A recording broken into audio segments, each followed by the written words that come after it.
Chapter 31 of the Count of Monte Cristo by Alexandre Dumas. Italy, Sinbad the Sailor. Towards the beginning of the year 1838, two young men belonging to the First Society of Paris, the Vicomte Albert de Morcerf and the Baron Franz d'Épinay, were at Florence. They had agreed to see the Carnival at Rome that year, and that Franz, who for the last 3 or 4 years had inhabited Italy, should act as cicerone to Albert. As it is no inconsiderable affair to spend the Carnival at Rome, especially when you have no great desire to sleep on the Piazza del Popolo or the Campo Vaccino, they wrote to Signor Pastrini, the proprietor of the Hotel de Londres, Piazza di Spagna, to reserve comfortable apartments for them. Signor Pastrini replied that he had only 2 rooms and a parlour on the 3rd floor, which he offered at the low charge of a louis per diem. They accepted this offer, but wishing to make the best use of the time that was left, Albert started for Naples. As for Franz, he remained at Florence, and after having passed a few days in exploring the paradise of the Cascine and spending 2 or 3 evenings at the houses of the Florentine nobility, he took a fancy into his head, having already visited Corsica, the cradle of Bonaparte, to visit Elba, the waiting place of Napoleon. One evening he cast off the painter of a sailboat from the iron ring that secured it to the dock at Leghorn, wrapped himself in his coat, and lay down and said to the crew, "To the island of Elba." The boat shot out of the harbour like a bird, and the next morning Franz disembarked at Portoferraio. He traversed the island after having followed the traces which the footsteps of the giant have left, and re-embarked for Marciana. 2 hours after he again landed at Pianosa, where he was assured that red partridges abounded. The sport was bad. Franz only succeeded in killing a few partridges, and like every unsuccessful sportsman, he returned to the boat very much out of temper. "Ah, if your Excellency chose," said the captain, "you might have capital sport." "Where?" "Do you see that island?" continued the captain, pointing to a conical pile rising from the Indigo Sea. "Well, what is this island?" "The island of Monte Cristo." "But I have no permission to shoot over this island." "Your Excellency does not require a permit, for the island is uninhabited." "Ah, indeed," said the young man. "A desert island in the midst of the Mediterranean must be a curiosity." "It is very natural. This island is a mass of rocks, and does not contain an acre of land capable of cultivation." "To whom does this island belong?" "To Tuscany." "What game shall I find there?" "Thousands of wild goats." "Who live upon the stones, I suppose," said Franz, with an incredulous smile. "No, but by browsing the shrubs and trees that grow out of the crevices of the rocks." "Where can I sleep?" "On shore in the grottos, or on board in your cloak. Besides, if your Excellency pleases, we can leave as soon as you like. We can sail as well by night as by day, and if the wind drops, we can use our oars." As Franz had sufficient time, and his apartments at Rome were not yet available, he accepted the proposition. Upon his answer in the affirmative, the sailors exchanged a few words together in a low tone. "Well," asked he, "what now? Is there any difficulty in the way?" "No," replied the captain, "but we must warn your Excellency that the island is an infected port." "What do you mean?"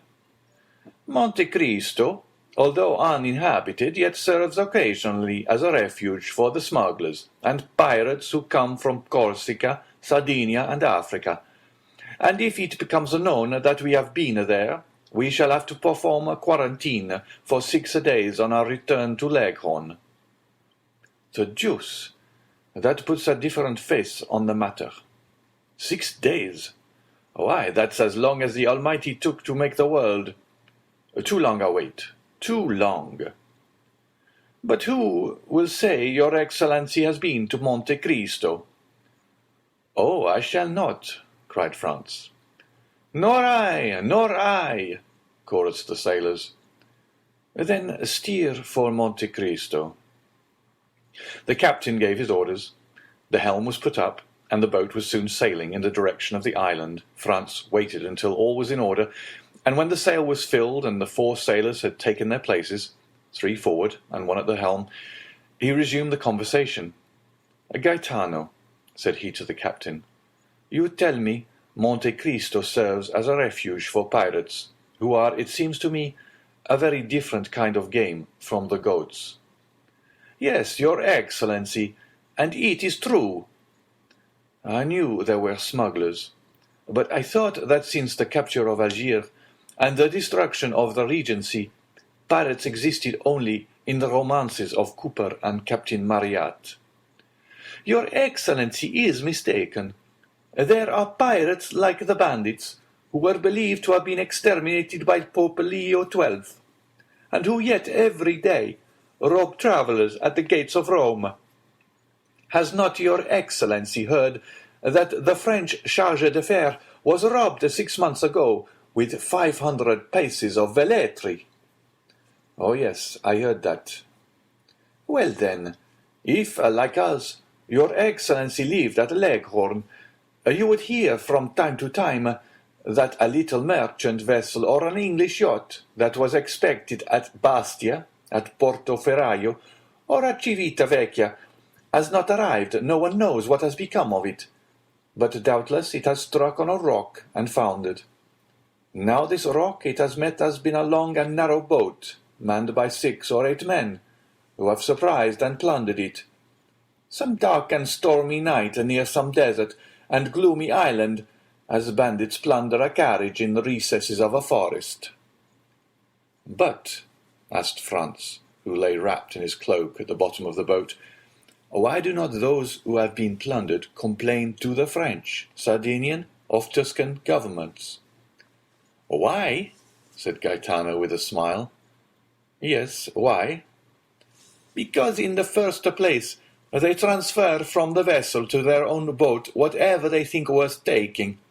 Then they bind the crew hand and foot. They attach to everyone's neck a 24-pound ball. A large hole is chopped in the vessel's bottom, and then they leave her. At the end of 10 minutes, the vessel begins to roll heavily and settle down. First one gunwale goes under, then the other. Then they lift and sink again, and both go under at once.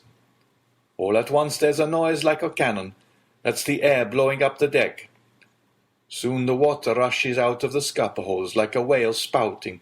The vessel gives a last groan, spins round, and disappears, forming a vast whirlpool in the ocean. And then all is over, so that in 5 minutes nothing but the eye of God can see the vessel where she lies at the bottom of the sea." "Do you understand now?" said the captain. "Why no complaints are made to the government, and why the vessel never reaches port?"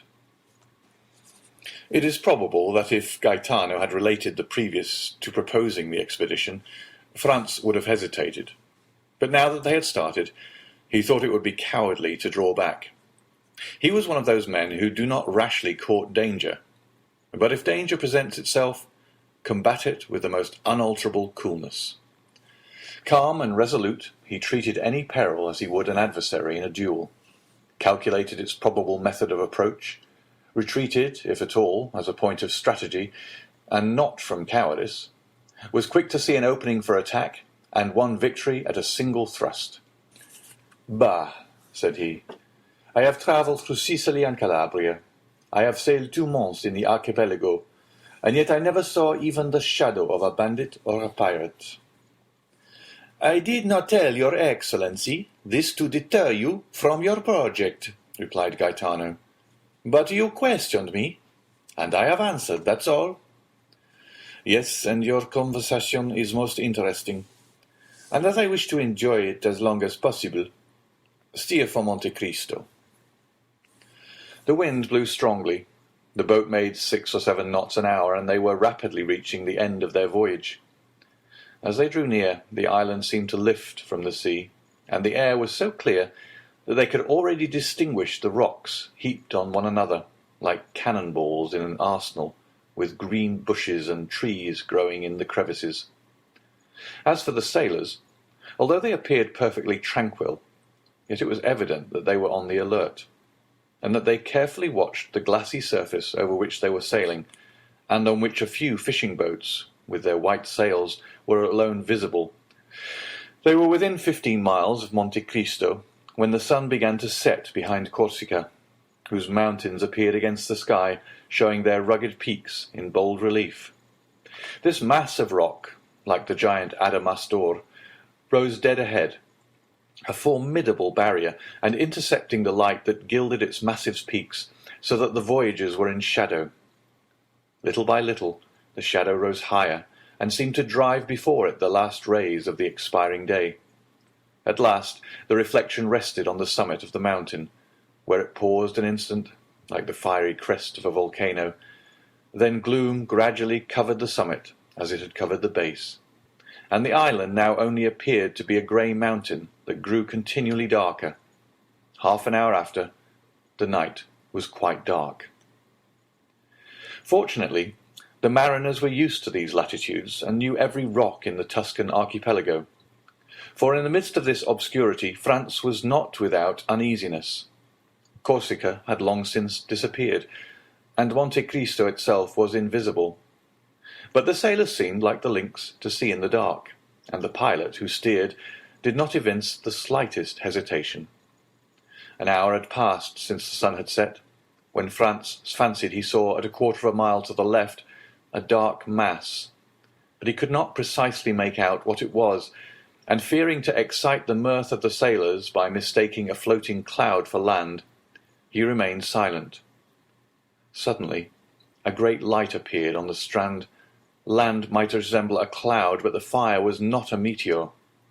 "What is this light?" asked he. "Hush," said the captain. "It is a fire." "But you told me the island was uninhabited." "I said there were no fixed habitations on it, but I said also that it served sometimes as a harbor for smugglers."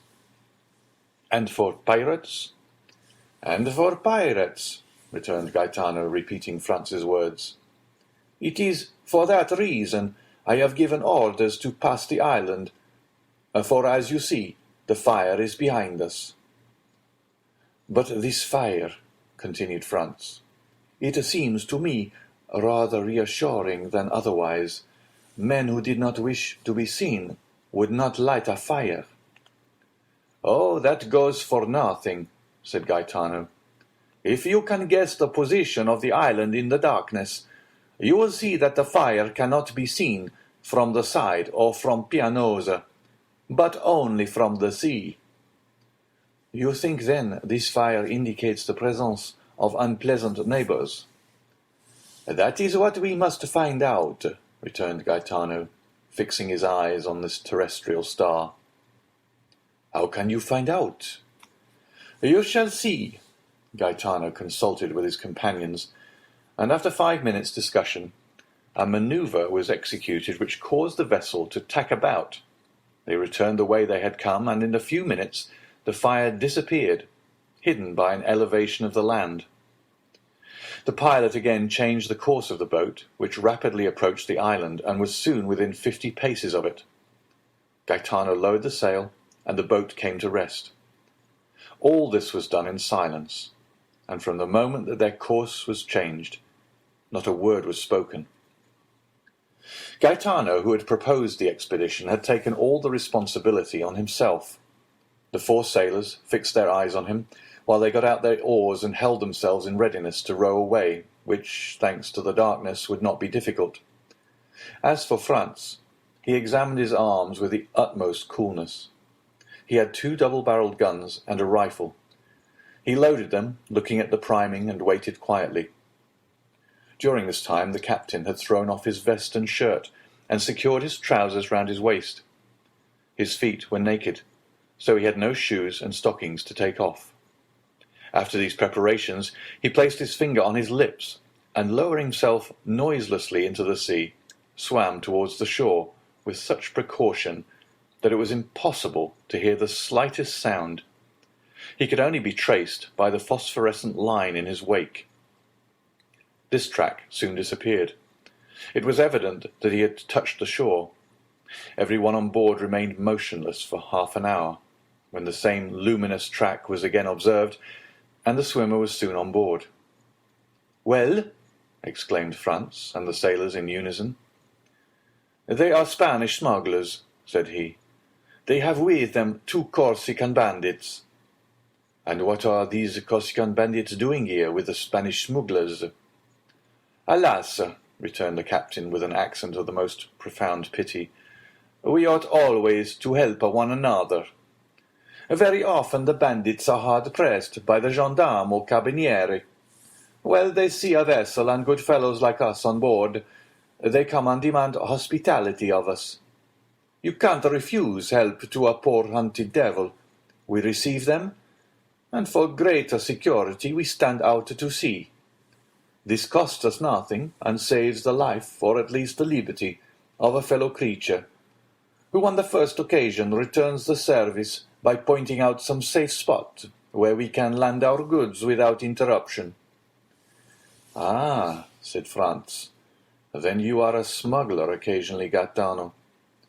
"Your Excellency, we must live somehow," returned the other, smiling impenetrably. "Then you know the men who are now on Monte Cristo?" "Oh, yes. We sailors are like Freemasons, and recognize each other by signs." "And do you think we have nothing to fear if we land?" "Nothing at all. Smugglers are not thieves." "But these 2 Corsican bandits," said Franz, calculating the chances of peril. "It is not their fault that they are bandits, but that of the authorities." "How so?" "Because they are pursued for having made a stiff, as if it was not in Corsican's nature to revenge himself." "And what do you mean by having made a stiff? Having assassinated a man?" said Franz, continuing his investigation. "I mean that they have killed an enemy, which is a very different thing," returned the captain. "Well," said the young man, "let us demand hospitality of these smugglers and bandits. Do you think they will grant it?" "Without a doubt." "How many are they?" "4, and the 2 bandits make 6. "Just our number, so that if they prove troublesome, we shall be able to hold them in check. So for the last time, steer to Monte Cristo." "Yes, but your Excellency will permit us to take all due precautions." "By all means. Be as wise as Nestor and as prudent as Ulysses. I do more than permit. I exhort you." "Silence, then," said Gaetano. Everyone obeyed. For a man who, like Franz, viewed his position in its true light, it was a grave one. He was alone in the darkness, with sailors whom he did not know, and who had no reason to be devoted to him, who knew that he had several thousand francs in his belt, and who had often examined his weapons, which were very beautiful, if not with envy, at least with curiosity. On the other hand, he was about to land, without any other escort than these men, on an island which had indeed a very religious name, but which did not seem to Franz likely to afford him much hospitality, thanks to the smugglers and bandits. The history of the scuttled vessels, which had appeared improbable during the day, seemed very probable at night. Placed as he was between 2 possible sources of danger, he kept his eye on the crew and his gun in his hand. The sailors had again hoisted sail, and the vessel was once more cleaving the waves. Through the darkness, Franz, whose eyes were now more accustomed to it, could see the looming shore along which the boat was sailing, and then, as they rounded a rocky point, he saw the fire more brilliant than ever, and about it 5 or 6 persons seated.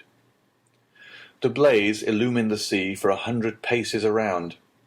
Gaetano skirted the light, carefully keeping the boat in the shadow. Then, when they were opposite the fire, he steered to the centre of the circle, singing a fishing song, of which his companions sung the chorus. At the first words of the song, The men seated around the fire arose and approached the landing place, their eyes fixed on the boat, evidently seeking to know who the newcomers were and what were their intentions. They soon appeared satisfied and returned, with the exception of one who remained at the shore, to their fire, at which the carcass of a goat was roasting. When the boat was within 20 paces of the shore, the man on the beach, who carried a carbine, presented arms after the manner of a sentinel, and cried, "Who comes here?" in Sardinian. Franz coolly cocked both barrels. Gaetano then exchanged a few words with this man, which the traveller did not understand, but which evidently concerned him. "Will your Excellency give your name, or remain incognito?" asked the captain. "My name must rest unknown. Merely say I am a Frenchman, travelling for pleasure." As soon as Gaetano had transmitted this answer, the sentinel gave an order to one of the men seated round the fire, who rose and disappeared among the rocks. Not a word was spoken. Everyone seemed occupied. Franz with his disembarkment, the sailors with their sails, the smugglers with their goat. But in the midst of all this carelessness it was evident that they mutually observed each other. The man who had disappeared returned suddenly on the opposite side to that by which he had left. He made a sign with his head to the sentinel, who, turning to the boat, said, "S'accomodi." The Italian "s'accomodi" is untranslatable. It means at once. "Come, enter, you are welcome. Make yourself at home. You are the master." It is like that Turkish phrase of Molière's that so astonished the bourgeois gentleman by the number of things implied in its utterance. The sailors did not wait for a second invitation. 4 strokes of the oar brought them to land. Gaetano sprang to shore, exchanged a few words with the sentinel, then his comrades disembarked, and lastly came Franz. One of his guns was swung over his shoulder. Gaetano had the other, and a sailor held his rifle. His dress, half artist, half dandy, did not excite any suspicion, and consequently no disquietude. The boat was moored to the shore, and they advanced a few paces to find a comfortable bivouac. But doubtless the spot they chose did not suit the smuggler, who filled the post as sentinel, for he cried out, "Not that way, if you please." Gaetano faltered an excuse, and advanced to the opposite side, while 2 sailors kindled torches at the fire to light them on their way. They advanced about 30 paces, and then stopped at a small esplanade surrounded with rocks, in which seats had been cut, not unlike sentry boxes. Around in the crevices of the rocks grew a few dwarf oaks and thick bushes of myrtles. Franz lowered a torch, and saw by the mass of cinders that had accumulated that he was not the first to discover this retreat, which was doubtless one of the halting places of the wandering visitors of Monte Cristo. As for his suspicions, once on terra firma, once that he had seen the indifferent if not friendly appearance of his hosts, his anxiety had quite disappeared, or rather at the sight of the goat had turned to appetite. He mentioned this to Gaetano, who replied that nothing could be more easy than to prepare a supper, when they had in their boat bread, wine, 6 partridges, and a good fire to roast them by. "Besides," added he, "if the smell of their roast meat tempts you, I will go and offer them 2 of our birds for a slice." "You are a born diplomat," returned Franz. "Go and try." Meanwhile the sailors had collected dried sticks and branches with which they made a fire. Franz waited impatiently, inhaling the aroma of the roasted meat, when the captain returned with a mysterious air. "Well," said Franz, "anything new? Do they refuse?" "On the contrary," returned Gaetano. "The chief, who has told you were a young Frenchman, invites you to supper with him." "Well," observed Franz, "this chief is very polite, and I see no objection, the more so as I bring my share of the supper." "Oh, it is not that. He has plenty, and to spare, for supper. But he makes one condition, and rather a peculiar one, before he will receive you at his house." "His house? Has he built one here, then?" No, but he has a very comfortable one all the same, so they say. You know this chief, then? I have heard to talk of him. Favorable or otherwise? Both. The deuce, and what is this condition? That you are blindfolded, and do not take off the bandage until he himself bids you. Franz looked at Gaetano to see if possible what he thought of this proposal. Ah, replied he, guessing Franz's thought. I know this is a serious matter. What should you do in my place? I, who have nothing to lose, I should go. You would accept? Yes, were it only out of curiosity. There is something very peculiar about this chief, then. Listen, said Gaetano, lowering his voice. I do not know if what they say is true. He stopped to see if anyone was near. What do they say? That this chief inhabits a cavern, to which the petty palace is nothing. What nonsense, said Franz, reseating himself. It is no nonsense, it is quite true. Kama, the pilot of the St. Ferdinand, went in once, and he came back amazed, vowing that such treasures were only to be heard of in fairy tales. Do you know, observed Franz, that with such stories you make me think of Ali Baba's enchanted cavern. I tell you what I have been told. Then you advise me to accept? Oh, I didn't say that, Your Excellency will do as you please. I should be sorry to advise you in the matter. Franz pondered the matter for a few moments, concluded that a man so rich could not have any intention of plundering him of what little he had, and seeing only the prospect of a good supper, accepted. Gaetano departed with the reply. Franz was prudent, and wished to learn all he possibly could concerning his host. He turned towards the sailor, who, during this dialogue, had sat gravely plucking the partridges with the air of a man proud of his office, and asking him how these men had landed, as no vessel of any kind was visible. "Never mind that," returned the sailor. "I know their vessel." "Is it a very beautiful vessel?" "I would not wish for a bet to sail round the world." "Of what burden is she?" "About 100 tons, but she is built to stand any weather. She is what the English call a yacht." "Where was she built?" "I know not, but my own opinion is she is a Genoese." "And how did a leader of smugglers," continued Franz, "venture to build a vessel designed for such a purpose at Genoa?" "I did not say that the owner was a smuggler," replied the sailor.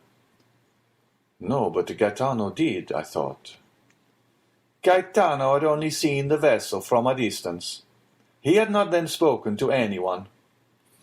"And if this person be not a smuggler, who is he?" "A wealthy signor who travels for his pleasure." Come, thought Franz, he is still more mysterious, since the two accounts do not agree.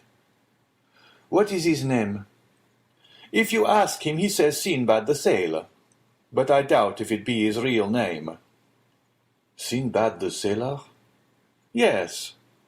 "And where does he reside?" "On the sea." "What country does he come from?" "I do not know." "Have you ever seen him?" "Sometimes." "What sort of man is he?" "Your Excellency will judge for yourself." "Where will he receive me?" "No doubt in the subterranean palace Gaetano told you of." "Have you never had the curiosity, when you have landed, and found this island deserted, to seek for this enchanted palace?" "Oh yes, more than once, but always in vain. We examined the grotto all over, but we could never find the slightest trace of any opening. They say that the door is not opened by a key, but a magic word." "Decidedly," muttered Franz, "this is an Arabian Nights adventure." "His Excellency awaits you," said a voice, which he recognized as that of the sentinel. He was accompanied by 2 of the yacht's crew. Franz drew his handkerchief from his pocket and presented it to the man who had spoken to him. Without uttering a word, they bandaged his eyes with a care that showed their apprehension of his committing some indiscretion. Afterwards, he was made to promise that he would not make the least attempt to raise the bandage. He promised. Then his 2 guides took his arms, and he went on, guided by them, and preceded by the sentinel. After going about 30 paces, he smelt the appetizing odour of the kid that was roasting, and knew thus that he was passing the bivouac. They then led him on about 50 paces farther, evidently advancing towards that part of the shore where they would not allow Gaetano to go, a refusal he could now comprehend. Presently, by a change in the atmosphere, he knew that they were entering a cave. After going on for a few seconds more, he heard a crackling, and it seemed to him as though the atmosphere again changed and became balmy and perfumed.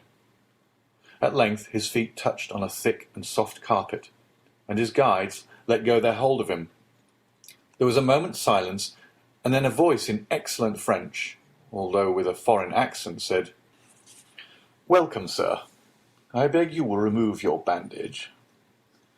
It may be supposed, then, Franz did not wait for a repetition of this permission, but took off the handkerchief and found himself in the presence of a man from 38 to 40 years of age, dressed in a Tunisian costume, that is to say, a red cap with a long blue silk tassel, a vest of black cloth embroidered with gold, pantaloons of deep red, large and full gaiters of the same colour, embroidered with gold like the vest, and yellow slippers.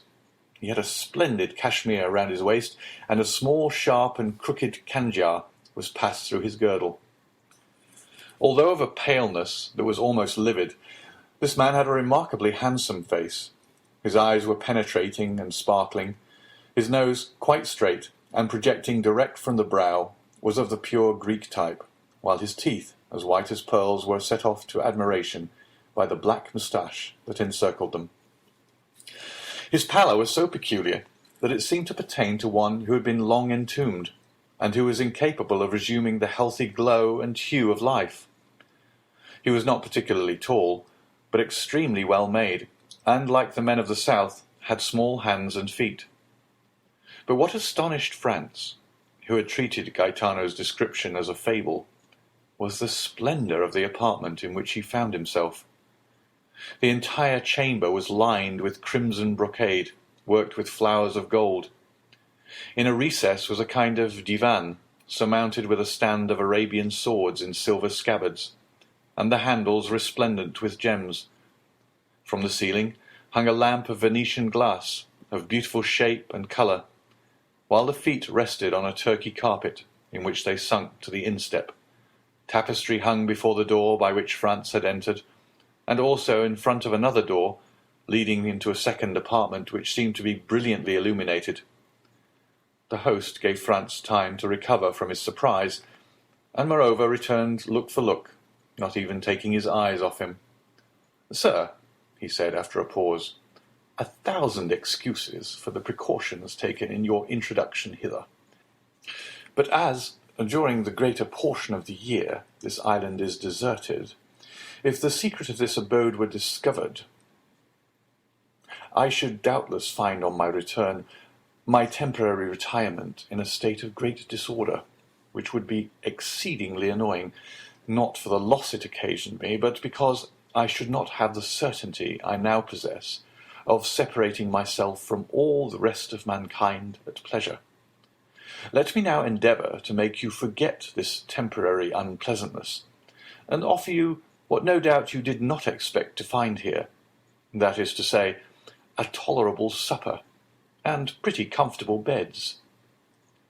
"Ma foi, my dear sir," replied Franz, "make no apologies.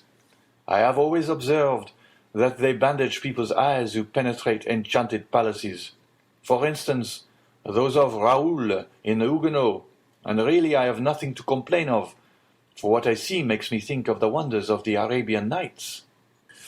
"Alas, I may say with Lucullus, if I could have anticipated the honour of your visit, I would have prepared for it. But such as is my hermitage, it is at your disposal, such as is my supper. It is yours to share, if you will. Ali, is the supper ready?" At this moment the tapestry moved aside, and a Nubian, black as ebony, and dressed in a plain white tunic, made a sign to his master that all was prepared in the dining-room. "Now," said the unknown to Franz, "I do not know if you are of my opinion, but I think nothing is more annoying than to remain 2 or 3 hours together without knowing by name or appellation how to address one another. Pray observe that I too must respect the laws of hospitality to ask your name or title. I only request you to give me one by which I may have the pleasure of addressing you. As for myself, that I may put you at your ease, I tell you that I am generally called Sinbad the Sailor." "And I," replied Franz, "will tell you, as I only require this wonderful lamp to make me precisely like Aladdin, that I see no reason why at this moment I should not be called Aladdin. That will keep us from going away from the East, whither I am tempted to think I have been conveyed by some good genius." "Well then, Signor Aladdin," replied the singular Amphitryon, "you heard our repast announced. Will you now take the trouble to enter the dining-room, your humble servant going first, to show the way?" At these words, moving aside the tapestry, Sinbad preceded his guest. Franz now looked upon another scene of enchantment. The table was splendidly covered, and once convinced of this important point, he cast his eyes around him. The dining-room was scarcely less striking than the room he had just left. It was entirely of marble, with antique bas-relief of priceless value, and at the 4 corners of his apartment, which was oblong, were 4 magnificent statues, having baskets in their hands. These baskets contained 4 pyramids of most splendid fruit. There was Sicily pine-apples, pomegranates from Malaga, oranges from the Balearic Islands, peaches from France, and dates from Tunis. The supper consisted of a roast pheasant garnished with Corsican blackbirds, a boar's ham with jelly, a quarter of a kid with tartar sauce, a glorious turbot, and a gigantic lobster. Between these large dishes were smaller ones containing various dainties. The dishes were of silver, and the plates of Japanese china. Franz rubbed his eyes in order to assure himself that this was not a dream. Ali alone was present to wait at table, and acquitted himself so admirably that the guest complimented his host thereupon. "Yes," replied he, while he did the honours of the supper with much ease and grace. "Yes, he is a poor devil who is much devoted to me, and does all he can to prove it. He remembers that I saved his life, and as he has a regard for his head, he feels some gratitude towards me for having kept it on his shoulders." Ali approached his master, took his hand, and kissed it. "Would it be impertinent, Signor Sinbad," said Franz, "to ask you the particulars of this kindness?" "Oh, they are simple enough," replied the host. "It seems the fellow had been caught wandering nearer to the harem of the Bey of Tunis than etiquette permits to one of his colour, and he was condemned by the Bey to have his tongue cut out and his hand and head cut off, the tongue the first day, the hand the second, and the head the third. I always had a desire to have a mute in my service, so, learning the day his tongue was cut out, I went to the Bey and proposed to give him for Ali a splendid double-barrelled gun, which I knew he was very desirous of having. He hesitated a moment. He was so very desirous to complete the poor devil's punishment. But when I added to the gun an English cutlass, with which I had shivered his Highness's yataghan to pieces, the Bey yielded and agreed to forgive the hand and head, but on condition that the poor fellow never again set foot in Tunis. This was a useless clause in the bargain, for whenever the coward sees the first glimpse of the shores of Africa, he runs down below and can only be induced to appear again when we're out of sight of that quarter of the globe.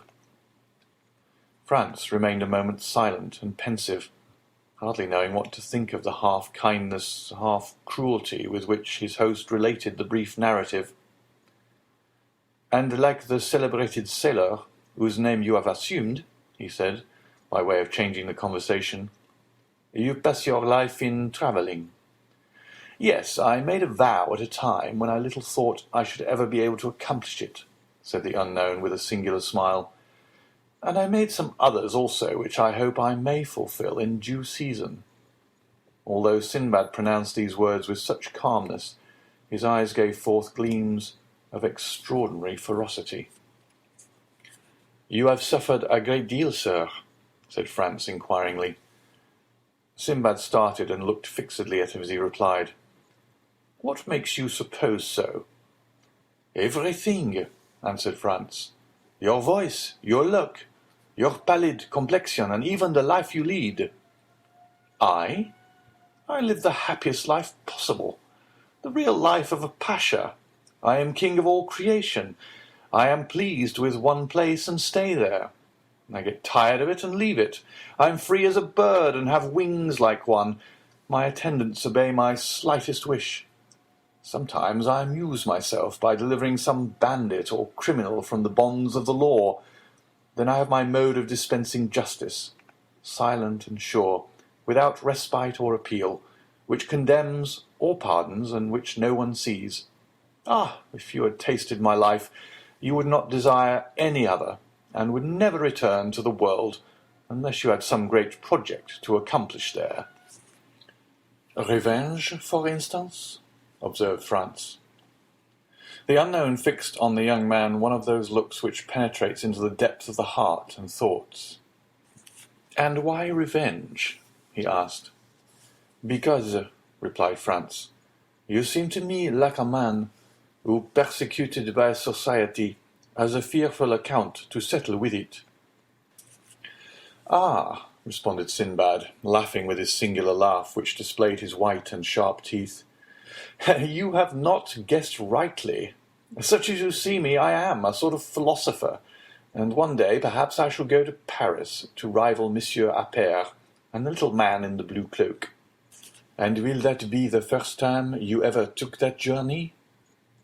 "Yes, it will. I must seem to you by no means curious, but I assure you that it is not my fault I have delayed it so long.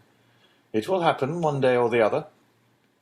"And do you propose to make this journey very shortly?" "I do not know. It depends on circumstances, which depend on certain arrangements." "I should like to be there at the time you come, and I will endeavor to repay you as far as lies in my power for your liberal hospitality displayed to me at Monte Cristo." "I should avail myself of your offer with pleasure," replied the host. "But unfortunately, if I go there, it'll be in all probability incognito." The supper appeared to have been supplied solely for Franz, for the unknown scarcely touched one or two dishes of the splendid banquet to which his guest did ample justice. Then Ali brought on the dessert, or rather took the baskets from the hands of the statues and placed them on the table. Between the two baskets he placed a small silver cup with a silver cover. The care with which Ali placed this cup on the table roused Franz's curiosity. He raised the cover and saw a kind of greenish paste, something like preserved angelica, but which was perfectly unknown to him. He replaced the lid, as ignorant of what the cup contained as he was before he had looked at it, and then casting his eyes towards his host, he saw him smile at his disappointment. "You cannot guess," said he, "what there is in that small vase, can you?" "No, I really cannot." "Well then, that green preserve is nothing less than the ambrosia which Hebe served at the table of Jupiter." "But," replied Franz, "this ambrosia, no doubt, in passing through mortal hands, has lost its heavenly appellation, and assumed a human name. In vulgar phrase, what may you term this composition, for which, to tell the truth, I do not feel any particular desire?" "Ah, thus it is that our material origin is revealed," cried Sinbad. "We frequently pass so near to happiness, without seeing, without regarding it, or if we do see and regard it, yet without recognizing it. Are you a man for the substantials, and is gold your god?" Taste this, and the mines of Peru, Gujarat, and Golconda are open to you. Are you a man of imagination, a poet? Taste this, and the boundaries of possibility disappear. The fields of infinite space open to you. You advance free in heart, free in mind, into the boundless realms of unfettered reverie. Are you ambitious, and do you seek after the greatness of the earth? Taste this, and in an hour you will be a king, not a king of a petty kingdom hidden in some corner of Europe like France, Spain, or England, but king of the world, king of the universe, king of creation. Without bowing at the feet of Satan, you will be king and master of all the kingdoms of the earth. Is it not tempting what I offer you? And is it not an easy thing, since it is only to do thus? Look!" At these words he uncovered the small cup which contained the substance so lauded, took a teaspoonful of the magic sweetmeat, raised it to his lips, and swallowed it slowly, with his eyes half shut and his head bent backwards. Franz did not disturb him whilst he absorbed his favourite sweetmeat, but when he had finished, he inquired, "What then is this precious stuff?" "Did you ever hear," he replied, "of the old man of the mountain who attempted to assassinate Philip Augustus?" "Of course I have." "Well, you know he reigned over a rich valley which was overhung by the mountain whence he derived his picturesque name. In this valley were magnificent gardens planted by Hassan ben Sabah, and in these gardens isolated pavilions. Into these pavilions he admitted the elect, and there, says Marco Polo, gave them to eat a certain herb, which transported them to paradise in the midst of ever-blooming shrubs, ever-ripe fruit, and ever-lovely virgins. What these happy persons took for reality was but a dream.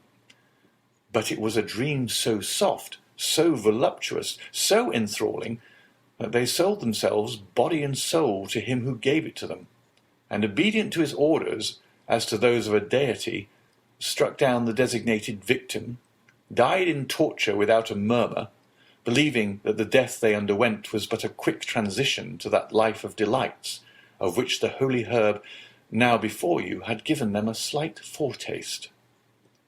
"Then," cried Franz, "it is hashish. I know that, by name at least." "That is it precisely, Signor Aladdin.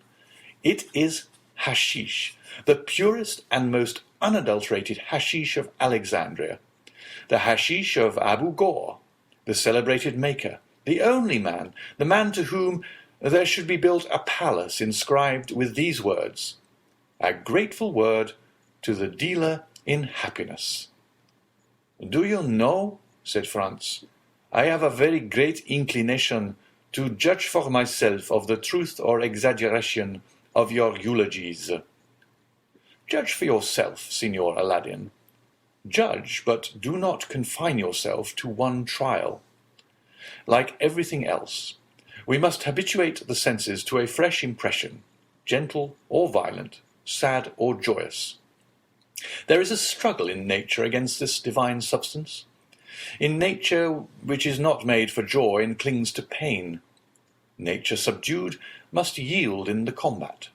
The dream must succeed to reality, and then the dream reigns supreme. Then the dream becomes life, and life becomes the dream. But what changes occur?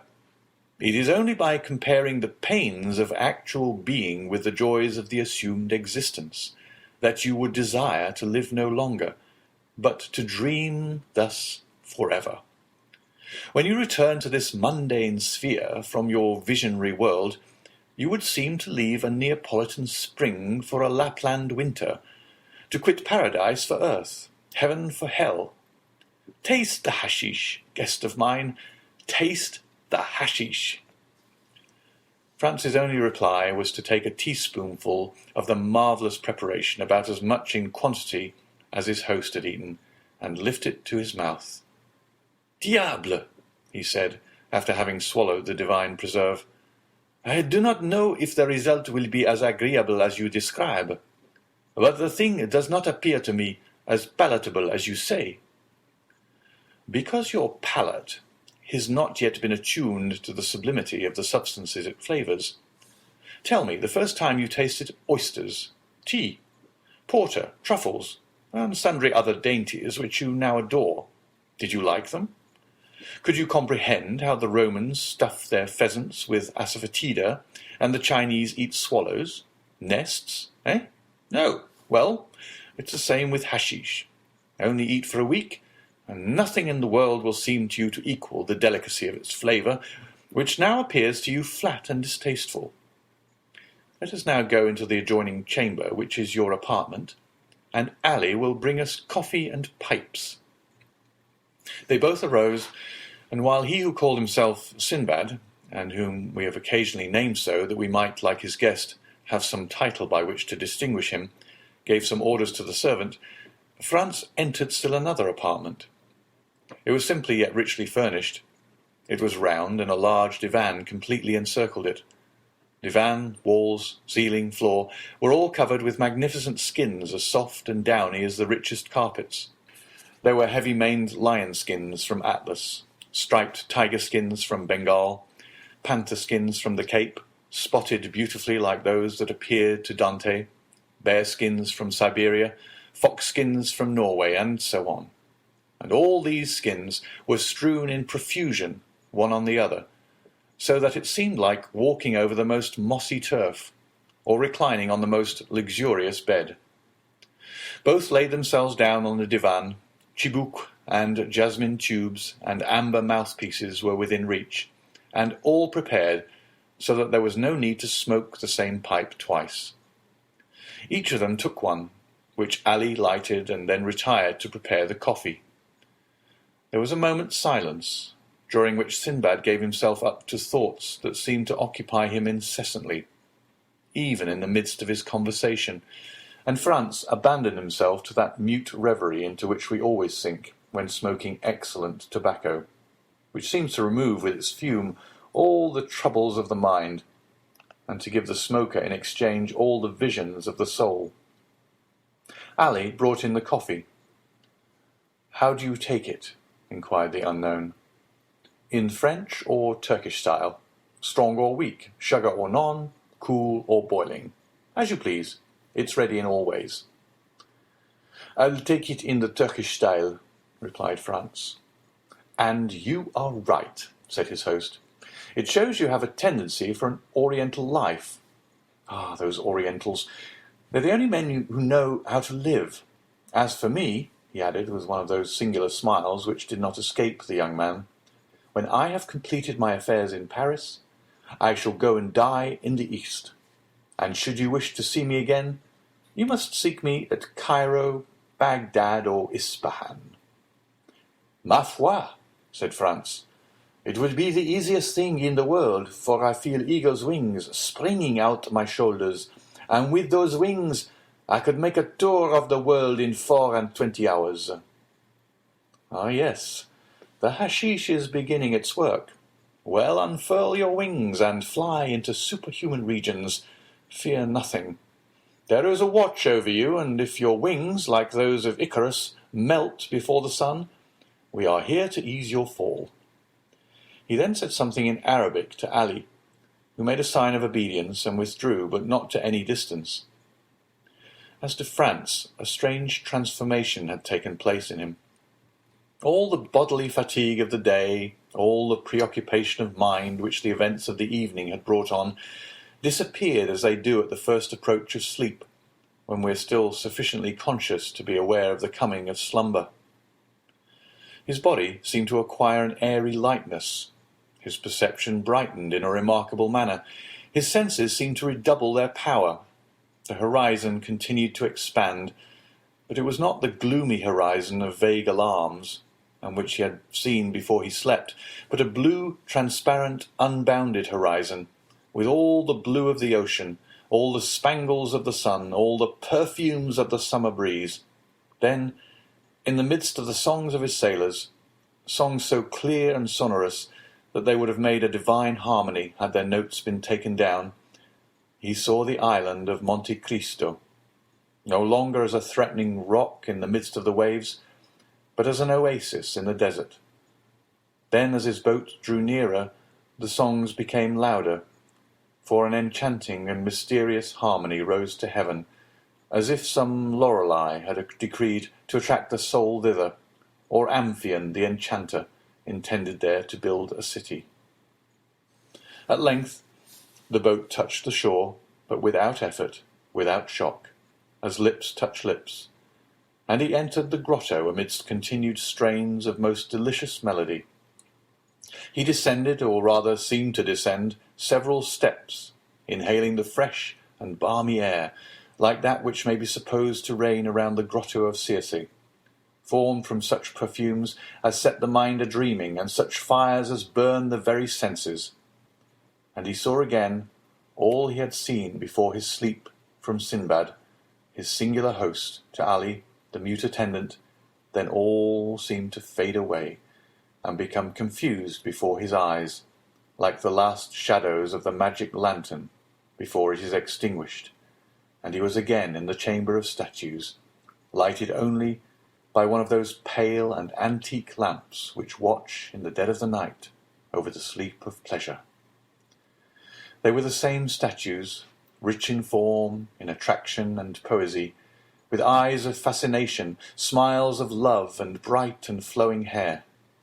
They were Phryne, Cleopatra, Messalina, those three celebrated courtesans.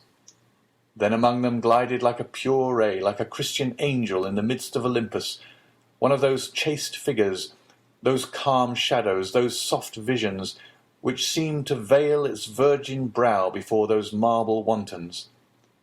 Then the three statues advanced towards him with looks of love, and approached the couch on which he was reposing, their feet hidden in their long white tunics, their throats bare, hair flowing like waves and assuming attitudes which the gods could not resist, but which saints withstood, and looks inflexible and ardent like those which the serpent charms the bird. And then he gave way before looks that held him in a torturing grasp and delighted his senses as with a voluptuous kiss.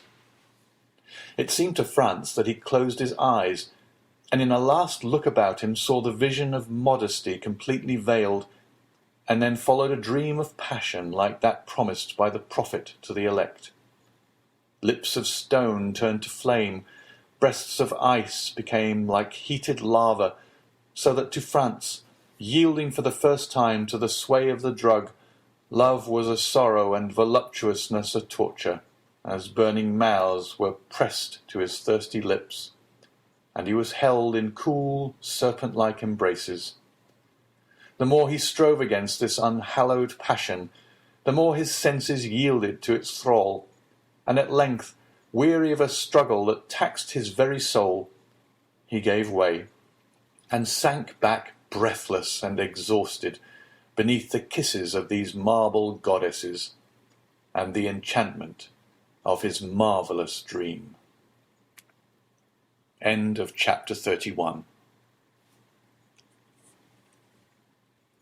Chapter 32. The Waking. When Franz returned to himself, he seemed still to be in a dream. He thought himself in a sepulchre into which a ray of sunlight in pity scarcely penetrated. He stretched forth his hand and touched stone. He rose to his seat, and found himself lying on his bournous in a bed of dry heather, very soft and odoriferous. The vision had fled, and as if the statues had been but shadows from the tomb, they had vanished at his waking. He advanced several paces towards the point whence the light came, and to all the excitement of his dream succeeded the calmness of reality. He found that he was in a grotto, went towards the opening, and through a kind of fanlight saw a blue sea and an azure sky. The air and water were shining in the beams of the morning sun. On the shore the sailors were sitting, chatting and laughing, and at 10 yards from them the boat was at anchor, undulating gracefully on the water. There for some time he enjoyed the fresh breeze which played on his brow, and listened to the dash of the waves on the beach, that left against the rocks a lace of foam as white as silver. He was for some time without reflection or thought for the divine charm which is in the things of nature, especially after a fantastic dream. Then gradually this view of the outer world, so calm, so pure, so grand, reminded him of the elusiveness of his vision, and once more awakened memory. He recalled his arrival on the island, his presentation to a smuggler chief, a subterranean palace full of splendour, an excellent supper, and a spoonful of hashish. It seemed, however, even in the very face of open day, that at least a year had elapsed since all these things had passed, so deep was the impression made in his mind by the dream, and so strong a hold had it taken over his imagination. Thus, every now and then, he saw in fancy amid the sailors, seated on a rock or undulating in the vessel, one of the shadows which had shared his dream with looks and kisses. Otherwise his head was perfectly clear, and his body refreshed. He was free from the slightest headache. On the contrary, he felt a certain degree of lightness, a faculty for absorbing the pure air and enjoying the bright sunshine more vividly than ever. He went gaily up to the sailors, who rose as soon as they perceived him, and the patron, accosting him, said, "The Signor Sinbad has left his compliments for your Excellency, and desires us to express the regret he feels at not being able to take his leave in person. But he trusts you will excuse him, as very important business calls him to Malaga." "So then, Gaetano," said Franz, "this is then all reality. There exists a man who has received me in this island, entertained me right royally, and is departed while I was asleep. He exists as certainly as that you may see his small yacht with all her sails spread, and if you will use your glass, you will, in all probability, recognize your host in the midst of his crew." So saying, Gaetano pointed in a direction in which a small vessel was making sail towards the southern point of Corsica. Franz adjusted his telescope and directed it towards the yacht. Gaetano was not mistaken. At the stern, the mysterious stranger was standing up, looking towards the shore, and holding a spyglass in his hand. He was attired as he had been on the previous evening, and waved his pocket handkerchief to his guest in token of adieu. Franz returned the salute by shaking his handkerchief, as an exchange of signals. After a second, a slight cloud of smoke was seen at the stern of the vessel, which rose gracefully as it expanded in the air, and then Franz heard a slight report. "There, do you hear?" observed Gaetano. "He is bidding you adieu."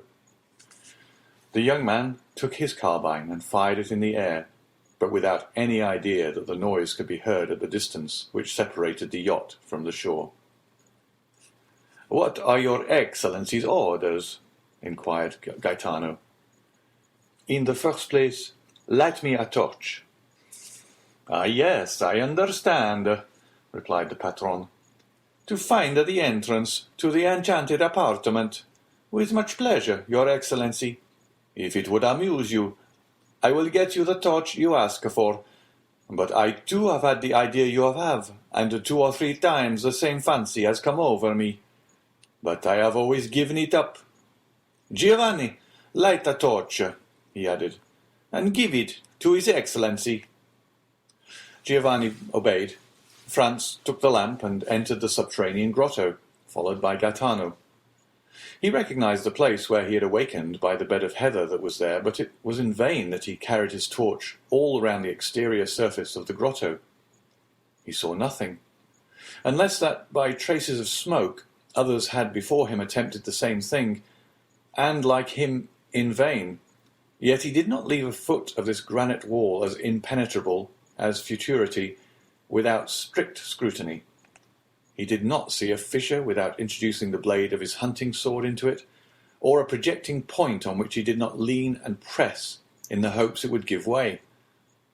All was vain, and he lost 2 hours in his attempts, which were at last utterly useless. At the end of this time he gave up his search, and Gaetano smiled. When Franz appeared again on the shore, the yacht only seemed like a small white speck on the horizon. He looked again through his glass, but even then he could not distinguish anything. Gaetano reminded him that he had come for the purpose of shooting goats, which he had utterly forgotten.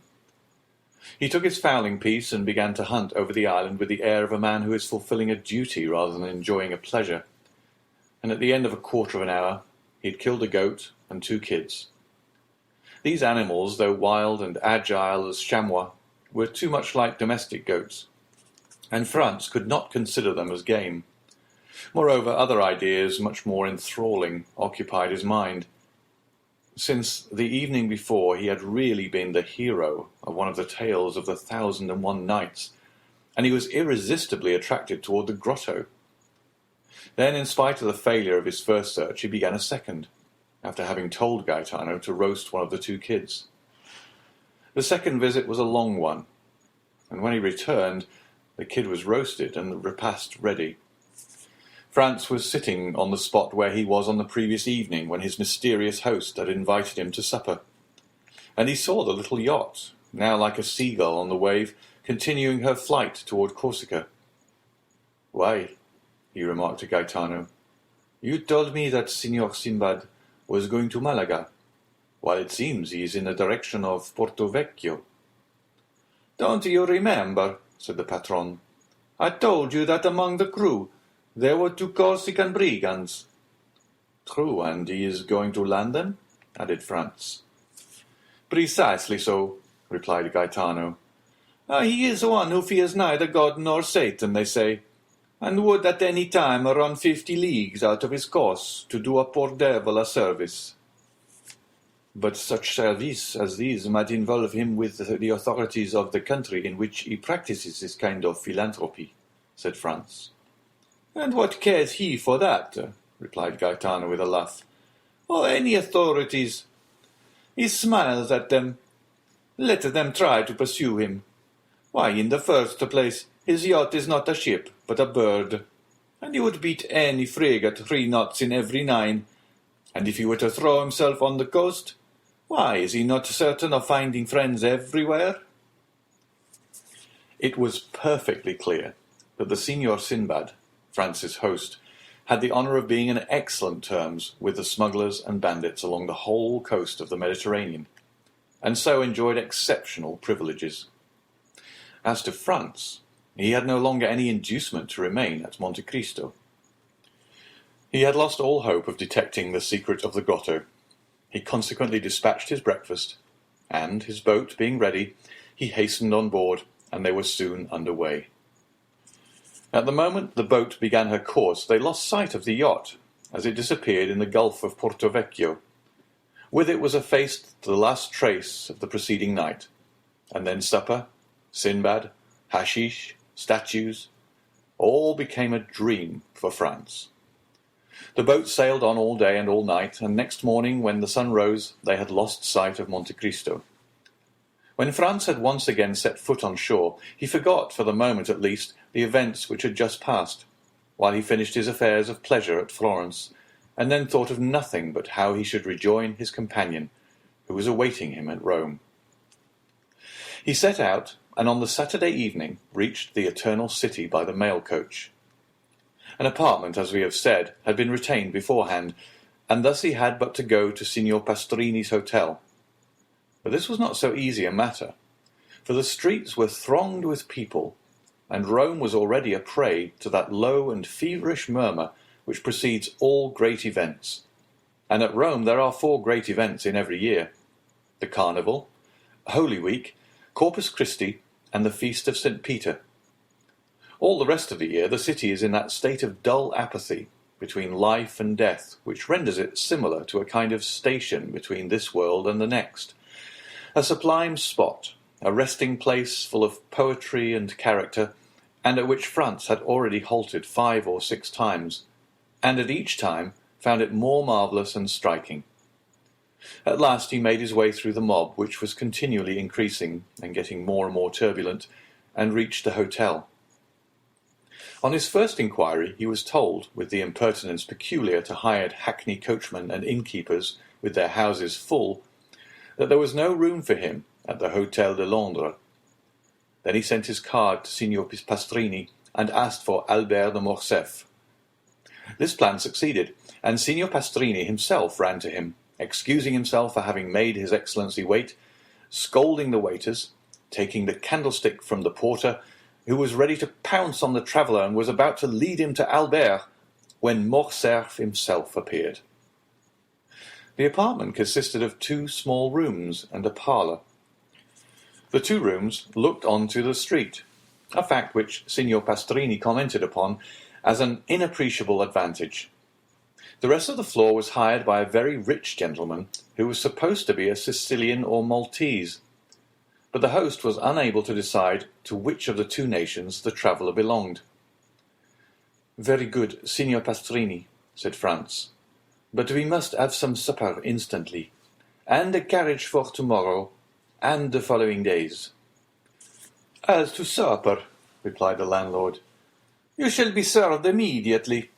But as for the carriage—" "What as to the carriage?" exclaimed Albert. "Come, come, Signor Pastrini, no joking. We must have a carriage." "Sir," replied the host, "we will do all in our power to procure you one. This is all I can say." "And when shall we know?" inquired Franz. "Tomorrow morning," answered the innkeeper. "Oh, the deuce! Then we shall pay the more, that's all. I see plainly enough. At Drake's or Aaron's one pays 25 lire for common days, and 30 or 35 lire a day more for Sundays and feast days. At 5 lire a day more for extras. That will make 40, and there's an end of it. I am afraid if we offer them double, that we shall not procure a carriage." "Then they must put horses to mine. It is a little worse for the journey, but that's no matter." "There are no horses." Albert looked at Franz like a man who hears a reply he does not understand. "Do you understand that, my dear Franz? No horses," he said. "But can't we have post-horses?" "They have been all hired this fortnight, and there are none left but those absolutely requisite for posting." "What are we to say to this?" asked Franz. "I say that when a thing completely surpasses my comprehension, I am accustomed not to dwell on that thing, but to pass to another. Is supper ready, Signor Pastrini?" "Yes, your Excellency." "Well then, let us sup." "But the carriage and the horses," said Franz. "Be easy, my dear boy. They will come in due season. It is only a question of how much shall be charged for them." Morcerf, then with that delighted philosophy which believes that nothing is impossible to a full purse or well-lined pocket-book, supped, went to bed, slept soundly, and dreamed he was racing all over Rome at Carnival time in a coach with 6 horses. End of chapter 32. Chapter 33. Roman Bandits. The next morning, Franz woke first and instantly rang the bell. The sound had not yet died away when Signor Pastrini himself entered. "Well, Excellency," said the landlord triumphantly, and without waiting for Franz to question him, "I feared yesterday, when I would not promise you anything, that you were too late. There is not a single carriage to be had. That is for the last 3 days of the Carnival." "Yes," returned Franz. "For the very 3 days it is most needed." "What is the matter?" said Albert, entering. "No carriage to be had?" "Just so," returned Franz. "You have guessed it." "Well, your eternal city is a nice sort of place." "That is to say, Excellency," replied Pastrini, who was desirous of keeping up the dignity of the capital of the Christian world in the eyes of his guest, "that there are no carriages to be had from Sunday to Tuesday evening. But from now till Sunday you can have 50 if you please." "Ah, that is something," said Albert. "Today is Thursday, and who knows what may arrive between this and Sunday?" 10 or 12,000 travellers will arrive," replied Franz, "which will make it still more difficult." "My friend," said Morcerf, "let us enjoy the present without gloomy forebodings for the future." "At least we can have a window." "Where?" "In the Corso." "Ah, a window!" exclaimed Signor Pastrini. "Utterly impossible. There was only one left on the 5th floor of the Doria Palace, and that has been let to a Russian prince for 20 sequins a day." The two young men looked at each other with an air of stupefaction. "Well," said Franz to Albert, "do you know what is the best thing we can do? It is to pass the Carnival at Venice. There we are sure of obtaining gondolas, if we cannot have carriages." "Oh, the devil, no!" cried Albert. "I came to Rome to see the Carnival, and I will, though I see it on stilts." "Bravo! An excellent idea. We will disguise ourselves as monster pulcinellos or shepherds of the land, and we shall have complete success." "Do your excellencies still wish for a carriage from now to Sunday morning?"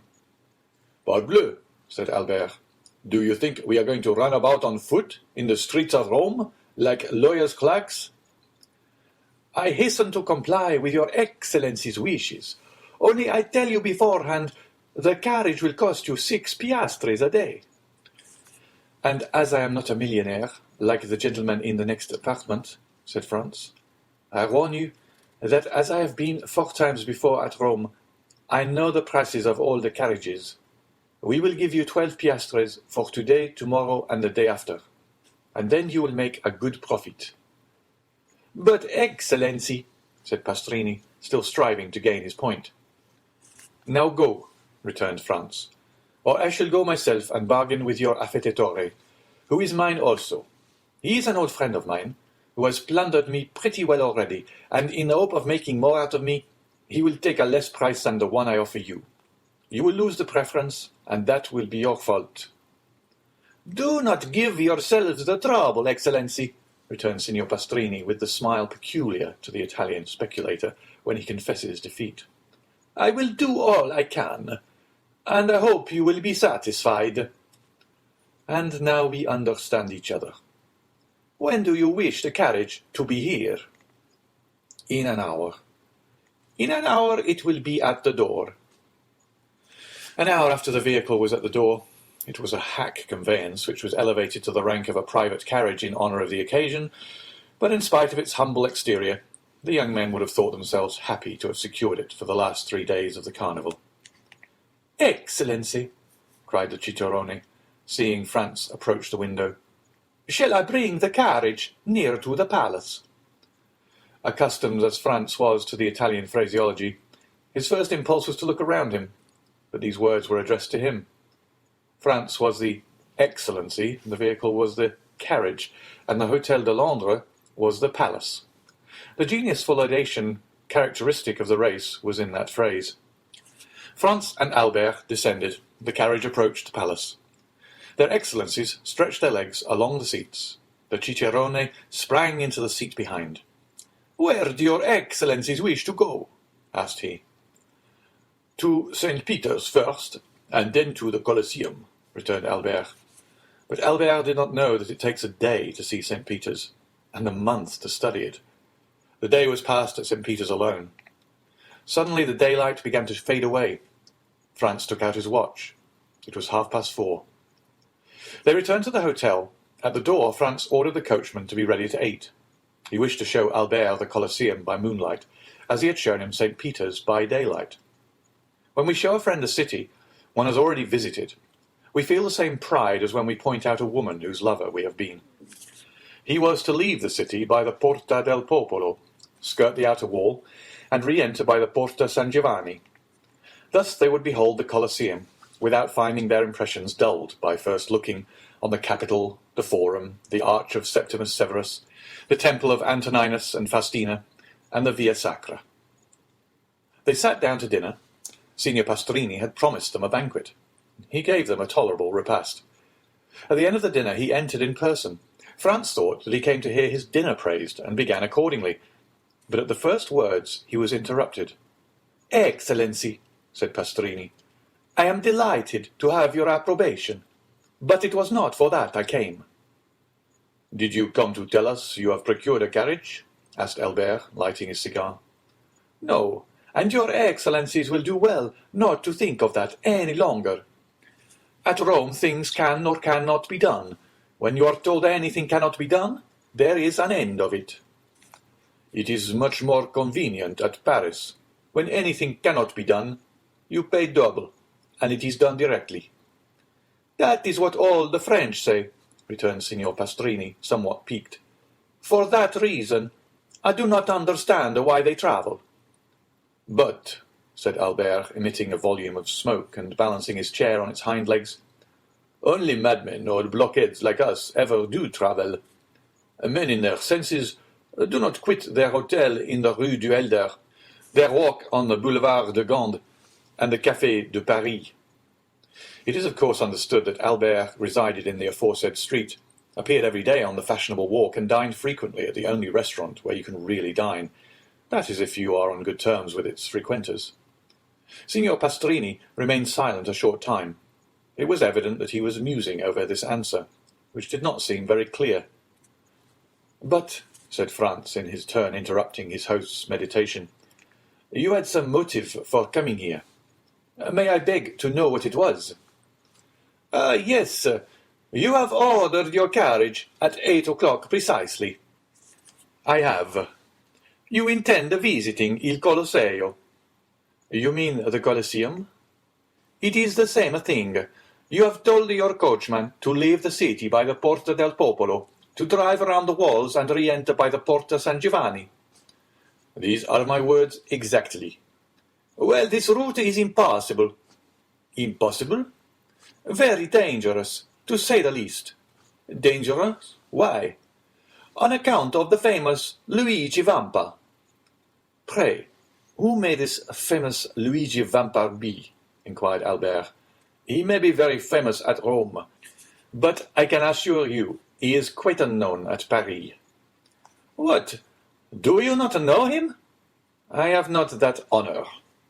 You have never heard his name? Never. Well, then, he is a bandit, compared to whom the De Cesaris and the Gasparones were mere children. Now then, Albert, cried Franz, here is a bandit for you at last. I forewarn you, Signor Pastrini, that I shall not believe one word of what you are going to tell us. Having told you this, begin. Once upon a time. Well, go on. Signor Pastrini turned toward Franz, who seemed to him the more reasonable of the two. We must do him justice. He had had a great many Frenchmen in his house, but had never been able to comprehend them. Excellency, said he gravely, addressing Franz, if you look upon me as a liar, it is useless for me to say anything. It was for your interest. Albert does not say you are a liar, Signor Pastrini, said Franz, but that he will not believe what you are going to tell us. But I will believe all you say, so proceed. But if your Excellency doubt my veracity, Signor Pastrini, returned Franz, you are more susceptible than Cassandra, who was a prophetess, and yet no one believed her, while you at least are sure of the credence of half your audience. Come, sit down and tell us all about this Signor Vampa. I had told your Excellency, he is the most famous bandit we have had since the days of Mastrilla. Well, what has this bandit to do with the order I have given the coachman to leave the city by the Porta del Popolo and to re-enter by the Porta San Giovanni? This, replied Signor Pastrini, that you will go out by one, but I very much doubt your returning by the other. Why? asked Franz. Because after nightfall you are not safe 50 yards from the gates. On your honour, is that true? Cried Albert. Count, returned Signor Pastrini, hurt at Albert's repeated doubts of the truth of his assertions. I do not say this to you, but to your companion, who knows Rome and knows too that these things are not to be laughed at. My dear fellow, said Albert, turning to Franz, here is an admirable adventure. We will fill our carriage with pistols, blunderbusses, and double-barreled guns. Luigi Vampa comes to take us, and we take him. We bring him back to Rome and present him to His Holiness the Pope, who asks how he can repay so great a service. Then we merely ask for a carriage and a pair of horses, and we see the Carnival in the carriage, and doubtless the Roman people will crown us at the Capitol, and proclaim us like Curtius and the veiled Horatius, the preservers of their country." Whilst Albert proposed this scheme, Signor Pastrini's face assumed an expression impossible to describe. "And pray," asked Franz, "where are these pistols, blunderbusses, and other deadly weapons with which you intend filling the carriage?" "Not out of my armory, for at Terracina I was plundered even of my hunting knife." "I shared the same fate at Acquapendente." "Do you know, Signor Pastrini," said Albert, lighting a second cigar at the first, "that this practice is very convenient for bandits, and that it seems to be due to an arrangement of their own?" Doubtless Signor Pastrini found this pleasantry compromising, for he only answered half the question, and then he spoke to Franz, as the only one likely to listen with attention. "Your Excellency knows that it is not customary to defend yourself when attacked by bandits." "What?" cried Albert, whose courage revolted at the idea of being plundered tamely. "Not make any resistance?" "No, for it would be useless. What could you do against a dozen bandits who spring out of some pit, ruin, or aqueduct, and level their pieces at you?" "Et parbleu, they should kill me." The innkeeper turned to Franz with an air that seemed to say, "Your friend is decidedly mad." "My dear Albert," returned Franz, "your answer is sublime and worthy the 'let him die' of Corneille. Only, when Horace made that answer, the safety of Rome was concerned, but as for us it is only to gratify a whim, and it would be ridiculous to risk our lives for so foolish a motive." Albert poured himself out a glass of Lacrima Christi, which he sipped at intervals, muttering some unintelligible words. "Well, Signor Pastrini," said Franz, "now that my companion is quieted, and you have seen how peaceful my intentions are, tell me, who is this Luigi Vampa? Is he a shepherd or a nobleman? Young or old? Tall or short? Describe him, in order that if we meet him by chance, like Bugaboo John or Lara, we may recognize him." "You could not apply to any one better able to inform you on all these points, for I knew him when he was a child, and one day that I fell into his hands, going from Ferentino to Altri, he, fortunately for me, recollected me and set me free, not only without a ransom, but made me a present of a very splendid watch, and related his history to me." "Let us see the watch," said Albert. Signor Pastrini drew from his fob a magnificent Breguet, bearing the name of its maker, of Parisian manufacture, and a count's coronet. "Here it is," said he. "Peste," returned Albert. "I compliment you on it. I have its fellow." He took his watch from his waistcoat pocket. "And it cost me 3,000 francs." "Let us hear the history," said Franz, motioning Signor Pastrini to seat himself. "Your Excellencies permit it?" asked the host. "Bon Dieu!" cried Albert. "You are not a preacher to remain standing." The host sat down after having made each of them a respectful bow, which meant that he was ready to tell them all they wished to know concerning Luigi Vampa. "You tell me," said Franz, at the moment Signor Pastrini was about to open his mouth, "that you knew Luigi Vampa when he was a child. He is still a young man, then?" "A young man? He is only 22. He will gain himself a reputation." "What do you think of that, Albert? At 22 to be thus famous?" "Yes, and at his age, Alexander, Caesar, and Napoleon, who have all made some noise in the world, were quite behind him." "So," continued Franz, "the hero of this history is only 22. "Scarcely so much." "Is he tall or short?" "Of the middle height, about the same stature as his Excellency," returned the host, pointing to Albert. "Thanks for the comparison," said Albert with a bow. "Go on, Signor Pastrini," continued Franz, smiling at his friend's susceptibility. "To what class of society does he belong?" "He was a shepherd boy, attached to the farm of the Count of San Felice, situated between Palestrina and the Lake of Gabri. He was born at Pampinara, and entered the Count's service when he was 5 years old. His father was also a shepherd who owned a small flock, and lived by the wool and milk which he sold at Rome. When quite a child, the little Vampa displayed a most extraordinary precocity. One day, when he was 7 years old, he came to the curate of Palestrina and asked to be taught to read. It was somewhat difficult, for he could not quit his flock, but the good curate went every day to say mass at a little hamlet, too poor to pay a priest, and which, having no other name, was called Borgo. He told Luigi that he might meet him on his return, and that then he would give him a lesson, warning him that it would be short, and that he must profit as much as possible by it. The child accepted joyfully. Every day Luigi led his flock to graze on the road that leads from Palestrina to Borgo. Every day at 9 o'clock in the morning the priest and the boy sat down on a bank by the wayside, and the little shepherd took his lesson out of the priest's breviary. At the end of 3 months he had learned to read. This was not enough. He must now learn to write. The priest had a writing teacher at Rome make 3 alphabets, one large, one middling, and one small, and pointed out to him that by the help of a sharp instrument he could trace the letters on a slate, and thus learned to write. The same evening, when the flock was safe at the farm, the little Luigi hastened to the smith at Palestrina, took a large nail, heated and sharpened it, and formed a sort of stylus. The next morning he gathered an armful of pieces of slate, and began. At the end of 3 months he had learned to write. The curate, astonished at his quickness and intelligence, made him a present of pens, paper, and a penknife.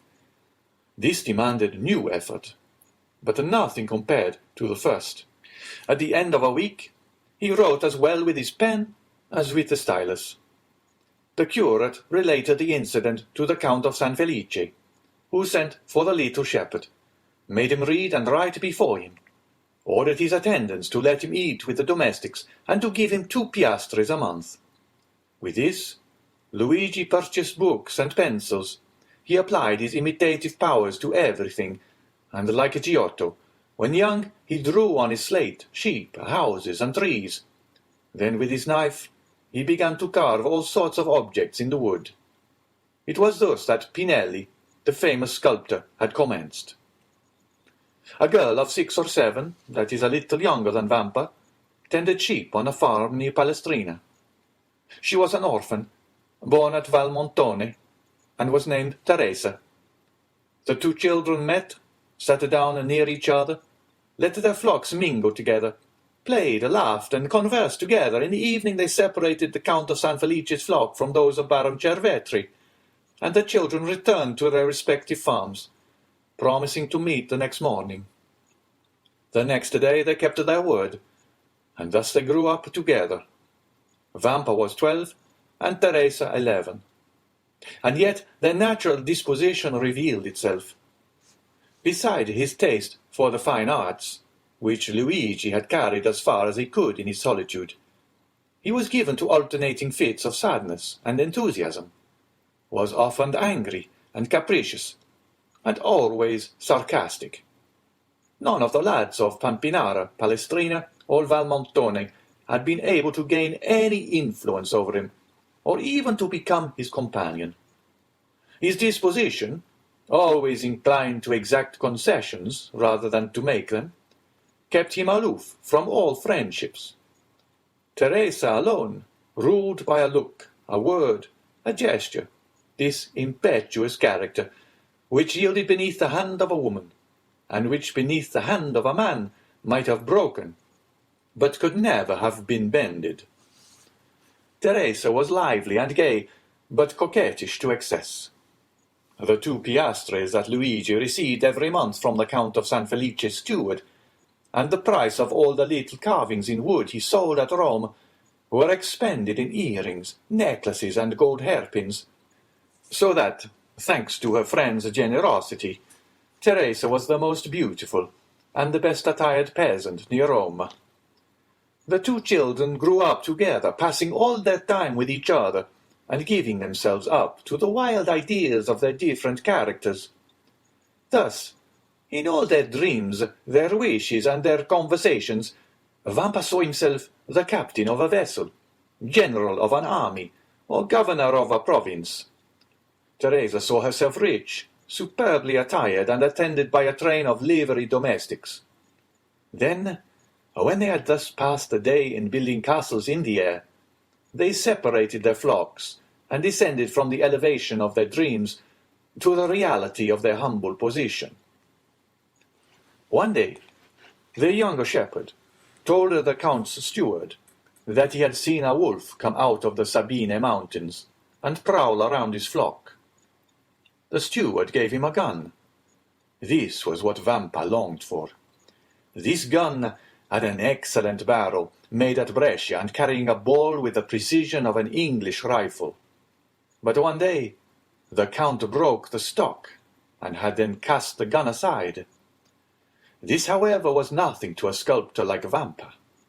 He examined the broken stock, calculated what change it would require to adapt the gun to his shoulder, and made a fresh stock, so beautifully carved that it would have fetched 15 or 20 piastres, had he chosen to sell it. But nothing could be farther from his thoughts. For a long time a gun had been the young man's greatest ambition. In every country where independence has taken the place of liberty, the first desire of a manly heart is to possess a weapon which at once renders him capable of defence or attack, and by rendering its owner terrible, often makes him feared. From this moment, Vampa devoted all his leisure time to perfecting himself in the use of his precious weapon. He purchased powder and ball, and everything served him for a mark, the trunk of some old and moss-grown olive tree that grew on the Sabine mountains, the fox as he quitted his earth on some marauding excursion, the eagle that soared above their heads. And thus he soon became an expert.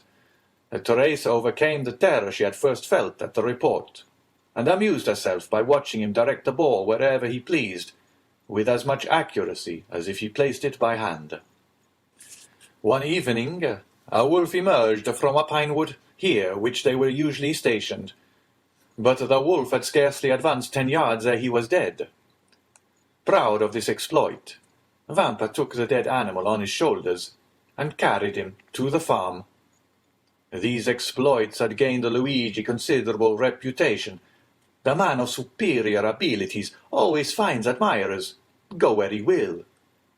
He was spoken of as the most adroit, the strongest, and the most courageous contadino for 10 leagues around, and although Teresa was universally allowed to be the most beautiful girl of the Sabines, no one had ever spoken to her of love, because it was known that she was beloved by Vampa. And yet the two young people had never declared their affection. They had grown together, like two trees whose roots are mingled, whose branches intertwined, and whose intermingled perfume rises to the heavens. Only their wish to see each other had become a necessity, and they would have preferred death to a day's separation. Teresa was 16 and Vampa 17. About this time a band of brigands that had established itself in the Lepini mountains began to be much spoken of. The brigands have never been really extirpated from the neighbourhood of Rome. Sometimes a chief is wanted, but when a chief presents himself, he rarely has to wait long for a band of followers. The celebrated Cucumetto, pursued in the Abruzzo, driven out of the kingdoms of Naples where he had carried on a regular war, had crossed the Garigliano like Manfred, and had taken refuge on the banks of the Amasine, between Sonnino and Giuperno. He strove to collect a band of followers, and followed the footsteps of De Charis and Gasperone, whom he hoped to surpass. Many young men of Palestrina, Frascati, and Pappinara had disappeared. Their disappearance at first caused much disquietude, but it was soon known that they had joined Cucumetto. After some time, Cucumetto became the object of a universal attention. The most extraordinary traits of ferocious daring and brutality were related of him. One day he carried off a young girl, the daughter of a surveyor of Frosinone. The bandits' laws are positive. A young girl belongs first to him who carries her off.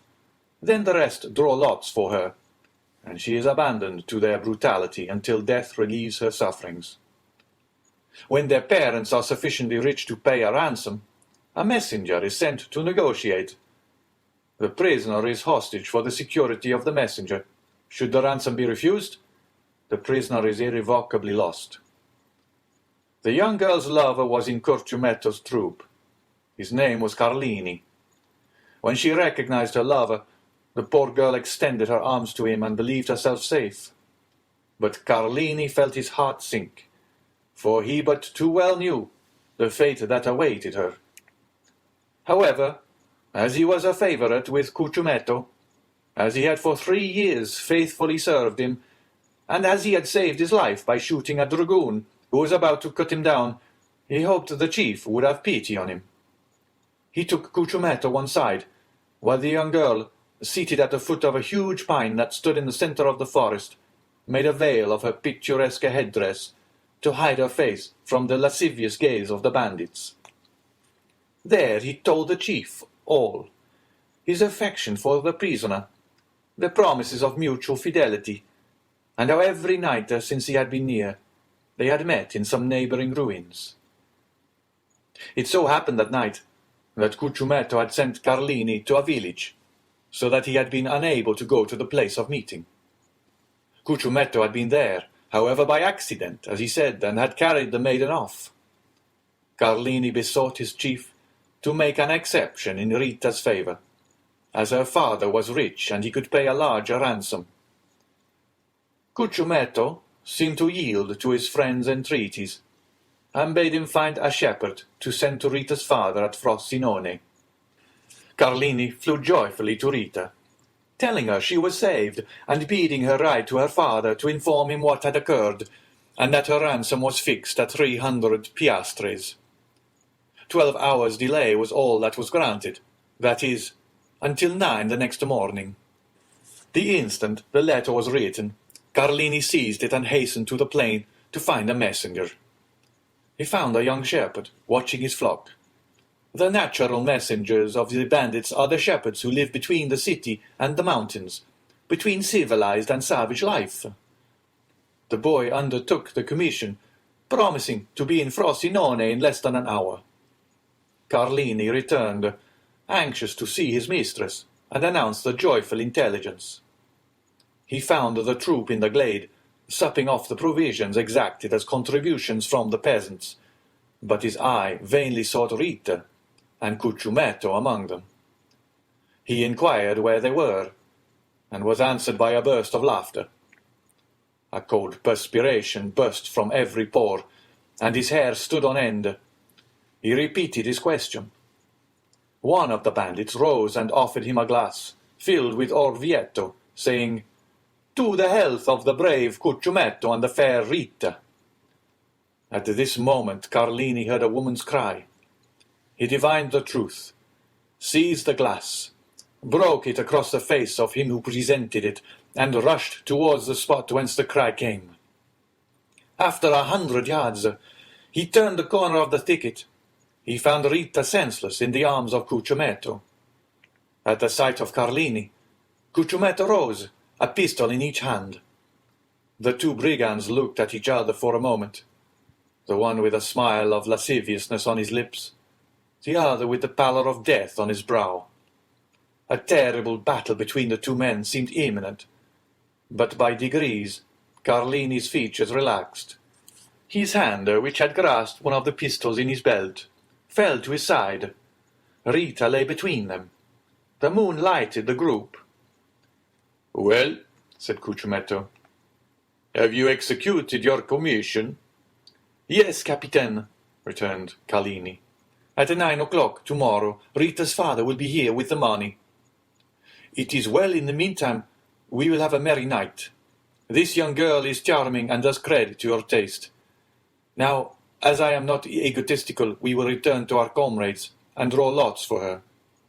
"You have determined, then, to abandon her to the common law," said Carlini. "Why should an exception be made in her favour?" "I thought that my entreaties—" "What right have you, any more than the rest, to ask for an exception? It is true.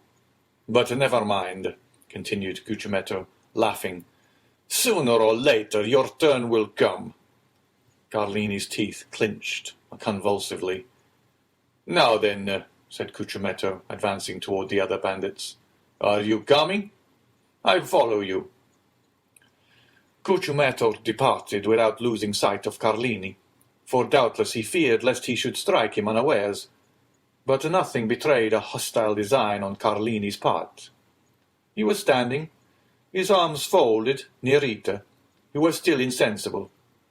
Cucumetto fancied for a moment the young man was about to take her in his arms and fly, but this mattered little to him now. Rita had been his, and as for the money, 300 piastres, distributed among the band, was so small a sum that he cared little about it.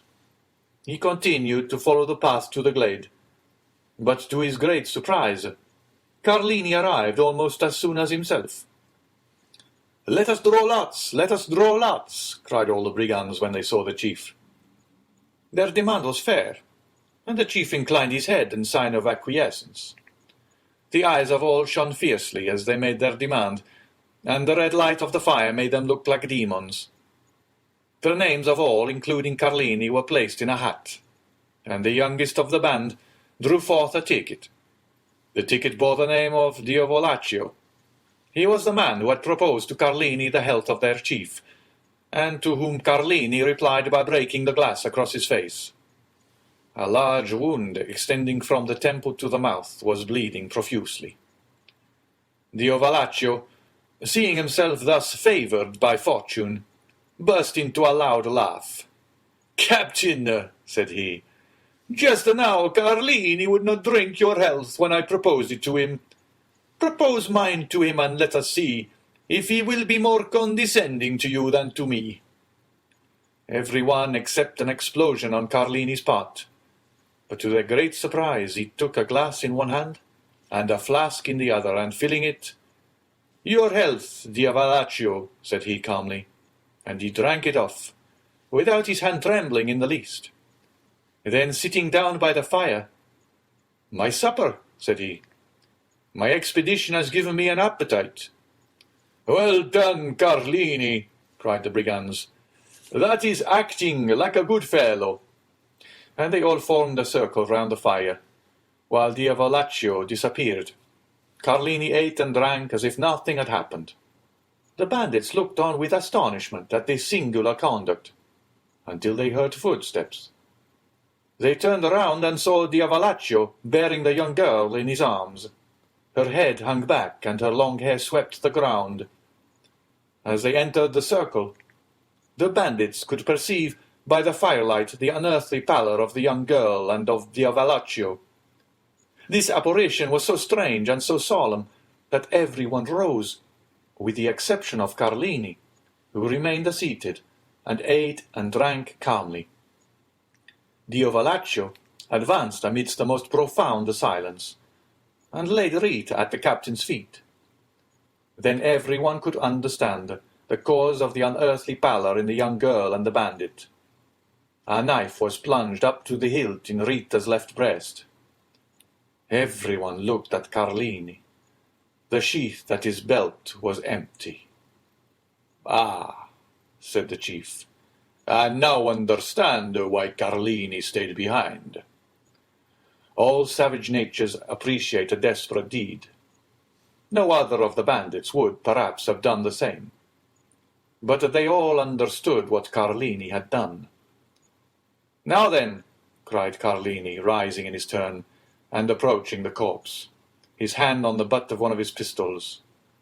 "Does anyone dispute the possession of this woman with me?" "No," returned the chief. "She is thine." Carlini raised her in his arms, and carried her out of the circle of firelight. Cucumetto placed his sentinels for the night, and the bandits wrapped themselves in their cloaks, and lay down before the fire. At midnight the sentinel gave the alarm, and in an instant all were on the alert. It was Rita's father, who brought his daughter's ransom in person. "Here," said he to Cucciumetto, "here are the 300 piastres. Give me back my child." But the chief, without taking the money, made a sign to him to follow. The old man obeyed. They both advanced beneath the trees, through whose branches streamed the moonlight. Cucciumetto stopped at last, and pointed to 2 persons grouped at the foot of a tree. "There," said he, "demand thy child of Carlini. He will tell thee what has become of her." And he returned to his companions. The old man remained motionless. He felt that some great and unforeseen misfortune hung over his head. At length he advanced toward the group, the meaning of which he could not comprehend. As he approached, Carlini raised his head, and the forms of 2 persons became visible to the old man's eyes. A woman lay on the ground, her head resting on the knees of a man who was seated by her. As he raised his head, the woman's face became visible. The old man recognized his child, and Carlini recognized the old man. "I expected thee," said the bandit to Rita's father. "Wretch," returned the old man, "what hast thou done?" And he gazed with terror on Rita, pale and bloody, a knife buried in her bosom. A ray of moonlight poured through the tree, and lighted up the face of the dead. "Cucciumetto had violated thy daughter," said the bandit. "I loved her, therefore I slew her, for she would have served as the sport of the whole band." The old man spoke not, and grew pale as death. "Now," continued Carlini, "if I have done wrongly, avenge her." And withdrawing the knife from the wound in Rita's bosom, he held it out to the old man with one hand, while with the other he tore open his vest. "Thou hast done well," returned the old man in a hoarse voice. "Embrace me, my son." Carlini threw himself, sobbing like a child, into the arms of his mistress's father. These were the first tears the man of blood had ever wept. "Now," said the old man, "aid me to bury my child." Carlini fetched 2 pickaxes, and the father and the lover began to dig at the foot of a huge oak, beneath which the young girl was to repose. When the grave was formed, the father kissed her first, and then the lover afterwards, one taking the head, the other the feet. They placed her in the grave. Then they knelt on each side of the grave and said the prayers of the dead. Then, when they had finished, they cast the earth over the corpse, until the grave was filled. Then, extending his hand, the old man said, "I thank you, my son, and now leave me alone." "Yet," replied Carlini, "leave me, I command you." Carlini obeyed, rejoined his comrades, folded himself in his cloak, and soon appeared to sleep as soundly as the rest. It had been resolved the night before to change their encampment. An hour before daybreak, Cucciumetto aroused his men and gave the word to march. But Carlini would not quit the forest without knowing what had become of Rita's father. He went toward the place where he had left him. He found the old man suspended from one of the branches of the oak which shaded his daughter's grave. He then took an oath of bitter vengeance over the dead body of the one and the tomb of the other. But he was unable to complete his oath, for 2 days afterwards, in an encounter with the Roman carbineers, Carlini was killed. There was some surprise, however, that as he was with his face to the enemy, he should have received a ball between his shoulders. That astonishment ceased when one of the brigands remarked to his comrades that Cucciumetto was stationed 10 paces in Carlini's rear when he fell. On the morning of the departure from the forest of Frosinone, he had followed Carlini in the darkness, and heard this oath of vengeance, and like a wise man, anticipated it. They told 10 other stories of this bandit chief, each more singular than the other. Thus, from Fondi to Perusia, everyone trembles at the name of Cucumetto. These narratives were frequently the theme of conversation between Luigi and Teresa. The young girl trembled very much at hearing the stories, but Vampa reassured her with a smile, tapping the butt of his good fowling piece, which threw its ball so well, and if that did not restore her courage, he pointed to a crow perched on some dead branch, took aim, touched the trigger, and the bird fell dead at the foot of the tree. Time passed on, and the 2 young people had agreed to be married when Vampa should be 20 and Teresa 19 years of age. They were both orphans and had only their employer's leave to ask, which had been already sought and obtained. One day, when they were talking over their plans for the future, they heard 2 or 3 reports of firearms, and then suddenly a man came out of the wood, near which the 2 young persons used to graze their flocks, and hurried towards them. When he came within hearing, he exclaimed, "I am pursued! Can you conceal me?" They knew full well that this fugitive must be a bandit, but there is an innate sympathy between the Roman brigand and the Roman peasant, and the latter is always ready to aid the former. Vampa, without saying a word, hastened to the stone that closed up the entrance to their grotto, drew it away, made a sign to the fugitive to take refuge there in a retreat unknown to everyone, closed the stone upon him, and then went and resumed his seat by Teresa. Instantly afterwards, 4 carbineers on horseback appeared on the edge of the wood. 3 of them appeared to be looking for the fugitive, while the 4th dragged a brigand prisoner by the neck. The 3 carbineers looked about carefully on every side, saw the young peasants, and galloping up began to question them. They had seen no one. "That is very annoying," said the brigadier, "for the man we are looking for is the chief." "Cucumetto," cried Luigi and Teresa at the same moment.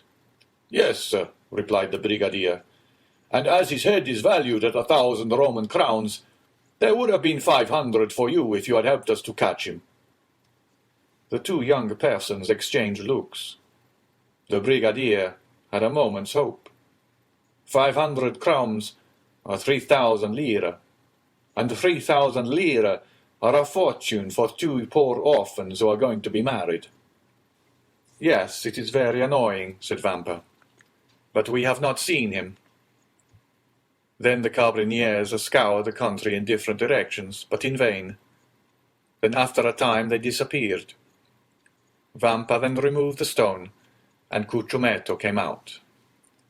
Through the crevices in the granite, he had seen the 2 young peasants talking with the carbineers, and guessed the subject of their parley. He had read in the countenances of Luigi and Teresa their steadfast resolution not to surrender him, and he drew from his pocket a purse full of gold, which he offered to them. But Vampa raised his head proudly. As to Teresa, her eyes sparkled when she thought of all the fine gowns and gay jewelry she could buy with this purse of gold. Cucumetto was a cunning fiend, and had assumed the form of a brigand instead of a serpent, and this look from Teresa showed to him that she was a worthy daughter of Eve, and he returned to the forest, pausing several times on his way, under the pretext of saluting his protectors. Several days elapsed, and they neither saw nor heard of Cucumetto. The time of the Carnival was at hand. The Count of San Felice announced a grand masked ball, to which all that were distinguished in Rome were invited. Teresa had great desire to see this ball. Luigi asked permission of his protector, the steward, that she and he might be present amongst the servants of the house. This was granted. The ball was given by the Count for the particular pleasure of his daughter Carmela, whom he adored. Carmela was precisely the age and figure of Teresa, and Teresa was as handsome as Carmela. On the evening of the ball, Teresa was attired in her best, her most brilliant ornaments in her hair, and gayest glass beads. She was in the costume of the women of Frascati, She wore the very picturesque garb of the Roman peasant at holiday time. They both mingled, as they had leave to do, with the servants and the peasants. The festa was magnificent, but only was the villa brilliantly illuminated, but thousands of coloured lanterns were suspended from the trees in the garden, and very soon the palace overflowed to the terraces, and the terraces to the garden walks. At each cross-path was an orchestra, and tables spread with refreshments. The guests stopped, formed quadrilles, and danced in any part of the grounds they pleased. Carmela was attired like a woman of Sonnino. Her cap was embroidered with pearls. The pins in her hair were of gold and diamonds. Her girdle was of Turkey silk with large embroidered flowers. Her bodice and skirt were of cashmere. Her apron of Indian muslin, and the buttons of her corset were of jewels. Two of her companions were dressed, the one as a woman of Nettuno, and the other as a woman of La Riccia. 4 young men of the richest and noblest families of Rome accompanied them with that Italian freedom which has not its parallel in any other country in the world. They were attired as peasants of Albano, Velletri, Civita Castellana, and Sora. We need hardly add that these peasant costumes, like those of the young women, were brilliant with gold and jewels. Carmela wished to form a quadrille, but there was one lady wanting. Carmela looked all round her, but not one of the guests had a costume similar to her own, or those of her companions. The Count of San Felice pointed out Teresa, who was hanging on Luigi's arm in a group of peasants. "Will you allow me, father?" said Carmela. "Certainly," replied the Count. "Are we not in Carnival time?" Carmela turned towards a young man who was talking with her and saying a few words to him, pointed with her finger to Teresa. The young man looked, bowed in obedience, and then went to Teresa and invited her to dance in a quadrille directed by the Count's daughter. Teresa felt a flush pass over her face. She looked at Luigi, who could not refuse his assent. Luigi slowly relinquished Teresa's arm, which he had held beneath his own, and Teresa, accompanied by her elegant cavalier, took her appointed place with much agitation in the aristocratic quadrille. Certainly, in the eyes of an artist, the exact and strict costume of Teresa had a very different character from that of Carmela and her companions, and Teresa was frivolous and coquettish, and thus the embroidery and muslins, the cashmere waist-girdles, all dazzled her, and the reflection of sapphires and diamonds almost turned her giddy brain. Luigi felt a sensation hitherto unknown arising in his mind. It was like an acute pain, which gnawed at his heart, and then thrilled through his whole body. He followed with his eye each movement of Teresa and her cavalier. When their hands touched, he felt as though he should swoon. Every pulse beat with violence, and it seemed as though a bell were ringing in his ears. When they spoke, although Teresa listened timidly and with downcast eyes to the conversation of her cavalier, as Luigi could read in the ardent looks of the good-looking young man that his language was that of praise, it seemed as if the whole world was turning round with him, and all the voices of hell were whispering in his ears ideas of murder and assassination. Then, fearing that his paroxysm might get the better of him, he clutched with one hand the branch of a tree against which he was leaning, and with the other convulsively grasped the dagger with a carved handle which was in his belt, and which unwittingly he drew from the scabbard from time to time. Luigi was jealous. He felt that, influenced by her ambitions and coquettish disposition, Teresa might escape him. The young peasant girl, at first timid and scared, soon recovered herself. We have said that Teresa was handsome, but this is not all. Teresa was endowed with all those wild graces which are so much more potent than our affected and studied elegancies. She had almost all the honours of the quadrille, and if she were envious of the Count of San Felice's daughter, we will not undertake to say that Carmela was not jealous of her.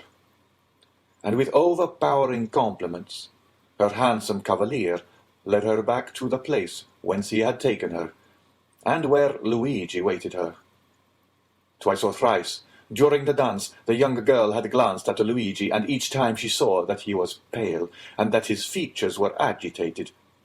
Once even the blade of his knife, half drawn from its sheath, had dazzled her eyes with its sinister glare. Thus it was almost tremblingly that she resumed her lover's arm.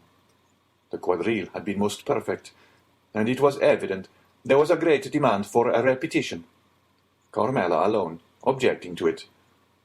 But the Count of San Felice besought his daughter so earnestly that she acceded. One of the cavaliers then hastened to invite Teresa, without whom it was impossible for the quadrille to be formed. But the young girl had disappeared.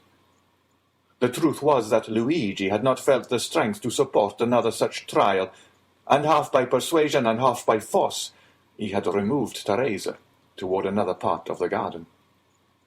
Teresa had yielded in spite of herself, but when she looked at the agitated countenance of the young man, she understood by his silence and trembling voice that something strange was passing within him. She herself was not exempt from internal emotion, and without having done anything wrong, yet fully comprehended that Luigi was right in reproaching her. Why, she did not know, but yet she did not feel less that these reproaches were merited. However, to Teresa's great astonishment, Luigi remained mute, and not a word escaped his lips the rest of the evening. When the chill of the night had driven away the guests from the gardens, and the gates of the villa were closed on them for the festa indoors, he took Teresa quite away, and as he left her at her home he said, "Teresa, what were you thinking of as you danced opposite the young Countess of San Felice?" "I thought," replied the young girl, with all the frankness of her nature, "that I would give half my life for a costume such as she wore." "And what said your cavalier to you?" "He said it only depended on myself to have it, and I had only one word to say." "He was right," said Luigi. "Do you desire it as ardently as you say?" "Yes." "Well, then, you shall have it." The young girl, much astonished, raised her head to look at him, but his face was so gloomy and terrible that her words froze to her lips. As Luigi spoke thus, he left her. Teresa followed him with her eyes into the darkness, as long as she could. And when he had quite disappeared, she went into the house with a sigh. That night, a memorable event occurred, due no doubt to the imprudence of some servant who had neglected to extinguish the lights. The villa of San Felice took fire in the rooms adjoining the very apartment of the lovely Carmela. Awakened in the night by the light of the flames, she sprang out of the bed, wrapped herself in a dressing-gown, and attempted to escape by the door. But the corridor by which she hoped to fly was already a prey to the flames. She then returned to her room, calling for help as loudly as she could, when suddenly her window, which was 20 feet from the ground, was opened. A young peasant jumped into the chamber, seized her in his arms, and with superhuman skill and strength conveyed her to the turf of the grass plot, where she fainted. When she recovered, her father was by her side. All the servants surrounded her, offering her assistance. An entire wing of the villa was burnt down, but what of that, as long as Carmela was safe and uninjured? Her preserver was everywhere sought for, but he did not appear. He was inquired after, but no one had seen him. Carmela was greatly troubled, but she had not recognized him, as the Count was immensely rich, excepting the danger Carmela had run, and the marvellous manner in which she had escaped made that appear to him rather a favour of Providence than a real misfortune. The loss occasioned by the conflagration was to him but a trifle. The next day, at the usual hour, the two young peasants were on the borders of the forest. Luigi arrived first. He came toward Teresa in high spirits and seemed to have completely forgotten the events of the previous evening. The young girl was very pensive, but seeing Luigi so cheerful, she on her part assuming a smiling air, which was natural to her when she was not excited or in her passion. Luigi took her arm beneath his own, and led her to the door of the grotto. Then he paused. The young girl, perceiving that there was something extraordinary, looked at him steadfastly. "Teresa," said Luigi, "yesterday evening you told me you would give all the world to have a costume similar to that of the Count's daughter."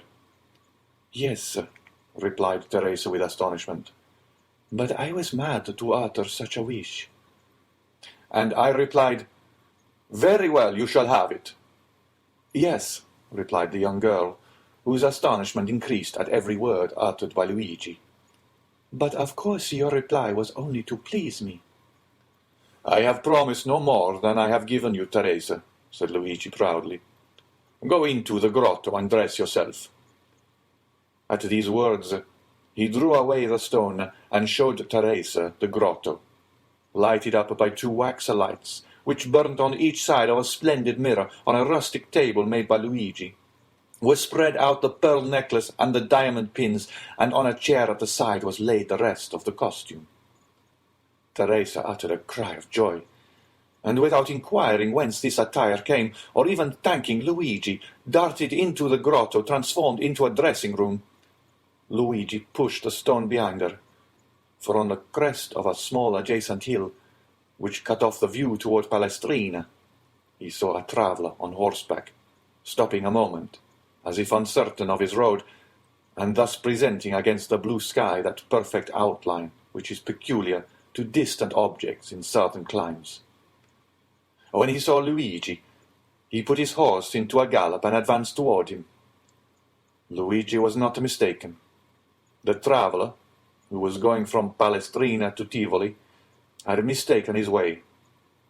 The young man directed him, but as at a distance of a quarter of a mile the road again divided into 3 ways, and on reaching these the traveller might again stray from his route, he begged Luigi to be his guide.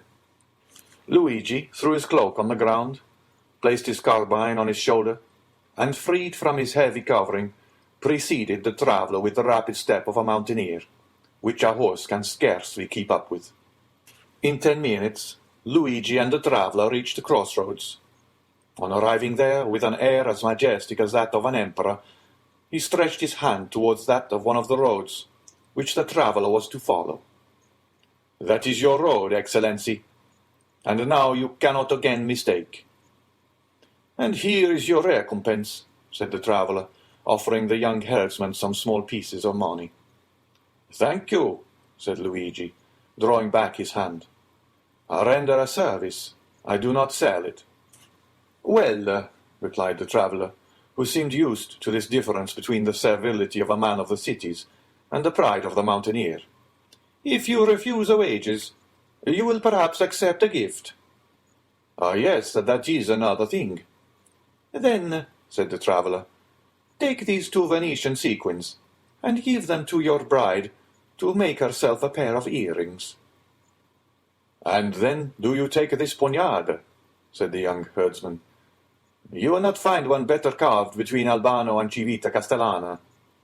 "I accept it," answered the traveller, "but then the obligation will be on my side, for this poniard is worth more than 2 sequins." "For a dealer, perhaps, but for me, who engraved it myself, it is hardly worth a piastre." "What is your name?" inquired the traveller. "Luigi Vampa," replied the shepherd, with the same air as he would have replied, "Alexander, King of Macedon." "And yours?" "I," said the traveller, "am called Sinbad the sailor." Franz Epinay started with surprise. "Sinbad the sailor?" he said. "Yes," replied the narrator. "That was the name which the traveller gave to Vampa as his own." "Well, and what may you have to say against this name?" inquired Albert. "It is a very pretty name, and the adventures of the gentleman of that name amused me very much in my youth, I must confess." Franz said no more. The name of Sinbad the sailor, as may well be supposed, awakened in him a world of recollections, as had the name of the Count of Monte Cristo on the previous evening. "Proceed," said he to the host. Vampa put the 2 sequins haughtily into his pocket, and slowly returned by the way he had gone. As he came within 200 or 300 paces of the grotto, he thought he heard a cry.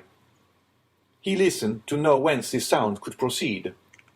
A moment afterwards, he thought he heard his own name pronounced distinctly. The cry proceeded from the grotto. He bounded like a chamois, cocking his carbine as he went, and in a moment reached the summit of a hill opposite to that on which he had perceived the traveller. 3 cries for help came more distinctly to his ear. He cast his eyes around him, and saw a man carrying off Teresa, as Nessus the centaur carried Deianira. This man, who was hastening toward the wood, was already 3/4 of the way on the road from the grotto to the forest. Vampa measured the distance. The man was at least 200 paces in advance of him, and there was not a chance of overtaking him. The young shepherd stopped, as if his feet had been rooted to the ground. Then he put the butt of his carbine to his shoulder, took aim at the ravisher, followed him for a second in his track, and then fired. The ravisher stopped, suddenly. His knees bent under him, and he fell with Teresa in his arms. The young girl rose instantly, but the man lay on earth, struggling in the agonies of death. Vampa then rushed towards Teresa, for at 10 paces from the dying man her legs had failed her, and she had dropped on her knees, so that the young man feared that the ball that had brought down his enemy had also wounded his betrothed. Fortunately she was unscathed, and it was fright alone that had overcome Teresa. When Luigi had assured himself that she was safe and unharmed, he turned towards the wounded man. He had just expired, with clenched hands, his mouth in a spasm of agony, and his hair on end in the sweat of death. His eyes remained open and menacing. Vampa approached the corpse, and recognized Cucumetto, on which the bandit had been saved by the 2 young peasants. He had been enamored of Teresa, and had sworn she should be his. From that time he had watched them, and profiting by the moment when her lover had left her alone, had carried her off, and believed he at length had her in his power, when the ball, directed by the unerring skill of the young herdsman, had pierced his heart. Vampa gazed on him for a moment without betraying the slightest emotion, while on the contrary, Teresa, shuddering in every limb, dared not approach the slain ruffian, but by degrees, and threw a hesitating glance at the dead body over the shoulder of her lover. Suddenly, Vampa turned towards his mistress. "Ah," said he, "good, good, you are dressed. It is now my turn to dress myself." Teresa was clothed from head to foot in the garb of the Count of San Felice's daughter. Vampa took Cucumetto's body in his arms and conveyed it to the grotto, while in her turn Teresa remained outside. If a second traveller had passed, he would have seen a strange thing: a shepherdess watching her flock, clad in a cashmere gown, with earrings and necklace of pearls, diamond pins and buttons of sapphires, emeralds and rubies. He would no doubt have believed that he had returned to the times of Florian, and would have declared on reaching Paris that he had met an Alpine shepherdess seated at the foot of the Sabine hill. At the end of a quarter of an hour, Vampa quitted the grotto. His costume was no less elegant than that of Teresa. He wore a vest of garnet-coloured velvet, with buttons of cut gold, a silk waistcoat covered with embroidery, a Roman scarf tied around his neck, a cartridge box worked with gold and red and green silk, sky-blue velvet breeches, fastened above the knee, with diamond buckles, garters of deerskin, worked with 1,000 arabesques, and a hat whereon hung ribbons of all colours. 2 watches hung from his girdle, and a splendid poniard was on his belt. Teresa uttered a cry of admiration. Vampa, in this attire, resembled a painting by Leopold Robert or Schmetz. He had assumed the entire costume of Cucumetto. The young man saw the effect produced on his betrothed, and a smile of pride passed over his lips. "Now," he said to Teresa, "are you ready to share my fortune, whatever it may be?" "Oh, yes," exclaimed the young girl, enthusiastically. "And follow me wherever I go?" "To the world's end." "Then take my arm, and let us on. We have no time to lose." The young girl did so without questioning her lover as to where he was conducting her, for he appeared to her at this moment as handsome, proud, and powerful as a god. They went towards the forest, and soon entered it. We need scarcely say that all the paths of the mountain were known to Vampa. He therefore went forward without a moment's hesitation, although there was no beaten track, but he knew his path by looking at the trees and bushes, and thus they kept on advancing for nearly an hour and a half. At the end of this time they had reached the thickest of the forest. A torrent, whose bed was dry, led into a deep gorge. Vampa took this wild road, which, enclosed between two ridges and shadowed by the tufted umbrage of the pines, seemed, but for the difficulties of its descent, that path to Avernus of which Virgil speaks. Teresa had become alarmed at the wild and deserted look of the plain around her, and pressed closely against her guide, not uttering a syllable. But as she saw him advance, with even step and composed countenance, she endeavoured to repress her emotion. Suddenly, about 10 paces from them, a man advancing from behind a tree and aimed at Vampa. "Not another step," he said, "or you are a dead man." "What then?" said Vampa, raising his hand with a gesture of disdain, while Teresa, no longer able to restrain her alarm, clung closely to him. "Do wolves rend each other?" "Who are you?" inquired the sentinel. "I am Luigi Vampa, shepherd of the San Felice farm." "What do you want?" "I would speak with your companions, who are in the glade at Rocca Bianca." "Follow me, then," said the sentinel. "Or, as you know your way, go first." Vampa smiled disdainfully at this precaution on the part of the bandit, went before Teresa, and continued to advance with the same firm and easy step as before. At the end of 10 minutes, the bandit made them a sign to stop. The two young persons obeyed. Then the bandit thrice imitated the cry of a crow. A croak answered the signal. "Good," said the sentry. "You may now go on." Luigi and Teresa again set forward. As they went on, Teresa clung tremblingly at her lover at the sight of weapons and the glistening of carbines through the trees. The retreat of Rocca Bianca was at the top of a small mountain, which no doubt in former days had been a volcano, an extinct volcano before the days when Remus and Romulus had deserted Alba to come and found the city of Rome. Teresa and Luigi reached the summit, and all at once found themselves in the presence of 20 bandits. "Here is a young man who seeks and wishes to speak to you," said the sentinel. "What has he to say?" inquired the young man who was in command in the chief's absence. "I wish to say that I am tired of a shepherd's life," was Vampa's reply. "Ah, I understand," said the lieutenant. "And you seek admittance into our ranks?" "Welcome," cried several bandits from Ferrosino, Pampinara, and Anagni, who had recognized Luigi Vampa. "Yes, but I came to ask something more than to be your companion." "And what may that be?" inquired the bandits with astonishment. "I come to ask to be your captain," said the young man. The bandits shouted with laughter. "And what have you done to aspire to this honor?" demanded the lieutenant. "I have killed your chief Cucciumetto, whose dress I now wear, and I set fire to the Villa San Felice to procure a wedding dress for my betrothed." An hour afterwards Luigi Vampa was chosen captain. Vice Cucciumetto deceased. "Well, my dear Albert," said Franz, turning towards his friend, "what think you of citizen Luigi Vampa?" "I say he is a myth," replied Albert, "and never had an existence." "And what may a myth be?" inquired Pastrini. "The explanation would be too long, my dear landlord," replied Franz.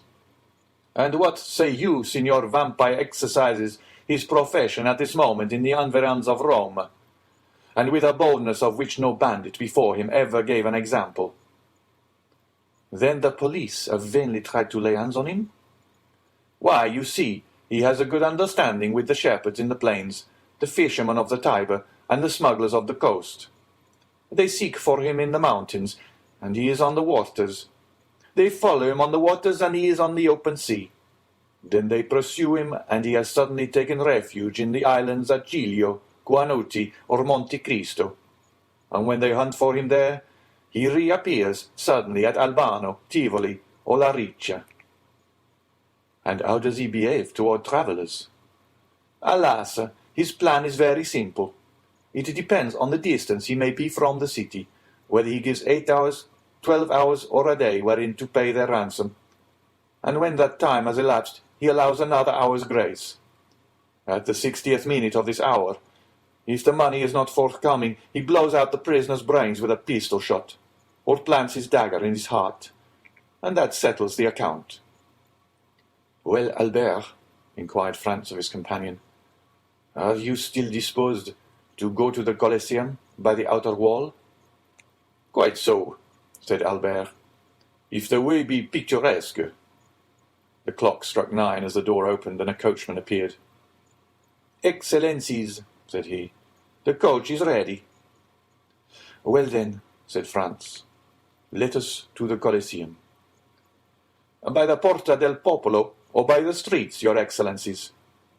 "By the streets, morbleu, by the streets," cried Franz. "Ah, my dear fellow," said Albert, rising and lighting his third cigar. "Really, I thought you had more courage." So saying, the two young men went down the staircase and got into the carriage. End of chapter 33. Chapter 34. The Colosseum. Franz had so managed his route that during the ride to the Colosseum they passed not a single ancient ruin, so that no preliminary impression interfered to mitigate the colossal proportions of the gigantic building they came to admire. The road selected was a continuation of the Via Sistina. Then, by cutting off the right angle of the street in which stands Santa Maria Maggiore, and proceeding by the Via Urbana and San Pietro in Vincoli, the travellers would find themselves directly opposite the Colosseum. This itinerary possessed another great advantage, that of leaving Franz at full liberty to indulge his deep reverie upon the subject of Signor Pastrini's story, in which his mysterious host of Monte Cristo was so strangely mixed up. Seated with folded arms in a corner of the carriage, he continued to ponder over the singular history he had so lately listened to, and to ask himself an interminable number of questions touching its various circumstances, without, however, arriving at a satisfactory reply to any of them. One fact more than the rest brought his friend Sinbad the sailor back to his recollection, and that was the mysterious sort of intimacy that seemed to exist between the brigands and the sailors, and Pastrini's account of Vampa's having found refuge on board the vessels of smugglers and fishermen reminded Franz of the 2 Corsican bandits he had found supping so amicably with the crew of the little yacht, which had even deviated from its course and touched at Porto Vecchio for the sole purpose of landing them. The very name assumed by his host of Monte Cristo, and again repeated by the landlord of the Hôtel de Londres, abundantly proved to him that his island friend was playing his philanthropic part on the shores of Piombino, Civitavecchio, Ostia, and Gaeta, as on those of Corsica, Tuscany, and Spain. And further, Franz bethought him of having heard his singular entertainer speak both of Tunis and Palermo, proving thereby how largely his circle of acquaintances extended. But however the mind of the young man might be absorbed in these reflections, they were at once dispersed at the sight of the dark, frowning ruins of the stupendous Colosseum, through the various openings of which the pale moonlight played and flickered like the unearthly gleam from the eyes of the wondering dead. The carriage stopped near the Meta Sudans. The door was opened, and the young men, eagerly alighting, found themselves opposite a cicerone, who appeared to have sprung up from the ground, so unexpected was his appearance. The usual guide from the hotel having followed them, they had paid 2 conductors. Nor is it possible at Rome to avoid this abundant supply of guides. Besides the ordinary cicerone who seizes upon you directly you set foot in your hotel, and never quits you while you remain in the city, there's also a special cicerone belonging to each monument, nay, almost to each part of a monument. It may therefore be easily imagined there is no scarcity of guides at the Colosseum, that wonder of all ages, which Martial thus eulogizes: "Let Memphis cease to boast the barbarous miracles of her pyramids, and the wonders of Babylon be talked of no more among us. All must bow to the superiority of the gigantic labour of the Caesars, and the many voices of fame spread far and wide the surpassing merits of this incomparable monument." As for Albert and Franz, they essayed not to escape from their Ciceronian tyrants, and indeed it would have been so much the more difficult to break their bondage, as the guides alone are permitted to visit these monuments with torches in their hands. Thus then the young men made no attempt at resistance, but blindly and confidently surrendered themselves into the care and custody of their conductors. Albert had already made 7 or 8 similar excursions to the Colosseum, while his less favoured companion trod for the first time in his life the classic ground forming the monument of Flavius Vespasian, and to his credit, be it spoken, his mind, even amid the glib loquacity of the guides, was duly and deeply touched with awe and enthusiastic admiration of all he saw, and certainly no adequate notion of these stupendous ruins can be formed save by such as have visited them, and more especially by moonlight, at which time the vast proportions of the building appear twice as large when viewed by the mysterious beams of a southern moonlit sky, whose rays are sufficiently clear and vivid to light the horizon with a glow equal to the soft twilight of an eastern clime. Scarcely, therefore, had the reflective Franz walked 100 steps beneath the interior porticos of the ruin, than, abandoning Albert to the guides, who would by no means yield their prescriptive right of carrying their victims through the routine regularly laid down, and as regularly followed by them, but dragged the unconscious visitor to the various objects with a pertinacity that admitted of no appeal, beginning, as a matter of course, with the lion's den, and finishing with Caesar's podium, to escape a jargon and mechanical survey of the wonders by which he was surrounded. Franz ascended a half-dilapidated staircase, and leaving them to follow their monotonous round, seated himself at the foot of a column, and immediately opposite a large aperture which permitted him to enjoy a full and undisturbed view of the gigantic dimensions of the majestic ruin.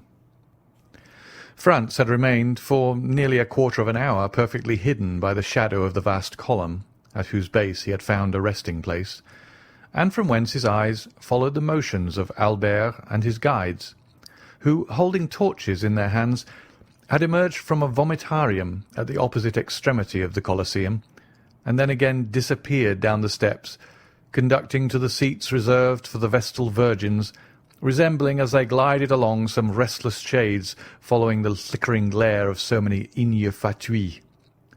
All at once his ear caught a sound resembling that of a stone rolling down the staircase opposite the one by which he had himself ascended. There was nothing remarkable in the circumstance of a fragment of granite giving way and falling heavily below, but it seemed to him that the substance that fell gave way beneath the pressure of a foot, and also that someone who endeavoured as much as possible to prevent his footsteps from being heard was approaching the spot where he sat. Conjecture soon became certainty, for the figure of a man was distinctly visible to Franz, gradually emerging from the staircase opposite, upon which the moon was at that moment pouring a full tide of silvery brightness.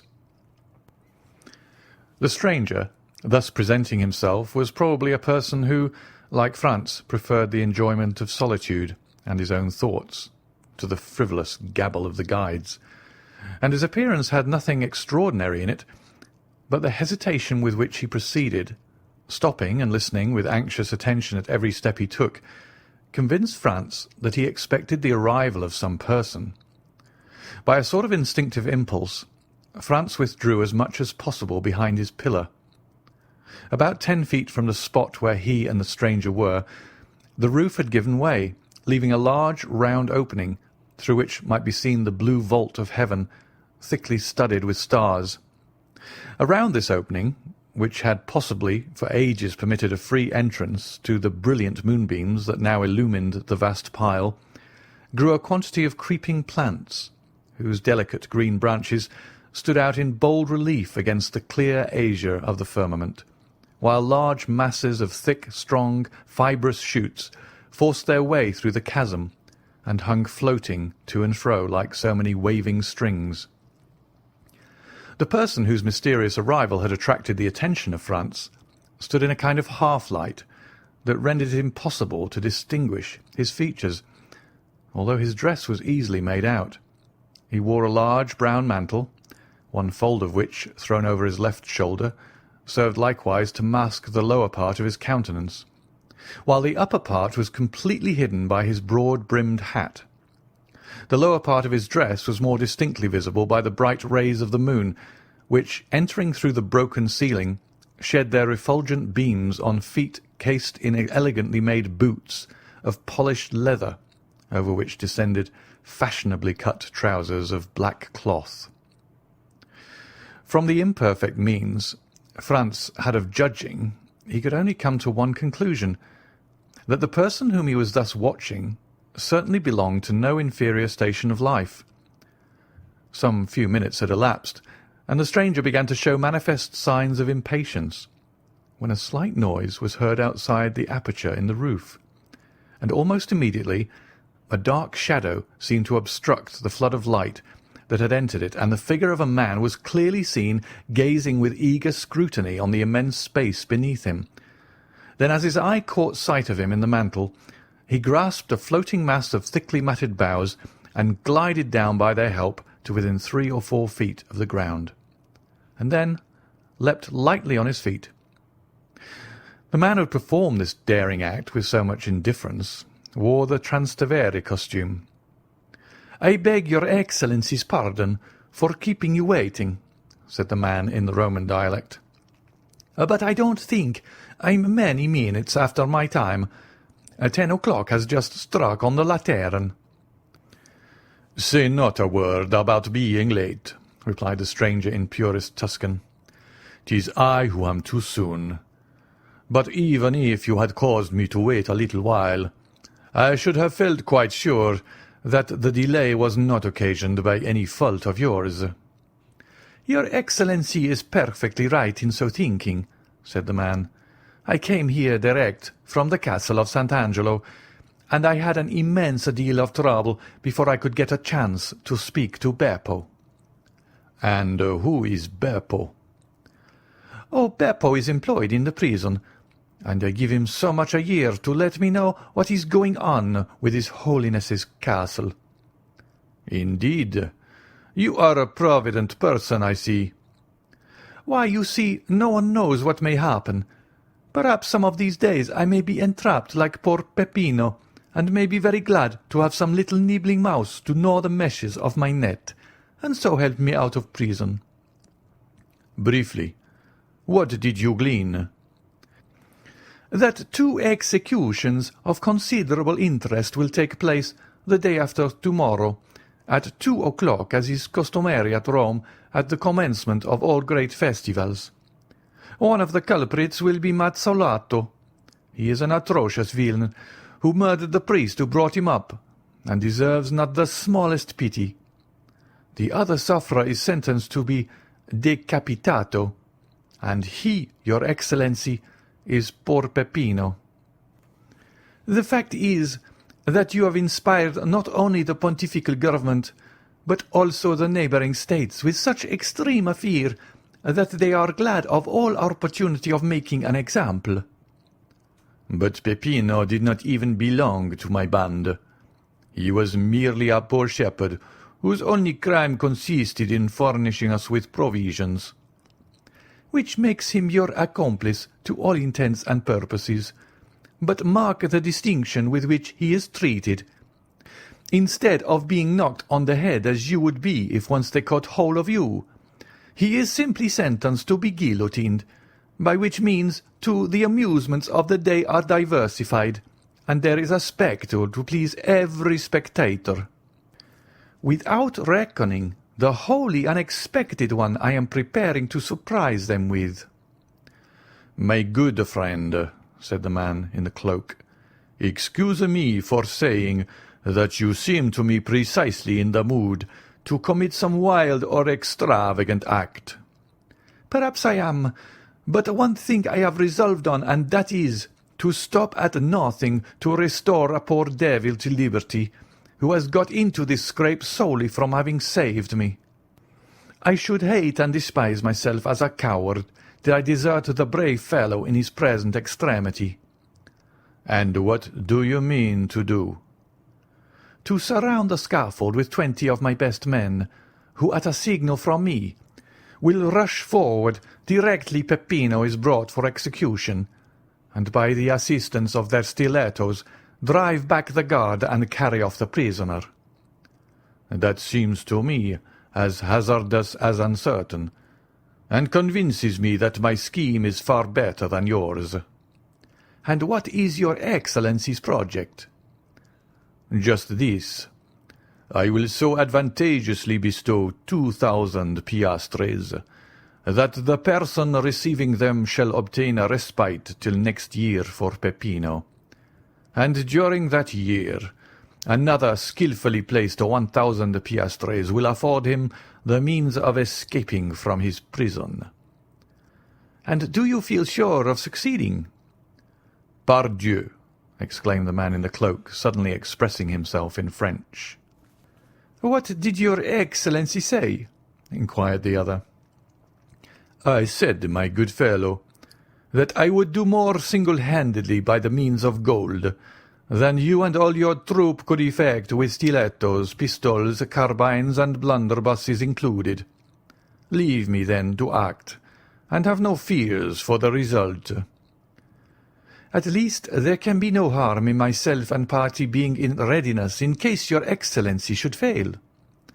"None whatever. Take what precautions you please, if it is any satisfaction to you to do so. But rely upon my obtaining the reprieve I seek." "Remember, the execution is fixed for the day after tomorrow, and that you have but one day to work in." "And what of that? Is not a day divided into 24 hours, each hour into 60 minutes, and every minute subdivided into 60 seconds? Now in 86,400 seconds very many things can be done." "And how shall I know whether your Excellency has succeeded or not?" "Oh, that is very easily arranged. I have engaged the 3 lower windows at the Café Rospoli. Should I have obtained the requisite pardon for Peppino, the 2 outside windows will be hung with yellow damasks, and the centre with white, having a large cross in red marked on it." "And whom will you employ to carry the reprieve to the officer directing the execution?" "Send one of your men, disguised as a penitent friar, and I will give it to him. His dress will procure him the means of approaching the scaffold itself, and he will deliver the official order to the officer who in his turn will hand it to the executioner. In the meantime, it will be as well to acquaint Peppino with what we have determined on, if it be only to prevent his dying of fear, or losing his senses, because in either case a very useless expense will have been incurred." "Your Excellency," said the man, "you are fully persuaded of my entire devotion to you, are you not?" "Nay, I flatter myself that there can be no doubt of it," replied the cavalier in the cloak. "Well, then, only fulfil your promise of rescuing Peppino, and henceforward you shall receive not only devotion, but the most absolute obedience from myself and those under me that one human being can render to another. Have a care how far you pledge yourself, my good friend, for I may remind you of your promise at some, perhaps not very distant period, when I, in my turn, may require your aid and influence.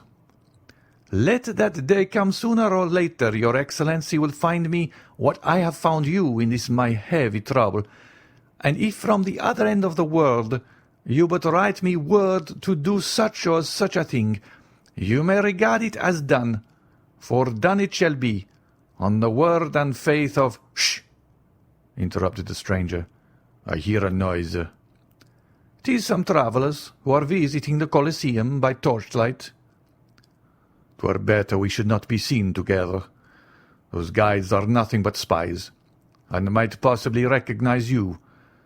And however I may be honoured by your friendship, my worthy friend, if once the extent of our intimacy were known, I am sadly afraid both my reputation and credit would suffer thereby." "Well, then, if you obtain the reprieve—" "The middle window at the Café Rospoli will be hung with white damask, bearing a red cross." "And if you fail?" "Then all three windows will have yellow draperies." "And then?"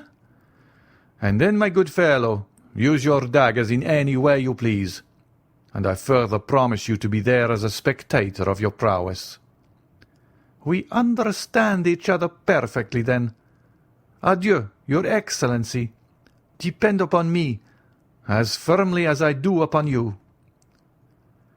Saying these words, the Transtabarian disappeared down the staircase, while his companion, muffling his features more closely than before in the folds of his mantle, passed almost close to Franz, and descended to the arena by an outward flight of steps.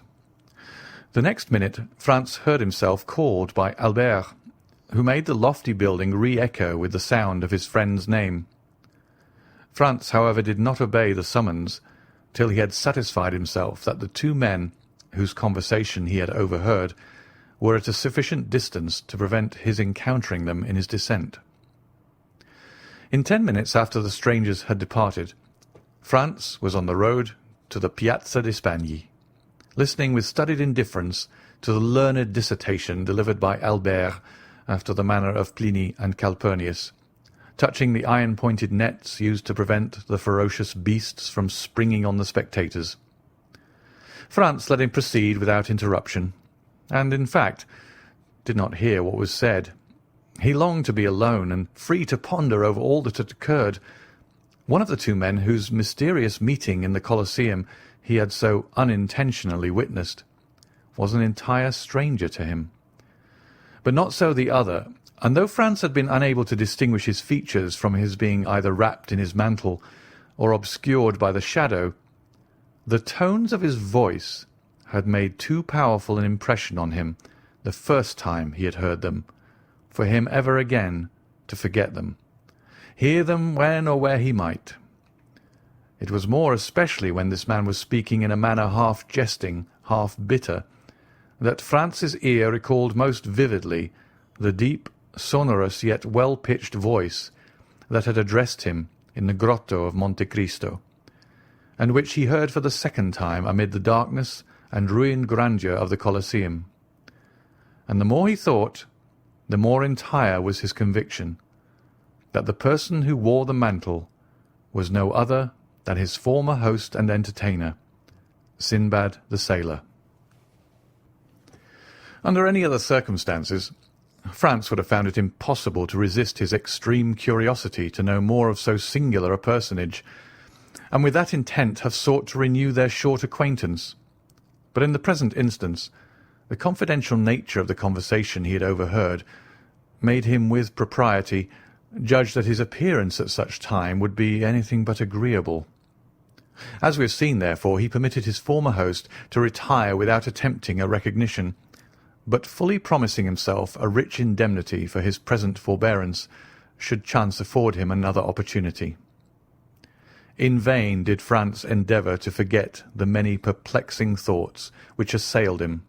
In vain did he court the refreshment of sleep. Slumber refused to visit his eyelids, and the night was passed in feverish contemplation of the chain of circumstances tending to prove the identity of the mysterious visitant to the Colosseum with the inhabitant of the grotto of Monte Cristo. And the more he thought, the firmer grew his opinion on the subject. Worn out at length, he fell asleep at daybreak and did not awake till late. Like a genuine Frenchman, Albert had employed his time in arranging for the evening's diversion. He had sent to engage a box at the Teatro Argentino, and Franz, having a number of letters to write, relinquished the carriage to Albert for the whole of the day. At 5 o'clock Albert returned, delighted with his day's work. He had been occupied in leaving his letters of introduction, and had received in return more invitations to balls and routs than it would be possible for him to accept. Besides this, he had seen, as he called it, all the remarkable sights at Rome. Yes, in a single day he had accomplished what his more serious-minded companion would have taken weeks to effect. Neither had he neglected to ascertain the name of the piece to be played that night at the Teatro Argentino, and also what performers appeared in it. The opera of Parisina was announced for representation, and the principal actors were Coselli, Moriani, and La Spezia. The young man, therefore, had reason to consider themselves fortunate in having the opportunity of hearing one of the best works by the composer of Lucia di Lammermoor, supported by three of the most renowned vocalists of Italy. Albert had never been able to endure the Italian theatres, with their orchestras from which it is impossible to see, and the absence of balconies or open boxes. All these defects pressed hard on a man who had had his stall at the Bouffe, and had shared a lower box at the Opera. Still, in spite of this, Albert displayed his most dazzling and effective costumes each time he visited the theatres. But alas, his elegant toilet was wholly thrown away, and one of the most worthy representatives of Parisian fashion had to carry with him the mortifying reflection that he had nearly overrun Italy without meeting with a single adventure. Sometimes Albert would affect to make a joke of his want of success, but internally he was deeply wounded, and his self-love immensely piqued to think that Albert de Morcerf, the most admired and most sought after of any young person of his day, should thus be passed over, and merely have his labour for his pains. And the thing was so much the more annoying, as according to the characteristic modesty of a Frenchman, Albert had quitted Paris with the full conviction that he had only to show himself in Italy to carry all before him, and that upon his return he should astonish the Parisian world with the recital of his numerous love affairs. Alas, poor Albert! None of these interesting adventures fell in his way. The lovely Genoese, Florentine, and Neapolitans were all faithful, if not to their husbands, at least to their lovers, and thought not of changing even for the splendid appearance of Albert de Morcerf, and all he gained was the painful conviction that the ladies of Italy have this advantage over those of France, that they are faithful even in their infidelity. Yet he could not restrain a hope that in Italy, as elsewhere, there might be an exception to the general rule. Albert, besides being an elegant, well-looking young man, was also possessed of considerable talent and ability. Moreover, he was a viscount, a recently created one, certainly, but in the present day it is not necessary to go as far back as Noah in tracing a descent, and a genealogical tree is equally estimated, whether dated from 1399 or merely 1815.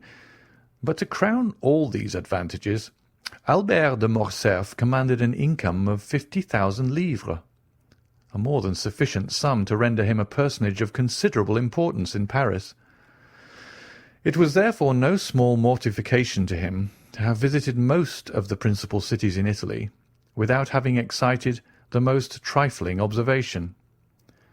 Albert, however, hoped to indemnify himself for all these slights and indifferences during the Carnival, knowing full well that among the different states and kingdoms in which this festivity is celebrated, Rome is the spot where even the wisest and gravest throw off the usual rigidity of their lives and deign to mingle in the follies of this time of liberty and relaxation. The Carnival was to commence on the morrow. Therefore Albert had not an instant to lose in setting forth the programme of his hopes, expectations, and claims to notice. With this design he had engaged a box in the most conspicuous part of the theatre, and exerted himself to set off his personal attractions by the aid of the most rich and elaborate toilet.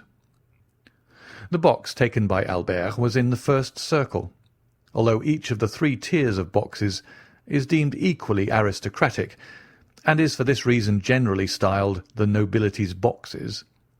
And although the box engaged for the 2 friends was sufficiently capacious to contain at least a dozen persons, it had cost less than would be paid at some of the French theatres for one admitting merely 4 occupants. Another motive had influenced Albert's selection of his seat. Who knew but that, thus advantageously placed, he might not in truth attract the notice of some fair Roman, and an introduction might ensue that would procure him the offer of a seat in a carriage, or a place in a princely balcony from which he might behold the gaieties of the Carnival. These united considerations made Albert more lively and anxious to please than he had hitherto been. Totally disregarding the business of the stage, he leaned from his box and began attentively scrutinizing the beauty of each pretty woman, aided by a powerful opera-glass. But alas, this attempt to attract notice wholly failed. Not even curiosity had been excited, and it was but too apparent that the lovely creatures into whose good graces he was desirous of stealing were all so much engrossed with themselves, their lovers, or their own thoughts, that they had not so much as noticed him, or the manipulation of his glass. The truth was that the anticipated pleasures of the Carnival, with the Holy Week that was to succeed it, so filled every fair breast as to prevent the least attention being bestowed even on the business of the stage. The actors made their entries and exits unobserved or unthought of. At certain conventional moments the spectators would suddenly cease their conversation, or rouse themselves from their musings, to listen to some brilliant effort of Moriani's, a well-executed recitative by Coselli, or to join in loud applause at the wonderful powers of La Spezia. But that momentary excitement over, they quickly relapsed into their former state of preoccupation or interesting conversation. Towards the close of the first act, the door of a box which had been hitherto vacant was opened. A lady entered to whom France had been introduced in Paris, where indeed he had imagined she still was. The quick eye of Albert caught the involuntary start with which his friend beheld the new arrival, and turning to him he said hastily, "Do you know the woman who has just entered that box?" "Yes. What did you think of her?" "Oh, she is perfectly lovely. What a complexion! And such magnificent hair. Is she French?" "No, a Venetian." "And her name is—" "Countess—" "I know her by name," exclaimed Albert. "She is said to possess as much wit and cleverness as beauty. I was to have been presented to her when I met her at Madame Villefort's ball." "Shall I assist you in repairing your negligence?" asked Franz. "My dear fellow, are you really on such good terms with her as to venture to take me to her box?" "Why, I have only had the honour of being in her society, and conversing with her 3 or 4 times in my life. But you know that even such an acquaintance as that might warrant my doing what you ask." At that instant the Countess perceived Franz and graciously waved her hand to him, to which he replied by a respectful inclination of the head. "Upon my word," said Albert, "you seem to be on excellent terms with the beautiful Countess." "You are mistaken in thinking so," returned Franz calmly. "But you merely fall into the same error which leads so many of our countrymen to commit the most egregious blunders. I mean that of judging the habits and customs of Italy and Spain by our Parisian notions. Believe me, nothing is more fallacious than to form any estimate of the degree of intimacy you may suppose existing among persons by the familiar terms they seem upon. There is a similarity of feeling at this instant between ourselves and the Countess. Nothing more. Is there, indeed, my good fellow? Pray tell me, is it sympathy of heart? No, of taste, continued Franz gravely. And in what manner has this congeniality of mind been evinced? By the Countess's visiting the Colosseum, as we did last night, by moonlight and nearly alone. You were with her, then? I was. And what did you say to her? We talked of the illustrious dead of whom that magnificent ruin is a glorious monument. Upon my word, cried Albert, you must have been a very entertaining companion alone, or all but alone with a beautiful woman in such a place of sentiment as the Colosseum, and yet to find nothing better to talk about than the dead? All I can say is, if ever I should get such a chance, the living should be my theme. And you will probably find your theme ill-chosen. But, said Albert, breaking in upon his discourse, never mind the past. Let us only remember the present. Are you not going to keep your promise of introducing me to the fair subject of our remarks? Certainly, directly the curtain falls on the stage. What a confounded time this first act takes. I believe on my soul that they never mean to finish it. Oh, yes, they will. Only listen to that charming finale. How exquisitely Coselli sings his part.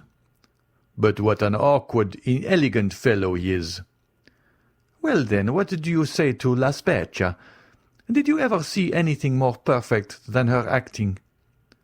Why, you know, my dear fellow, when one has been accustomed to Malibran and Sontag, such singers as these don't make the same impression on you. They perhaps do on others. At least you must admire Moriani's style and execution. I never fancied men of his dark, ponderous appearance singing with a voice like a woman's. My good friend, said Franz, turning to him, while Albert continued to point his glass at every box in the theatre, you seem determined not to approve. You are really too difficult to please.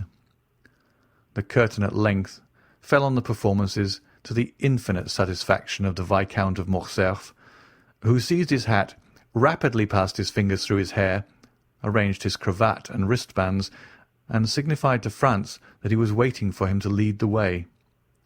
Franz, who had mutely interrogated the Countess, and received from her a gracious smile in token that he would be welcome, sought not to retard the gratification of Albert's eager impatience, but began at once the tour of the house, closely followed by Albert, who availed himself of the few minutes required to reach the opposite side of the theatre, to settle the height and smoothness of his collar, and to arrange the lapels of his coat. This important task was just completed as they arrived at the Countess's box. At the knock, the door was immediately opened, and the young man, who was seated beside the Countess, in obedience to the Italian custom, instantly rose and surrendered his place to the strangers, who in turn would be expected to retire upon the arrival of other visitors. Franz presented Albert as one of the most distinguished young men of the day, both as regarded his position in society and extraordinary talents. Nor did he say more than the truth, for in Paris and the circle in which the Viscount moved, he was looked upon and cited as a model of perfection. Franz added that his companion, deeply grieved at having been prevented the honour of being presented to the Countess during her sojourn in Paris, was most anxious to make up for it, and had requested him, Franz, to remedy the past misfortune by conducting him to her box, and concluded by asking pardon for his presumption in having taken it upon himself to do so. The Countess in reply bowed gracefully to Albert, and extended her hand with cordial kindness to Franz. Then, inviting Albert to take the vacant seat beside her, she recommended Franz take the next best, if he wished to view the ballet, and pointed to the one behind her own chair. Albert was soon deeply engrossed in discoursing upon Paris and Parisian matters, speaking to the Countess of the various persons they both knew there.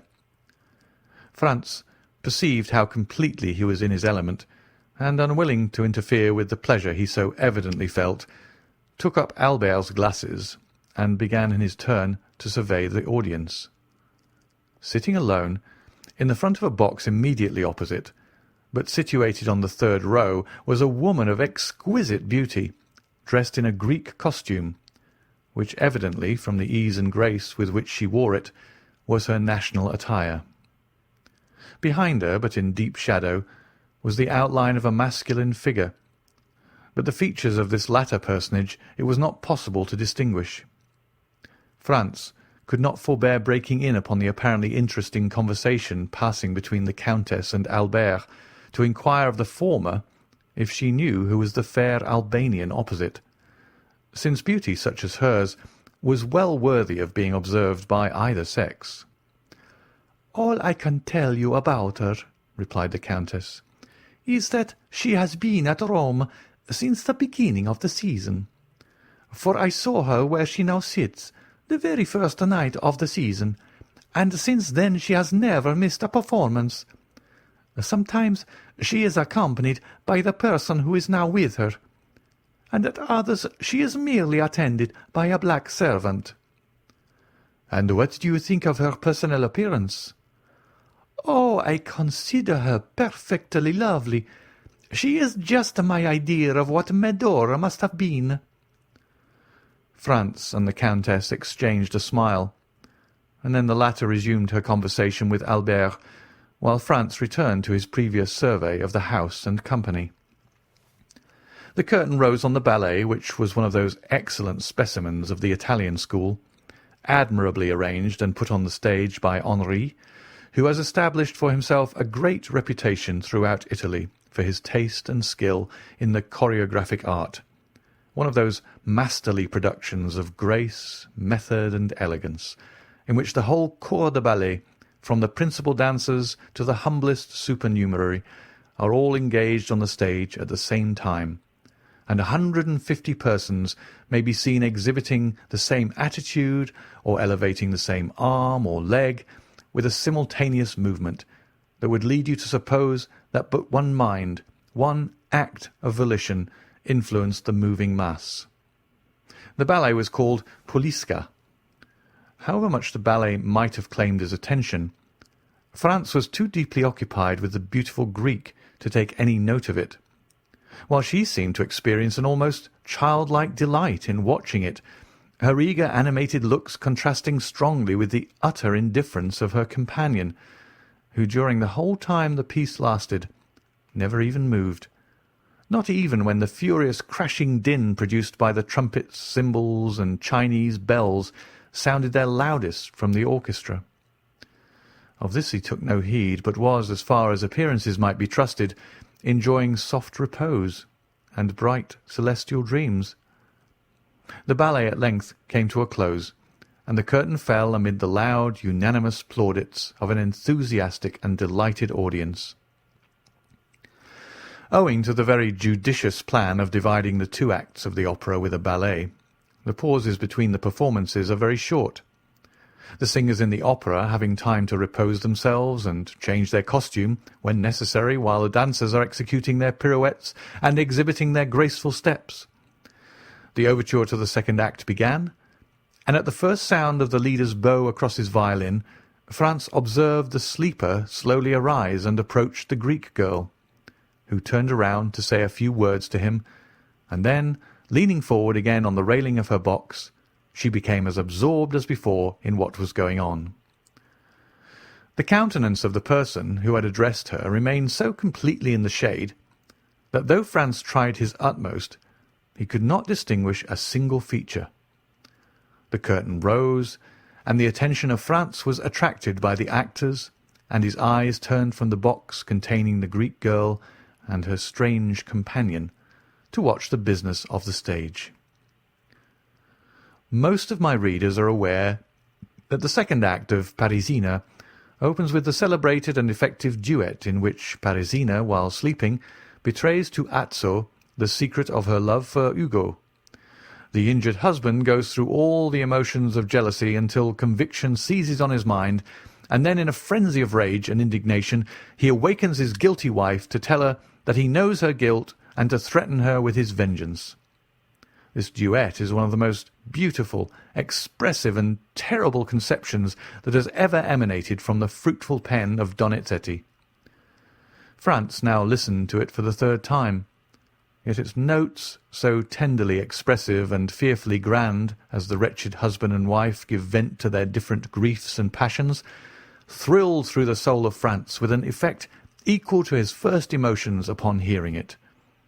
Excited beyond his usual calm demeanour, Franz rose with the audience and was about to join the loud, enthusiastic applause that followed, but suddenly his purpose was arrested. His hands fell by his sides, and the half-uttered bravos expired on his lips. The occupant of the box in which the Greek girl sat appeared to share the universal admiration that prevailed, for he left his seat to stand up in front, so that his countenance being fully revealed, Franz had no difficulty in recognizing him as the mysterious inhabitant of Monte Cristo, and the very same person he had encountered the preceding evening in the ruins of the Colosseum, and whose voice and figure had seemed so familiar to him. All doubt of his identity was now at an end. His singular host evidently resided at Rome. The surprise and agitation occasioned by this full confirmation of Franz's former suspicion had no doubt imparted a corresponding expression to his features, for the Countess, after gazing with a puzzled look at his face, burst into a fit of laughter, and begged to know what had happened. "Countess," returned Franz, totally unheeding her raillery, "I asked you a short time since if you knew any particulars respecting the Albanian lady. I must now beseech you to inform me who and what is her husband." "Nay," answered the Countess, "I know no more of him than yourself." "Perhaps you never before noticed him." "What a question! So truly French! Do you not know that we Italians have eyes only for the man we love?" "True," replied Franz. "All I can say is," continued the Countess, taking up the lorgnette and directing it toward the box in question, "that the gentleman whose history I am unable to furnish seems to me as though he had just been dug up. He looks more like a corpse permitted by some friendly grave-digger to quit his tomb for a while and revisit this earth of ours than anything human. How ghastly pale he is!" "Oh, he is always as colourless as you now see him," said Franz. "Then you know him?" almost screamed the Countess. "Oh, pray do, for heaven's sake, tell us all about it. Is he a vampire, or a resuscitated corpse, or what?" "I fancy I have seen him before, and I even think he recognizes me." "And I can well understand," said the Countess, shrugging up her beautiful shoulders, as though an involuntary shudder passed through her veins, "that those who have seen once that man will never be likely to forget him." The sensation experienced by Franz was evidently not peculiar to himself. Another, and wholly uninterested person, felt the same unaccountable awe and misgiving. "Well," inquired Franz, after the Countess had a second time directed her lorgnette at the box, "what do you think of our opposite neighbour?" "Why, that he is no other than Lord Ruthven himself, in a living form." This fresh allusion to Byron drew a smile to Franz's countenance. Although he could but allow that if anything was likely to induce belief in the existence of vampires, it would be the presence of such a man as the mysterious personage before him. "I must positively find out who and what he is," said Franz, rising from his seat. "No, no," cried the Countess. "You must not leave me. I depend upon you to escort me home. Oh, indeed, I cannot permit you to go." "Is it possible," whispered Franz, "that you entertain any fear?" "I'll tell you," answered the Countess. "Baron had the most perfect belief in the existence of vampires, and even assured me that he had seen them. The description he gave me perfectly corresponds with the features and character of the man before us. Oh, he is the exact personification of what I have been led to expect. The coal-black hair, large, bright, glittering eyes in which a wild, unearthly fire seems burning, the same ghastly paleness. Then observe, too, that the woman with him is altogether unlike all others of her sex. She is a foreigner, a stranger. Nobody knows who she is or where she comes from. No doubt she belongs to the same horrible race he does, and is like himself a dealer in magical arts. I entreat of you not to go near him, at least tonight, and if tomorrow your curiosity still continues as great, pursue your researches if you will. But tonight you neither can nor shall. For that purpose I mean to keep you all to myself." Franz protested he could not defer his pursuit till the following day, for many reasons. "Listen to me," said the Countess, "and do not be so very headstrong. I am going home. I have a party at my house tonight, and therefore cannot possibly remain till the end of the opera. Now I cannot for one instant believe you so devoid of gallantry as to refuse a lady your escort when she even condescends to ask you for it." There was nothing else left for Franz to do but to take up his hat, open the door of the box, and offer the Countess his arm. It was quite evident by her manner that her uneasiness was not feigned, and Franz himself could not resist a feeling of superstitious dread, so much the stronger in him as it arose from a variety of corroborative recollections, while the terror of the Countess sprang from an instinctive belief, originally created in her mind by the wild tales she had listened to till she believed them truths. Franz could even feel her arm tremble as he assisted her into the carriage. Upon arriving at her hotel, Franz perceived that she had deceived him when she spoke of expecting company. On the contrary, her own return before the appointed hour seemed greatly to astonish the servants. "Excuse my little subterfuge," said the Countess in reply to her companion's half-reproachful observation on the subject, "but that horrid man had made me feel quite uncomfortable, and I longed to be alone, that I might compose my startled mind." Franz essayed to smile.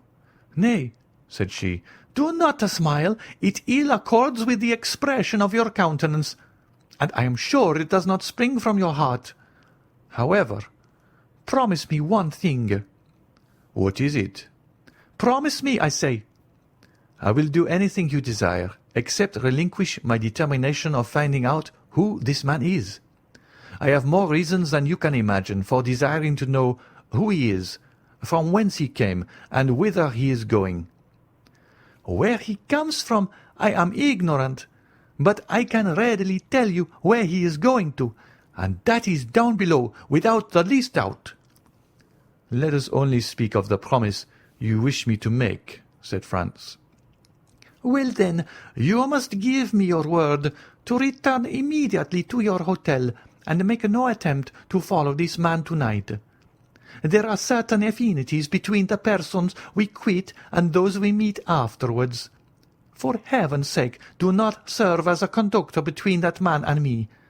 Pursue your chase after him tomorrow, as eagerly as you please, but never bring him near me, if you would not see me die of terror. And now, good night. Go to your rooms and try to sleep away all the recollections of this evening. For my own part, I am quite sure I shall not be able to close my eyes."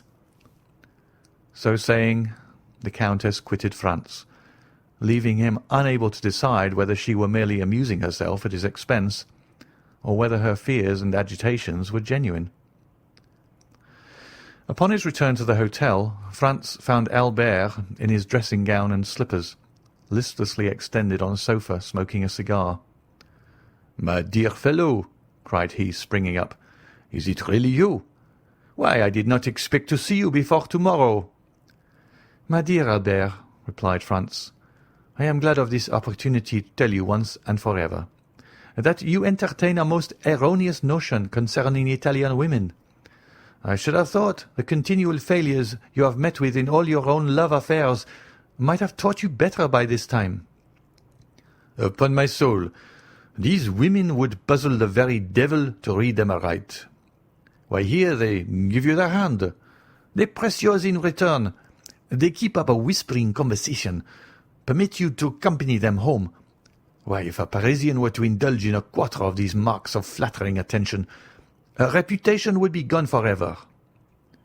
"And the very reason why the women of this fine country put so little restraint on their words and actions is because they live so much in public and have really nothing to conceal. Besides, you must have perceived that the Countess was really alarmed." "At what? At the sight of that respectable gentleman sitting opposite to us in the same box with the lovely Greek girl? Now, for my part, I met them in the lobby after the conclusion of the piece, and hang me if I can guess where you took your notions of the other world from. I can assure you that this hobgoblin of yours is a deuced fine-looking fellow, admirably dressed. Indeed, I feel quite sure, from the cut of his clothes, they are made by a first-rate Paris tailor, probably Blin or Humann. He was rather too pale, certainly. But then, you know, paleness is always looked upon as a strong proof of aristocratic descent and distinguished breeding." Franz smiled, for he well remembered that Albert particularly prided himself on the entire absence of colour in his own complexion.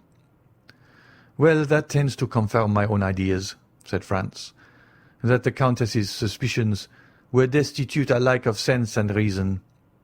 Did he speak in your hearing, and did you catch any of his words?" "I did, but they were uttered in the Romaic dialect. I knew that from the mixture of Greek words. I don't know whether I ever told you that when I was at college I was rather strong in Greek." "He spoke the Romaic language, did he?" "I think so." "That settles it," murmured Franz. "'Tis he, past all doubt."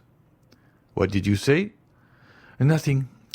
But tell me, what were you thinking about when I came in?" "Oh, I was arranging a little surprise for you." "Indeed? Of what nature?" "Why, you know it is quite impossible to procure a carriage." "Certainly. And I also know that we have done all that human means afforded to endeavour to get one." "Now then, in this difficulty a bright idea has flashed across my brain." Franz looked at Albert as though he had not much confidence in the suggestions of his imagination. "I tell you what, Sir Franz," cried Albert, "you deserve to be called out for such a misgiving and incredulous glance as that you are pleased to bestow on me just now." "And I promise to give you the satisfaction of a gentleman, if your scheme turns out as ingenious as you assert." "Well then, hearken to me." "I listen." "You agree, do you not, that obtaining a carriage is out of the question?" "I do." "Neither can we procure horses."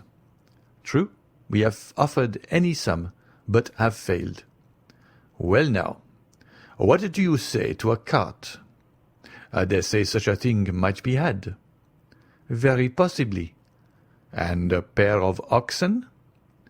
"As easily found as the cart." "Then you see, my good fellow, with a cart and a couple of oxen, our business can be managed. The cart must be tastefully ornamented, and if you and I dress ourselves as Neapolitan reapers, we might get up a striking tableau, after the manner of that splendid picture by Leopold Robert. It would add greatly to the effect if the Countess would join us in the costume of a peasant from Puzzoli or Sorrento. Our group would then be quite complete, more especially as the Countess is quite beautiful enough to represent a Madonna." "Well," said Franz, "this time, Albert, I am bound to give you credit for having hit upon a most capital idea." "And quite a national one, too," replied Albert with a gratified pride. "A mere mask borrowed from our own festivities. Ha, ha! Ye Romans, ye thought to make us unhappy strangers, trot at the heels of your processions like so many lazzaroni, because no carriages or horses are to be had in your beggarly city. But you don't know us. When we can't have one thing, we invent another." "And have you communicated your triumphant idea to anybody?" "Only to our host. Upon my return home I sent for him, and I then explained to him what I wished to procure. He assured me that nothing would be easier than to furnish all I desired. One thing I was sorry for, when I bade him have the horns of the oxen gilded. He told me there would not be time, as it would require 3 days to do that. So you see we must do without this little superfluity." "And where is he now?" "Who?" "Our host." "Gone out in search of our equipage. By tomorrow it might be too late." "Then you will be able to give us an answer tonight." "Oh, I expect him every minute." At this instant the door opened, and the head of Signor Pastrini appeared. "Permesso?" inquired he. "Certainly, certainly," cried Franz. "Come in, mine host." "Now then," asked Albert eagerly, "have you found the desired cart and oxen?" "Better than that," replied Signor Pastrini with the air of a man perfectly well satisfied with himself. "Take care, my worthy host," said Albert. "Better is a sure enemy to well." "Let your Excellencies only leave the matter to me," returned Signor Pastrini in a tone indicative of unbounded self-confidence. "But what have you done?" asked Franz. "Speak out, there's a worthy fellow." "Your Excellencies are aware," responded the landlord, swelling with importance, "that the Count of Monte Cristo is living on the same floor with yourselves." "I should think we did know it," exclaimed Albert, "since it is owing to that circumstance that we are packed into these small rooms like two poor students in the back streets of Paris." "When, then, the Count of Monte Cristo, hearing of the dilemma in which you are placed, has sent to offer you seats in his carriage, and 2 places at his window in the Palazzo Rospoli." The friends looked at each other with unutterable surprise. "But do you think," asked Albert, "that we ought to accept such offers from a perfect stranger?" "What sort of person is this Count of Monte Cristo?" asked Franz of his host. "A very great nobleman, but whether Maltese or Sicilian, I cannot exactly say. But this I know, that he is a noble as a Borghese, and rich as a gold mine." "It seems to me," said Franz, speaking in an undertone to Albert, "that if this person merited the high panegyrics of our landlord, he would have conveyed his invitation through another channel, and not permitted it to be brought to us in this unceremonious way. He would have written or—" At this instant someone knocked at the door. "Come in," said Franz. A servant wearing a livery of considerable style and richness appeared at the threshold, and placing 2 cards in the landlord's hands, who forthwith presented them to the 2 young men, he said, "Please to deliver these from the Count of Monte Cristo to Vicomte Albert de Morcerf and Monsieur Franz d'Épinay. The Count of Monte Cristo," continued the servant, "begs these gentlemen's permission to wait upon them as their neighbour, and he will be honoured by an intimation of what time they will please to receive him." "Faith, Franz," whispered Albert, "there is not much to find fault with here." "Tell the Count," replied Franz, "that we will do ourselves the pleasure of calling on him." The servant bowed and retired. "That is what I call an elegant mode of attack," said Albert. "You were quite correct in what you said, Signor Pastrini." The Count of Monte Cristo is unquestionably a man of first-rate breeding and a knowledge of the world." "Then you accept his offer?" said the host. "Of course we do," replied Albert. "Still, I must own, I am sorry to be obliged to give up the cart and the group of reapers. It would have produced such an effect. And were it not for the windows at the Palazzo Rospoli by way of recompense for the loss of our beautiful scheme, I don't know but what I should have held on by my original plan. What say you, Franz?" "Oh, I agree with you. The windows in the Palazzo Rospoli alone decided me." The truth was that the mention of two places in the Palazzo Rospoli had recalled to Franz the conversation he had overheard the preceding evening in the ruins of the Colosseum between the mysterious unknown and the Trasteverin, in which the stranger in the cloak had undertaken to obtain the freedom of a condemned criminal. And if this muffled-up individual proved, as Franz felt sure he would, the same as the person he had just seen in the Teatro Argentino, then he should be able to establish his identity, and also to prosecute his researches respecting him with perfect facility and freedom.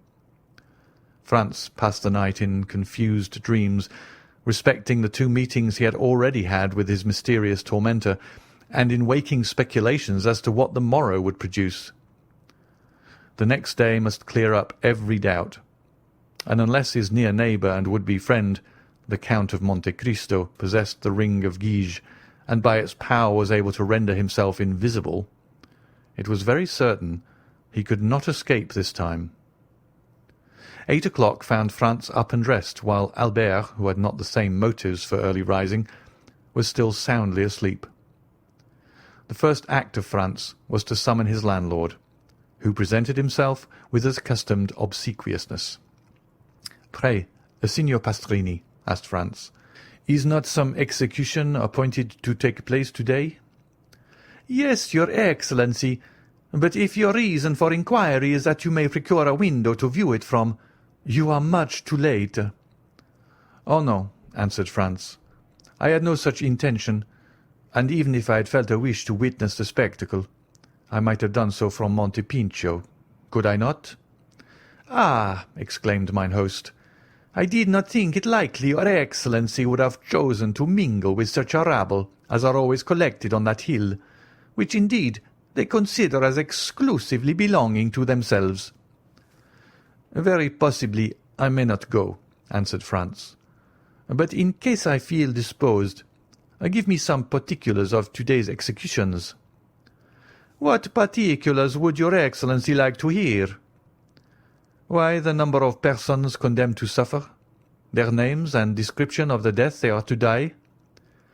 "That happens just lucky, your Excellency. Only a few minutes ago they brought me the tavolettas."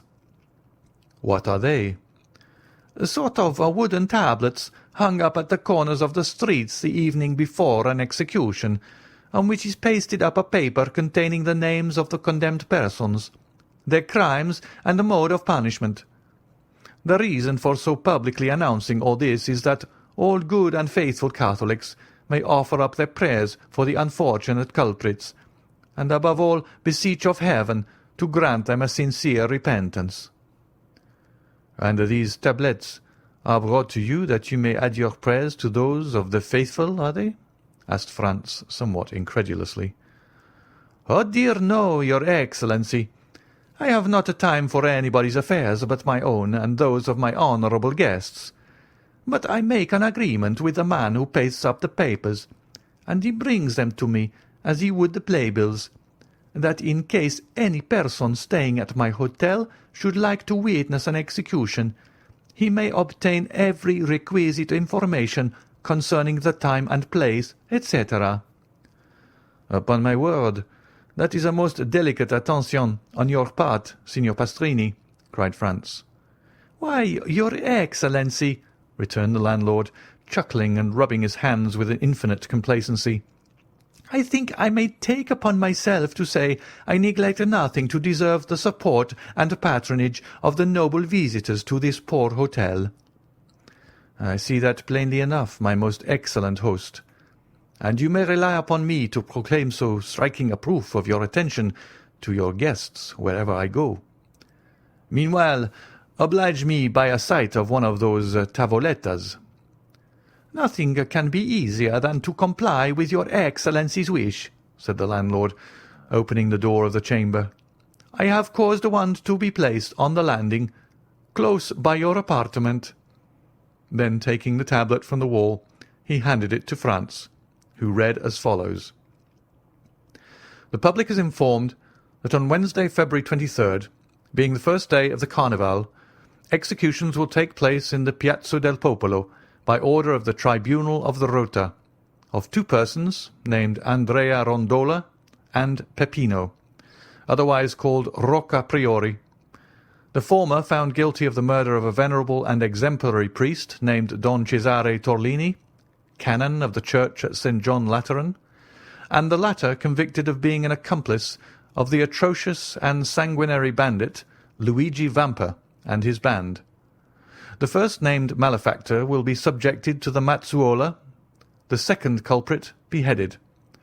The prayers of all good Christians are entreated for these unfortunate men, that it may please God to awaken them to a sense of their guilt, and to grant them a hearty and sincere repentance for their crimes." This was precisely what Franz had heard the evening before in the ruins of the Colosseum. No part of the programme differed. The names of the condemned persons, their crimes and mode of punishment, all agreed with his previous information. In all probability, therefore, the Trasteverin was no other than the bandit Luigi Vampa himself, and the man shrouded in the mantle, the same he had known as Sinbad the Sailor, but who no doubt was still pursuing his philanthropic expedition in Rome, as he had already done at Porto Vecchio and Tunis. Time was getting on, however, and Franz deemed it advisable to awaken Albert. But at the moment he prepared to proceed to his chamber, his friend entered the room in perfect costume for the day. The anticipated delights of the Carnival had so run in his head as to make him leave his pillow long before his usual hour. "Now, my excellent Signor Pastrini," said Franz, addressing his landlord, "since we are both ready, do you think we may proceed at once to visit the Count of Monte Cristo?" "Most assuredly," replied he. "The Count of Monte Cristo is always an early riser, and I can answer for his having been up these 2 hours." "Then you really consider we shall not be intruding, if we pay our respects to him directly?" "Oh, I am quite sure. I will take all the blame on myself if you find I have led you into an error." "Well, then, if it be so, are you ready, Albert?" "Perfectly." "Let us go and return our best thanks for his courtesy." "Yes, let us do so." The landlord preceded the friends across the landing, which was all that separated them from the apartments of the Count, rang at the bell, and upon the door being opened by a servant, said, "Ai, Signori Francesi." The domestic bowed respectfully and invited them to enter. They passed through 2 rooms furnished in a luxurious manner they had not expected to see under the roof of Signor Pastrini, and were shown into an elegantly fitted-up drawing-room. The richest Turkey carpets covered the floor, and the softest and most inviting couches, easy-chairs, and sofas offered their high-piled and yielding cushions to such as desired repose or refreshment. Splendid paintings by the first masters were ranged against the walls, intermingled with magnificent trophies of war, while heavy curtains of costly tapestry were suspended before the different doors of the room. "If your Excellencies will please to be seated," said the man, "I will let the Count know that you are here." And with these words he disappeared behind one of the tapestried portières. As the door opened, the sound of a guzla reached the ears of the young men, but was mostly immediately lost, for the rapid closing of the door merely allowed one rich swell of harmony to enter. Franz and Albert looked inquiringly at each other, then at the gorgeous furnishings of the apartment. Everything seemed more magnificent at a second view than it had done at their first rapid survey. "Well," said Franz to his friend. "What think you of all this?" "Why, upon my soul, my dear fellow, it strikes me that our elegant and attentive neighbour must either be some successful stock-jobber who has speculated in the fall of the Spanish funds, or some prince travelling incog." "Hush, hush," replied Franz. "We shall ascertain who and what he is. He comes." As Franz spoke, he heard the sound of a door turning on its hinges, and almost immediately afterwards the tapestry was drawn aside, and the owner of all these riches stood before the two young men. Albert instantly rose to meet him, but Franz remained, in a manner spellbound, on his chair. For in the person of him who had just entered, he recognized not only the mysterious visitant to the Colosseum, and the occupant of the box at the Teatro Argentino, but also his extraordinary host of Monte Cristo. End of chapter 34. Chapter 35. La Mazzolata. "Gentlemen," said the Count of Monte Cristo as he entered, "I pray you excuse me for suffering my visit to be anticipated, but I feared to disturb you by presenting myself earlier at your apartments. Besides, you sent me word that you would come to me, and I have held myself at your disposal." "Franz and I have to thank you 1,000 times, Count," returned Albert. "You extricated us from a great dilemma, and we were on the point of inventing a very fantastic vehicle when your friendly invitation reached us." "Indeed," returned the Count, motioning the two young men to sit down. "It was the fault of that blockhead Pastrini that I did not sooner assist you in your distress. He did not mention a syllable of your embarrassment to me, when he knows that, alone and isolated as I am, I seek every opportunity of making the acquaintance of my neighbours. As soon as I learned I could in any way assist you, I most eagerly seized the opportunity of offering my services." The two young men bowed. Franz had, as yet, found nothing to say.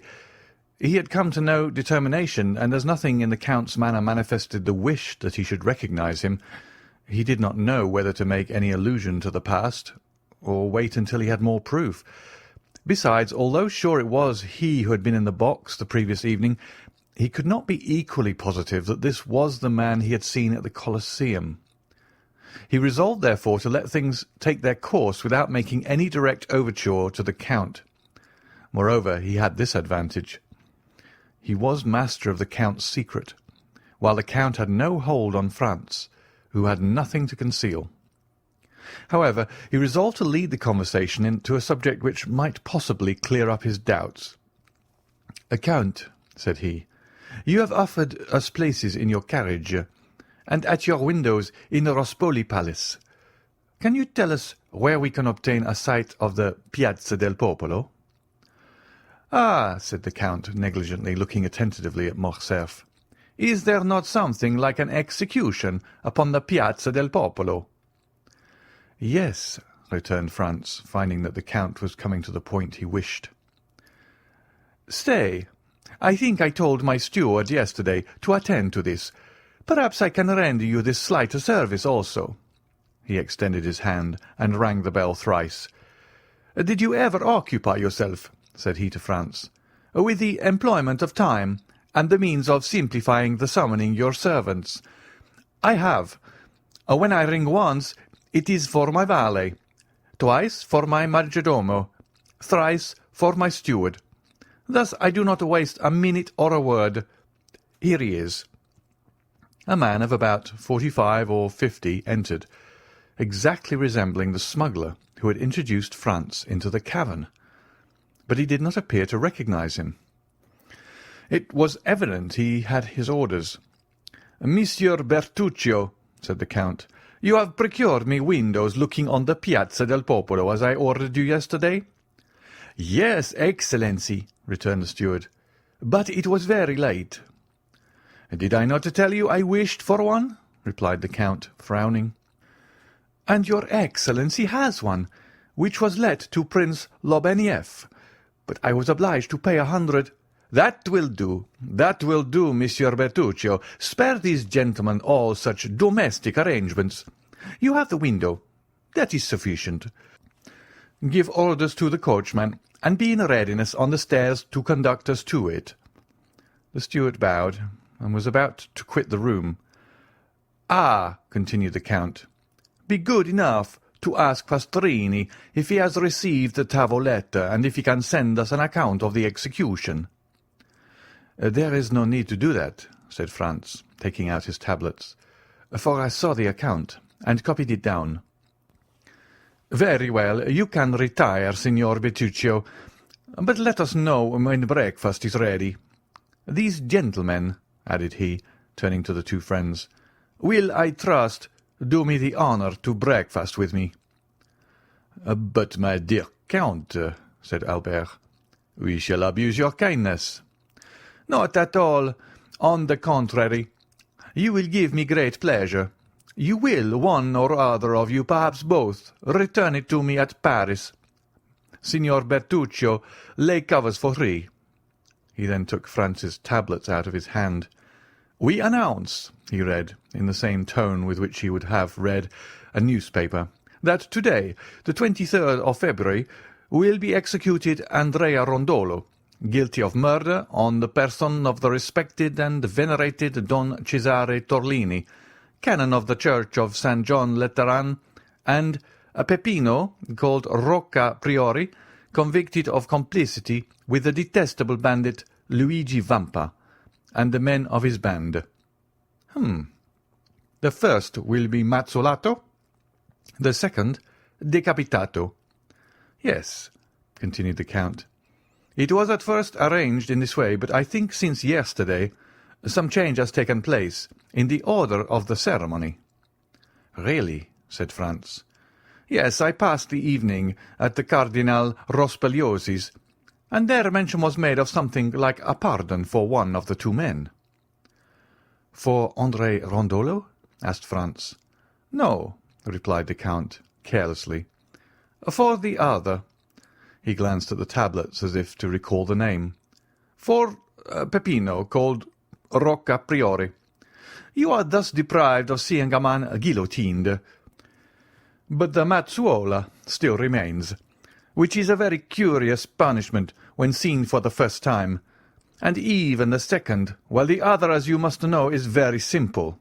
The mandala never fails, never trembles, never strikes 30 times ineffectually, like the soldier who beheaded the Count of Chalais, and whose tender mercy Richelieu had doubtless recommended the sufferer.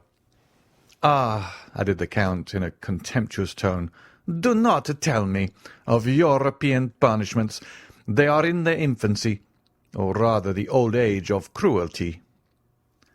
"Really, Count," replied Franz, "one would think that you had studied the different tortures of all the nations of the world." "There are at least a few that I have not seen," said the Count coldly. "And you take pleasure in beholding these dreadful spectacles?" "My first sentiment was horror, the second indifference, the third curiosity." "Curiosity? That is a terrible word." "Why so? In life our greatest preoccupation is death. Is it not then curious to study the different ways by which the soul and body can part, and how according to their different character temperaments, and even the different customs of their countries, different persons bear the transition from life to death, from existence to annihilation? As for myself, I can assure you of one thing. The more men you see die, the easier it becomes to die yourself. And in my opinion, death may be a torture, but it is not an expiation." "I do not quite understand you," replied Franz. "Pray explain your meaning, for you excite my curiosity to the highest pitch." "Listen," said the Count, and deep hatred mounted to his face as the blood would to the face of any other. "If a man had by unheard of and excruciating tortures destroyed your father, your mother, your betrothed, a being who, when torn from you, left a desolation, a wound that never closes in your breast? Do you think the reparation that society gives you insufficient when it interposes the knife of the guillotine between the base of the occiput and the trapezial muscles of the murderer, and allows him who has caused us years of moral sufferings to escape with a few moments of physical pain? Yes, I know, said Franz, that human justice is insufficient to console us. She can give blood in return for blood, that is all. But you must demand from her only what it is in her power to grant. I will put another case to you, continued the Count, that where society, attacked by the death of a person, avenges death by death. But are there not 1,000 tortures by which a man may be made to suffer, without society taking the least cognizance of them, or offering him even the insufficient means of vengeance, of which we have just spoken? Are there not crimes for which the impalement of the Turks, the augurs of the Persians, the stake and the brand of the Oroqui Indians are inadequate tortures, and which are unpunished by society? Answer me, do not these crimes exist? Yes, answered Franz, and it is to punish them that duelling is tolerated. Ah, duelling, cried the Count, a pleasant manner, upon my soul, of arriving at your end when that end is vengeance. A man has carried off your mistress. A man has seduced your wife. A man has dishonoured your daughter.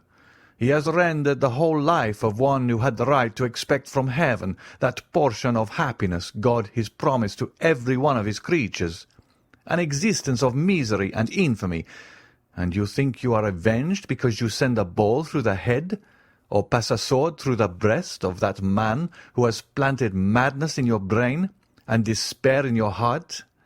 And remember, moreover, that it is often he who comes off victorious from the strife, absolved of all crime in the eyes of the world. No, no, continued the Count.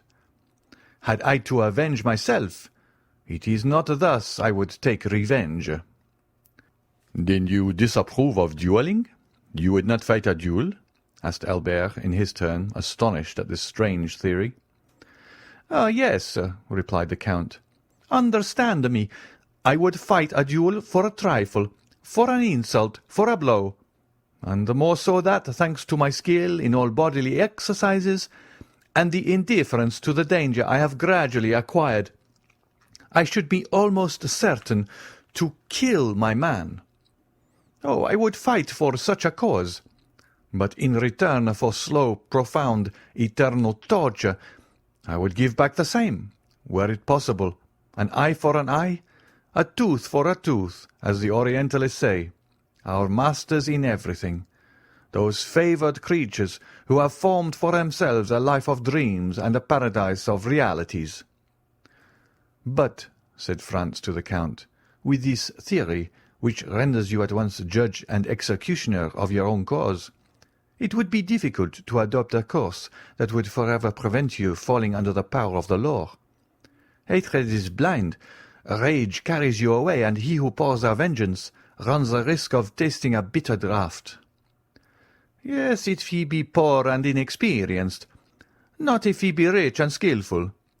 Besides, the worst that could happen to him would be the punishment of which we have already spoken, and which the philanthropic French Revolution has substituted for being torn to pieces by horses or broken on the wheel.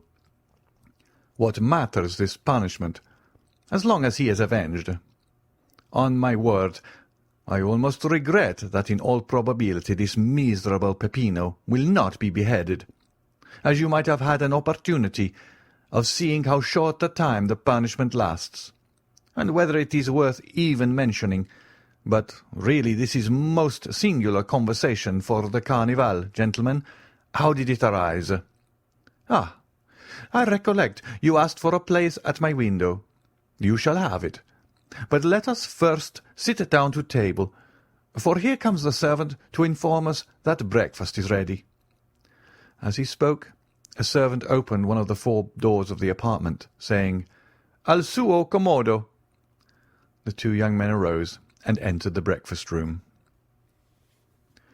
During the meal, which was excellent and admirably served, Franz looked repeatedly at Albert, in order to observe the impressions which he doubted not have been made on him by the words of their entertainer, but whether with his usual carelessness he had paid but little attention to him, whether the explanation of the Count of Monte Cristo with regard to duelling had satisfied him, or whether the events which Franz knew of had had their effect on him alone. He remarked that his companion did not pay the least regard to them, but on the contrary ate like a man who for the last 4 or 5 months had been condemned to partake of Italian cookery, that is, the worst in the world. As for the Count, he just touched the dishes. He seemed to fulfil the duties of a host by sitting down with his guests, and awaited their departure to be served with some strange or more delicate food. This brought back to Franz, in spite of himself, the recollection of the terror with which the Count had inspired the Countess, and her firm conviction that the man in the opposite box was a vampire. At the end of the breakfast, Franz took out his watch. "Well," said the Count, "what are you doing?" "You must excuse us, Count," returned Franz, "but we still have much to do." "What may that be?" "We have no masks, and it is absolutely necessary to procure them." "Do not concern yourself about that. We have, I think, a private room in the Piazza del Popolo. I will have whatever costumes you choose brought to us, and you can dress there." "After the execution?" cried Franz. "Before or after, whichever you please." "Opposite the scaffold?" "The scaffold forms part of the fete." "Count, I have reflected on the matter," said Franz. "I thank you for your courtesy, but I shall content myself with accepting a place in your carriage and at your window at the Rospoli Palace, and I leave you at liberty to dispose of my place at the Piazza del Popolo." "But I warn you, you will lose a very curious sight," returned the Count. "You will describe it to me," replied Franz, "and the recital from your lips will make as great an impression on me as if I had witnessed it. I have more than once intended witnessing an execution, but I have never been able to make up my mind. And you, Albert?" "I," replied the Viscount, "I saw Castaing executed, but I think I was rather intoxicated that day, for I had quitted the college the same morning, and we had passed the previous night at a tavern. Besides, it is no reason, because you have not seen an execution at Paris, that you should not see one anywhere else. When you travel, it is to see everything. Think what a figure you will make when you are asked, 'How do they execute at Rome?' and you reply, 'I do not know.' And besides, they say that the culprit is an infamous scoundrel, who killed with a log of wood a worthy canon who had brought him up like his own son. Diable! When a churchman is killed, it should be with a different weapon than a log, especially when he has behaved like a father. If you went to Spain, would you not see the bullfight? Well, suppose it is a bullfight you are going to see. Recollect the ancient Romans of the circus, and the sports where they killed 300 lions and 100 men. Think of the 80,000 applauding spectators, the sage matrons who took their daughters, and the charming vestals, who made the thumb of their white hands the fatal sign that said, 'Come, dispatch the dying.'" "Shall you go then, Albert?" asked Franz. "Ma foi, yes, like you. I hesitated, but the Count's eloquence decides me."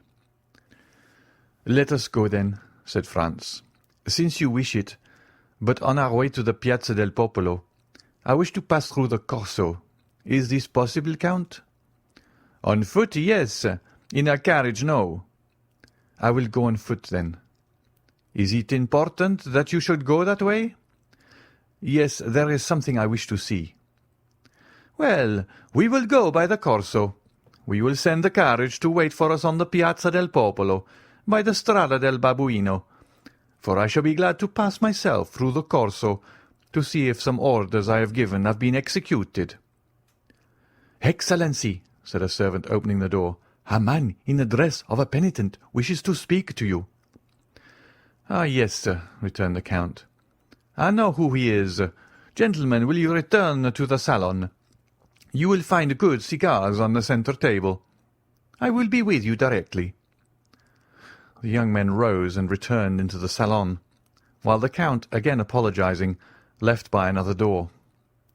Albert, who was a great smoker, and who had considered it no small sacrifice to be deprived of the cigars of the Café de Paris, approached the table and uttered a cry of joy at perceiving some veritable puros.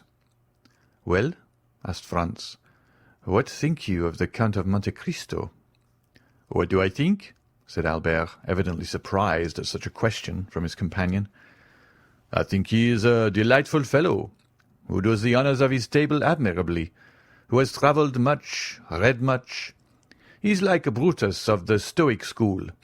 And moreover," added he, sending a volume of smoke up towards the ceiling, "that he has excellent cigars."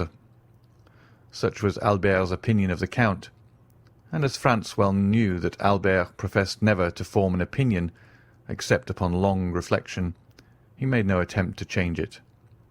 "But," said he, "did you observe one very singular thing?" "What?" "How attentively he looked at you." "At me?"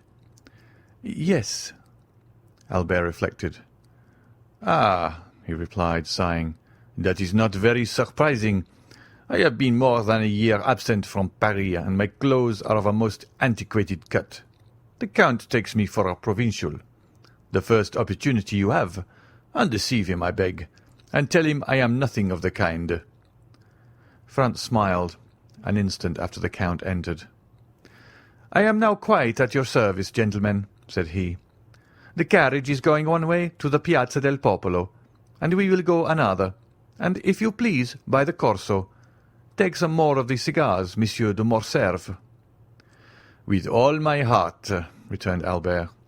"Italian cigars are horrible. When you come to Paris, I will return all this." "I will not refuse. I intend going there soon, and since you allow me, I will pay you a visit. Come, we have not any time to lose. It is 12:30. Let us set off." All three descended. The coachman received his master's orders and drove down the Via del Babuino, while the three gentlemen walked along the Piazza di Spagna and the Via Frattina, which led directly between the Fiano and Rospoli palaces. Franz's attention was directed towards the windows of that last palace, for he had not forgotten the signal agreed upon between the man in the mantle and the Trastevere peasant. "Which are your windows?" asked he of the Count, with as much indifference as he could assume. "The three last," returned he, with a negligence evidently unaffected, for he could not imagine with what intention the question was put. Franz glanced rapidly towards the three windows. The side windows were hung with yellow damask, and the centre one with white damask and a red cross. The man in the mantle had kept his promise to the Transteverin, and there could now be no doubt that he was the Count. The three windows were still untenanted. Preparations were making on every side, chairs were placed, scaffolds were raised, and windows were hung with flags. The masks could not appear, the carriages could not move about, but the masks were visible behind the windows, the carriages and the doors. Franz, Albert, and the Count continued to descend the Corso. As they approached the Piazza del Popolo, the crowd became more dense, and above the heads of the multitude two objects were visible: the obelisk, surmounted by a cross, which marks the centre of the square, and in front of the obelisk, at the point where the three streets, del Babuino, del Corso, and di Ripetta met, the two uprights of the scaffold between which glittered the curved knife of the Mandaia.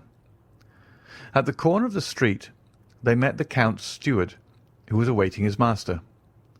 The window, let at an exorbitant price, which the Count had doubtless wished to conceal from his guests, was on the second floor of the great palace, situated between the Via del Babuino and the Monte Pincio.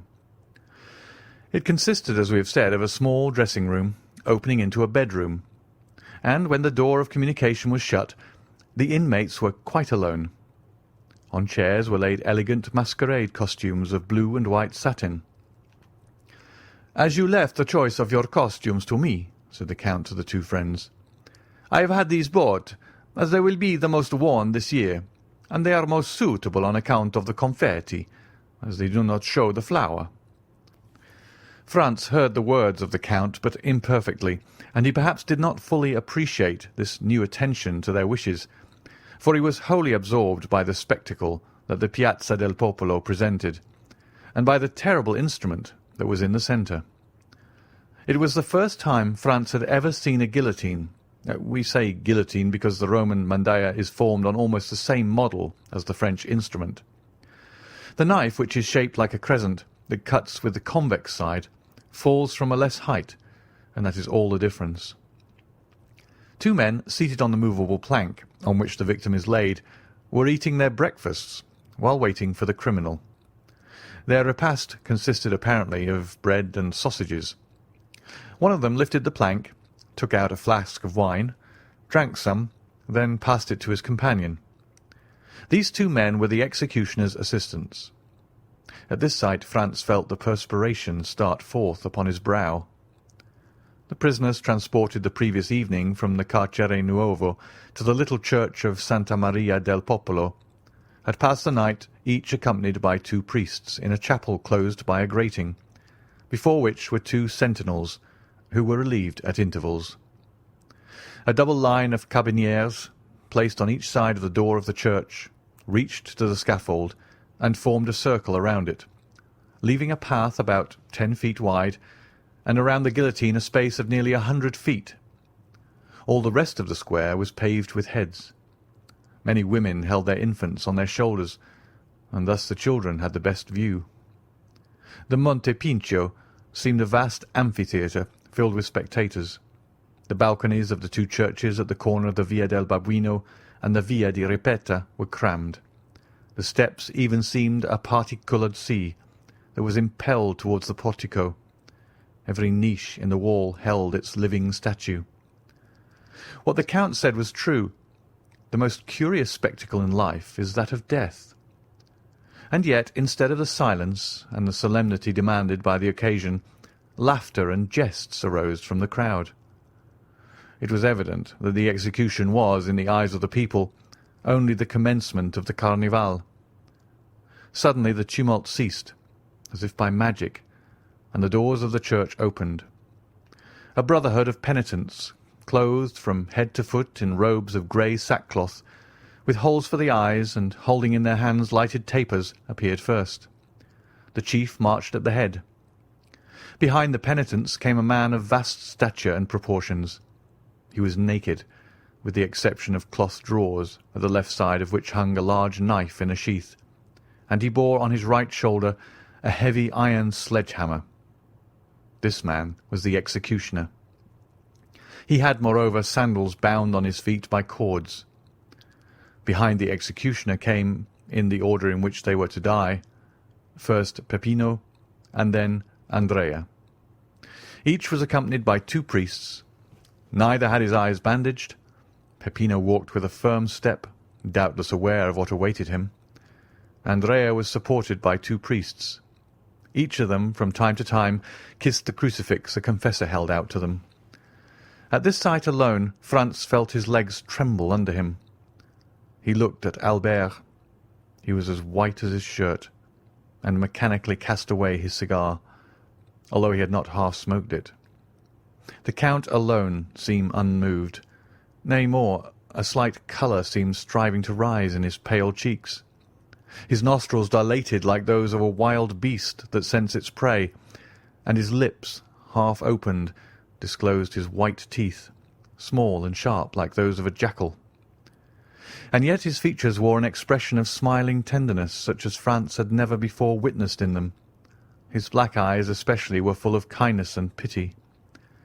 However, the two culprits advanced, and as they approached their faces became visible. Peppino was a handsome young man of 4 or 5 and 20, bronzed by the sun. He carried his head erect, and seemed on the watch to see on which side his liberator would appear. Andrea was short and fat. his visage marked with brutal cruelty, did not indicate age. He might be 30. In prison he had suffered his beard to grow, his head fell on his shoulder, his legs bent beneath him, and his movements were apparently automatic and unconscious. "I thought," said Franz to the Count, "that you told me there would be but one execution." "I told you true," replied he coldly. "And yet here are two culprits." "Yes, but only one of these two is about to die. The other has many years to live." "If the pardon is to come, there is no time to lose." "And see, here it is," said the Count. At the moment when Peppino reached the foot of the mandaia, a priest arrived in some haste, forced his way through the soldiers, and, advancing to the chief of the Brotherhood, gave him a folded paper. The piercing eye of Peppino had noticed all. The chief took the paper, unfolded it, and raising his hand, "Heaven be praised, and His Holiness also," said he in a loud voice. "Here is a pardon for one of the prisoners." "A pardon!" cried the people with one voice. "A pardon!" At this cry, Andrea raised his head. "Pardon for whom?" cried he.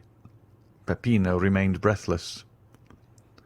"A pardon for Peppino, called Rocca Priori," said the principal friar, and he passed the paper to the officer commanding the cabineers, who read and returned it to him.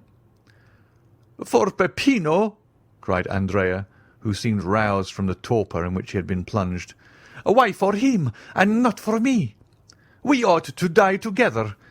I was promised he should die with me. You have no right to put me to death alone. I will not die alone. I will not."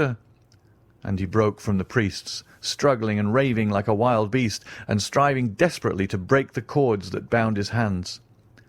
The executioner made a sign, and his two assistants leapt from the scaffold and seized him. "What is going on?" asked Franz of the Count, for, as all the talk was in the Roman dialect, he had not perfectly understood it.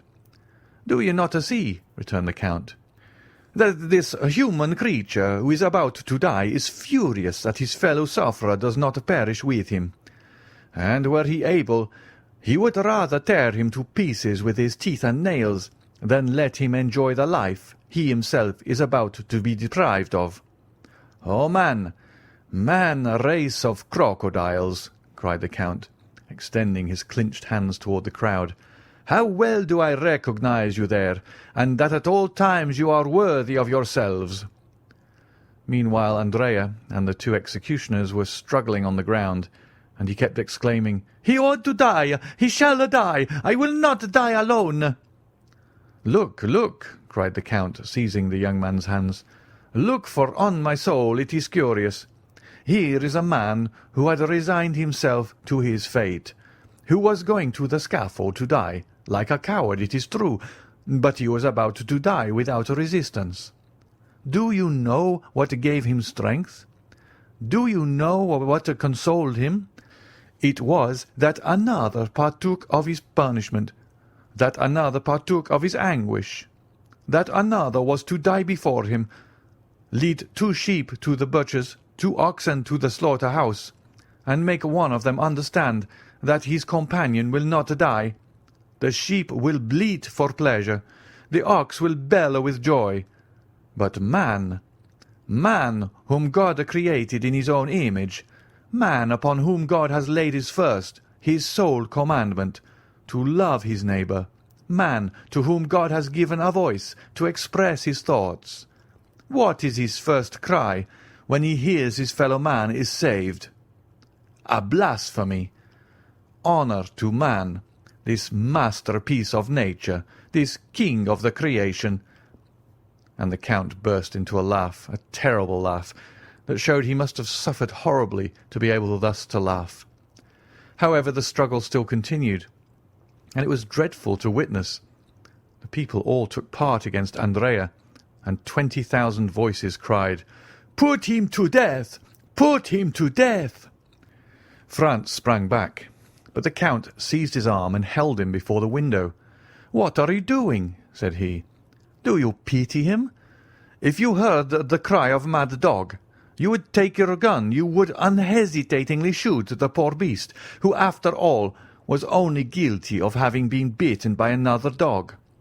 And yet you pity a man who, without being bitten by one of his race, has yet murdered his benefactor, and who now, unable to kill anyone because his hands are bound, wishes to see his companion in captivity perish. No, no, look, look!" The command was needless. Franz was fascinated by the horrible spectacle. The two assistants had borne Andrea to the scaffold, and there, in spite of his struggles, his bites and his cries, had forced him to his knees. During this time the executioner had raised his mace and signed to them to get out of the way. The criminal strove to rise, but ere he had time the mace fell on his left temple. A dull and heavy sound was heard, and the man dropped like an ox on his face, and then turned over on his back. The executioner let fall his mace, drew his knife, and with one stroke opened his throat, and mounting on his stomach, stamped violently on it with his feet. At every stroke a jet of blood sprang from the wound. This time Franz could contain himself no longer, but sank, half fainting, into a seat. Albert, with his eyes closed, was standing grasping the window curtains. The Count was erect and triumphant, like the avenging angel. End of chapter 35. Chapter 36. The Carnival at Rome. When Franz recovered his senses, he saw Albert drinking a glass of water, of which, to judge from his pallor, he stood in great need, and the Count, who was assuming his masquerade costume. He glanced mechanically towards the square. The scene was wholly changed. Scaffold, executioners, victims, all had disappeared. Only the people remained, full of noise and excitement. The bell of Monte Cristo, which only sounds on the Pope's decease, and the opening of the Carnival, was ringing a joyous peal. "Well," asked he of the Count, "what has then happened?" "Nothing," replied the Count. "Only, as you see, the Carnival has commenced. Make haste and dress yourself." "In fact," said Franz, "this horrible scene has passed away like a dream." "It is but a dream, a nightmare that has disturbed you." "Yes, that I have suffered. But the culprit?" "This is a dream also, only he has remained asleep while you have awakened, and who knows which of you is the most fortunate." "But Peppino, what has become of him?" "Peppino is a lad of sense, who, unlike most men who are happy in proportion as they are noticed, was delighted to see that the general attention was directed towards his companion. He profited by this distraction to slip away among the crowd, without even thanking the worthy priests who accompanied him. Decidedly, man is an ungrateful and egotistical animal. But dress yourself. See, Monsieur de Morcerf sets you the example." Albert was drawing on the satin pantaloon over his black trousers and varnished boots. "Well, Albert," said Franz, "do you feel much inclined to join the revels? Come, answer frankly." "Ma foi, no," returned Albert, "but I am really glad to have seen such a sight. And I understand what the Count said, that when you have once habituated yourself to a similar spectacle, it is the only one that causes you any emotion." "Without reflecting that this is the only moment in which you can study character," said the Count. "On the steps of the scaffold, death tears off the mask that has been worn through life, and the real visage is disclosed. It must be allowed that Andrea was not very handsome, the hideous scoundrel. Come, dress yourselves, gentlemen, dress yourselves." Franz felt it would be ridiculous not to follow his two companions' example. He assumed his costume and fastened on the mask that scarcely equalled the pallor of his own face. Their toilet finished, they descended. The carriage awaited them at the door, filled with sweetmeats and bouquets. they fell into the line of carriages. It is difficult to form an idea of the perfect change that had taken place. Instead of the spectacle of gloomy and silent death, the Piazza del Popolo presented a spectacle of gay and noisy mirth and revelry. A crowd of masks flowed in from all sides, emerging from the doors, descending from the windows. From every street and every corner drove carriages filled with clowns, harlequins, dominoes, mummers, pantomimists, Transteverins, knights and peasants, screaming, fighting, gesticulating, throwing eggs filled with flour, confetti, nosegays, attacking with their sarcasms and their missiles, friends and foes, companions and strangers, indiscriminately, and no one took offence, or did anything but laugh. Franz and Albert were like men who, to drive away a violent sorrow, have recourse to wine, and who, as they drink and become intoxicated, feel a thick veil drawn between the past and the present.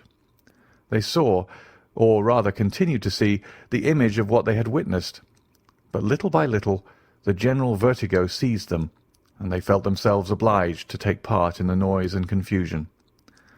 A handful of confetti that came from a neighbouring carriage, and which, while it covered Morcerf and his two companions with dust, pricked his neck, and that portion of his face uncovered by his mask like 100 pins, incited him to join in the general combat in which all the masks around him were engaged.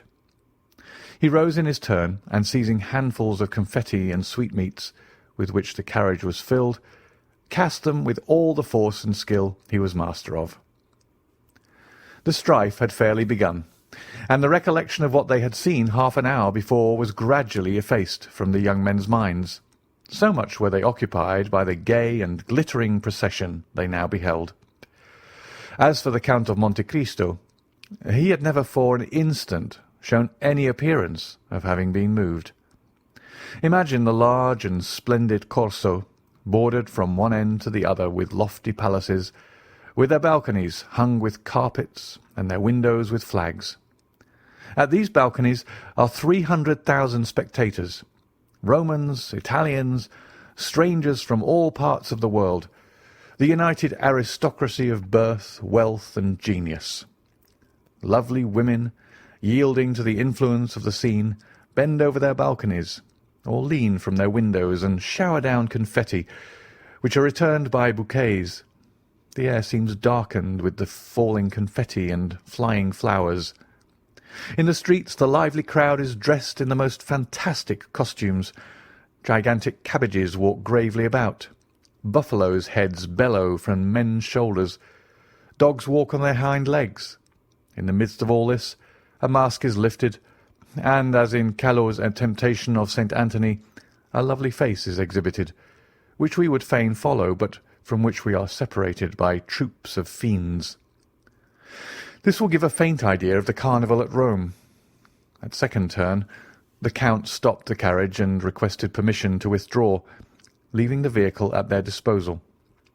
Franz looked up. They were opposite the Rospoli Palace.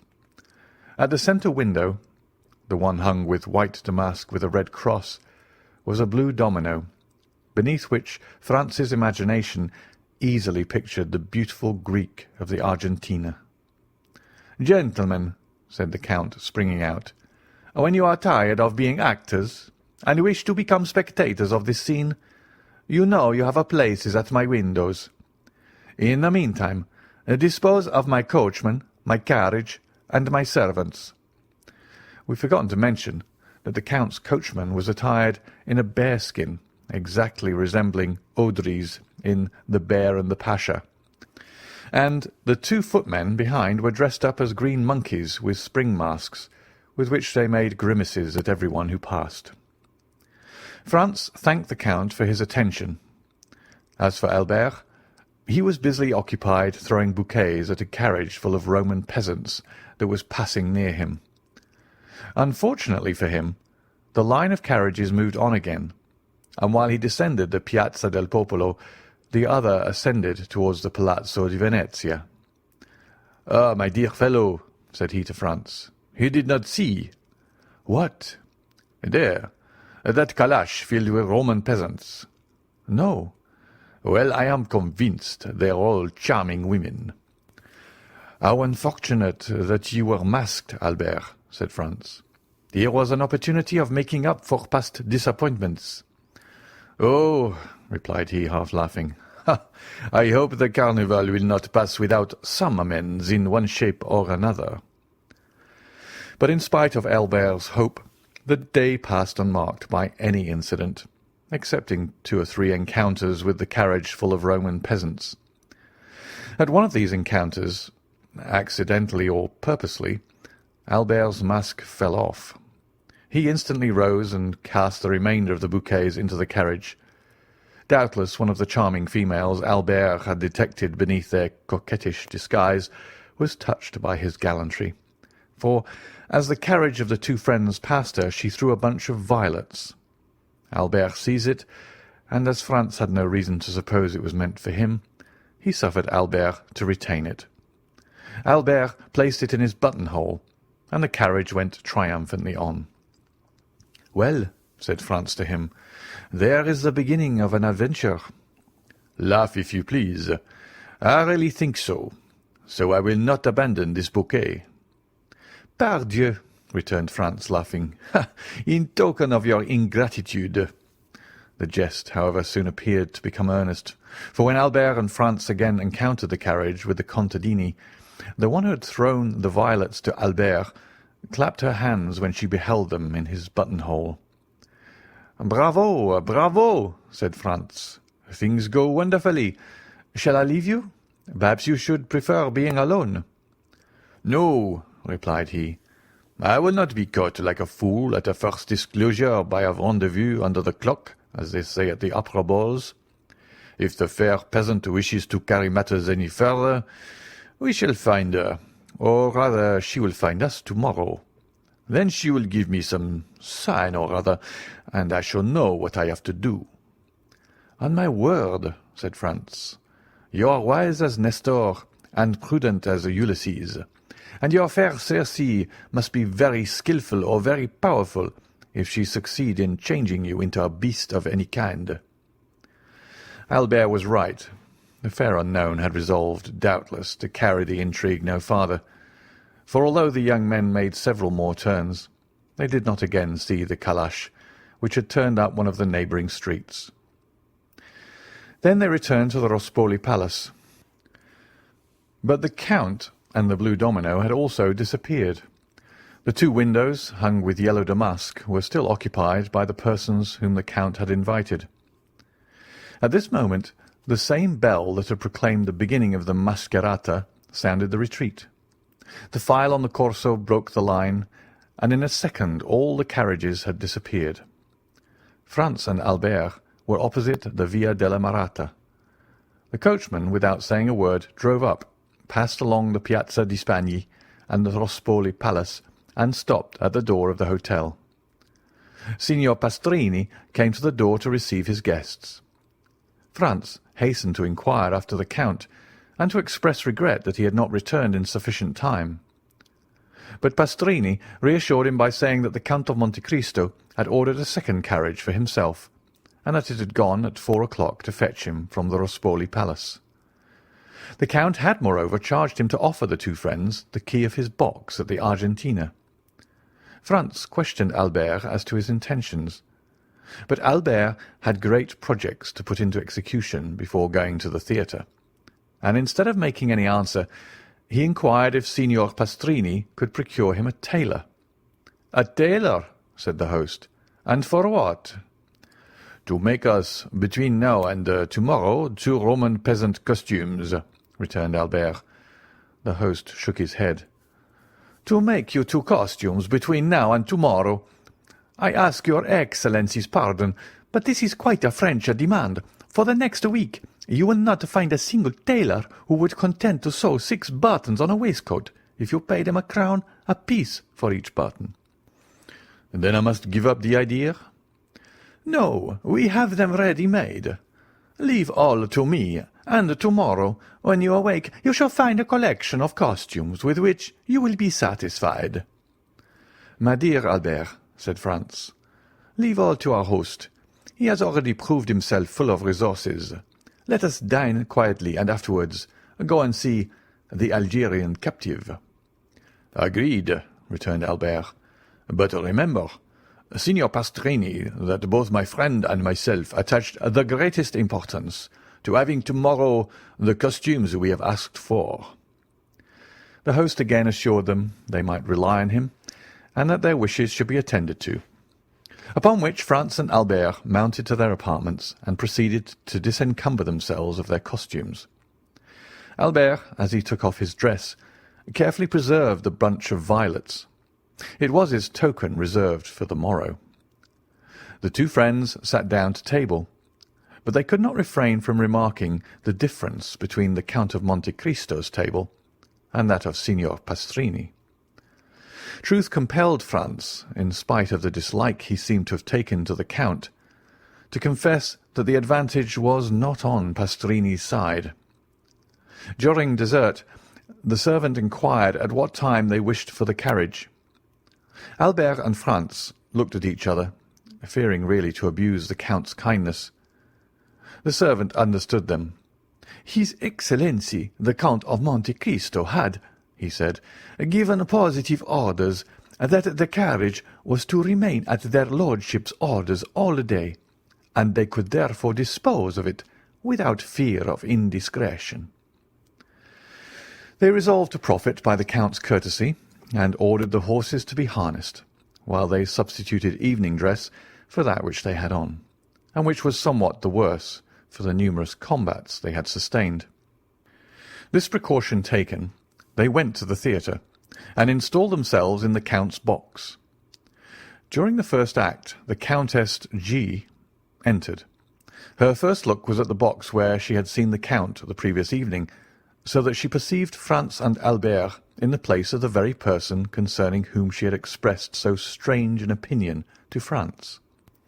Her opera-glass was so fixedly directed towards them that Franz saw it would be cruel not to satisfy her curiosity, and, availing himself of one of the privileges of the spectators of the Italian theatres, who use their boxes to hold receptions, the two friends went to pay their respects to the Countess. Scarcely had they entered, when she motioned to Franz to assume the seat of honour. Albert, in his turn, sat behind. "Well," said she, hardly giving Franz time to sit down, "it seems that you have nothing better to do than to make the acquaintance of this new Lord Ruthven, and you are already the best friends in the world." "Without being so far advanced as that, my dear Countess," returned Franz, "I cannot deny that we have abused his good nature all day." "All day?" "Yes. This morning we breakfasted with him, we rode in his carriage all day, and now we have taken possession of his box." "You know him, then?" "Yes and no." "How so?" "It is a long story." "Tell it to me." "It would frighten you too much." "So much the more reason." "At least wait until the story has a conclusion." "Very well. I prefer complete histories. But tell me how you made his acquaintance. Did anyone introduce you to him?"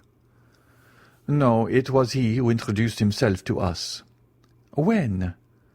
"Last night, after we left you." "Through what medium?" "The very prosaic one of our landlord." "He is staying, then, at the Hôtel de Londres with you?" "Not only in the same hotel, but on the same floor." "What is his name? For, of course, you know." "The Count of Monte Cristo." "That is not a family name." "No, it is the name of the island he has purchased." "And he is a count?" "A Tuscan count." "Well, we must put up with that," said the Countess, who was herself from one of the oldest Venetian families. "What sort of man is he?" "Ask the Vicomte de Morcerf." "You hear, Monsieur de Morcerf, I am referred to you," said the Countess. "We should be very hard to please, madam," returned Albert. "Did we not think him delightful?" A friend of 10 years' standing could not have done more for us, or with a more perfect courtesy."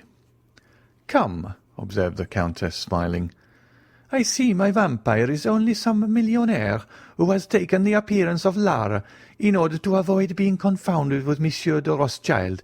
And you have seen her." "Her?" "The beautiful Greek of yesterday." "No, we heard, I think, the sound of her guzla, but she remained perfectly invisible."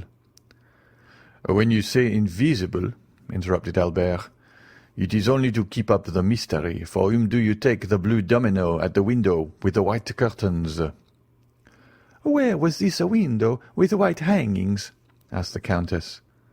"At the Rospoli Palace." "The Count had 3 windows at the Rospoli Palace?" "Yes. Did you pass through the Corso?" "Yes." "Well, did you notice 2 windows hung with yellow damask, and one with white damask with a red cross? Those were the Count's windows." "Why, he must be a nabob.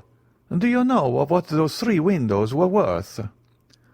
200 or 300 Roman crowns. 2 or 3,000? The deuce! Does his island produce him such a revenue? It does not bring him a baiocco. Then why did he purchase it? For a whim. He is an original, then.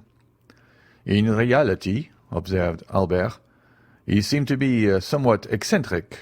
Were he at Paris and a frequenter of the theatres, I should say he was a poor devil literally mad. This morning he made 2 or 3 exits worthy of Didier or Antony. At this moment a fresh visitor entered, and, according to custom, Franz gave up his seat to him. This circumstance had, moreover, the effect of changing the conversation. An hour afterwards the 2 friends returned to their hotel. Signor Pastrini had already set about procuring their disguises for the morrow, and he assured them that they would be perfectly satisfied. The next morning at 9 o'clock he entered Franz's room, followed by a tailor, who had 8 or 10 Roman peasant costumes on his arm. They selected 2 exactly alike, and charged the tailor to sew on each of their hats about 20 yards of ribbon, and to procure them 2 of the long silk sashes of different colours, with which the lower orders decorate themselves on fête days. Albert was impatient to see how he looked in his new dress: a jacket and breeches of blue velvet, silk stockings with clocks, shoes with buckles, and a silk waistcoat. This picturesque attire set him off to great advantage, and when he had bound the scarf around his waist, and when his hat placed coquettishly on one side, let fall on his shoulders a stream of ribbons, Franz was forced to confess that costume has much to do with the physical superiority we accord to certain nations. The Turks used to be so picturesque with their long and flowing robes, but are they now not hideous with their blue frocks buttoned up to the chin, and their red caps which make them look like a bottle of wine with a red seal? Franz complimented Albert, who looked at himself in the glass with an unequivocal smile of satisfaction. They were thus engaged when the Count of Monte Cristo entered. "Gentlemen," said he, "although a companion is agreeable, perfect freedom is sometimes still more agreeable. I come to say that today, and for the remainder of the Carnival, I leave the carriage entirely at your disposal. The host will tell you I have 3 or 4 more, so that you will not inconvenience me in any way. Make use of it, I pray, for your pleasure or your business." The young men wished to decline, but they could find no good reason for refusing an offer which was so agreeable to them. The Count of Monte Cristo remained a quarter of an hour with them, conversing on all subjects with the greatest ease. He was, as we have already said, perfectly well acquainted with the literature of all countries.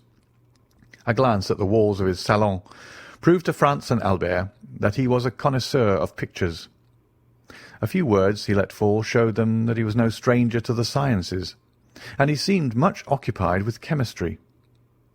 The 2 friends did not venture to return the Count the breakfast he had given them. It would have been too absurd to offer him in exchange for his excellent table the very inferior one of Signor Pastrini.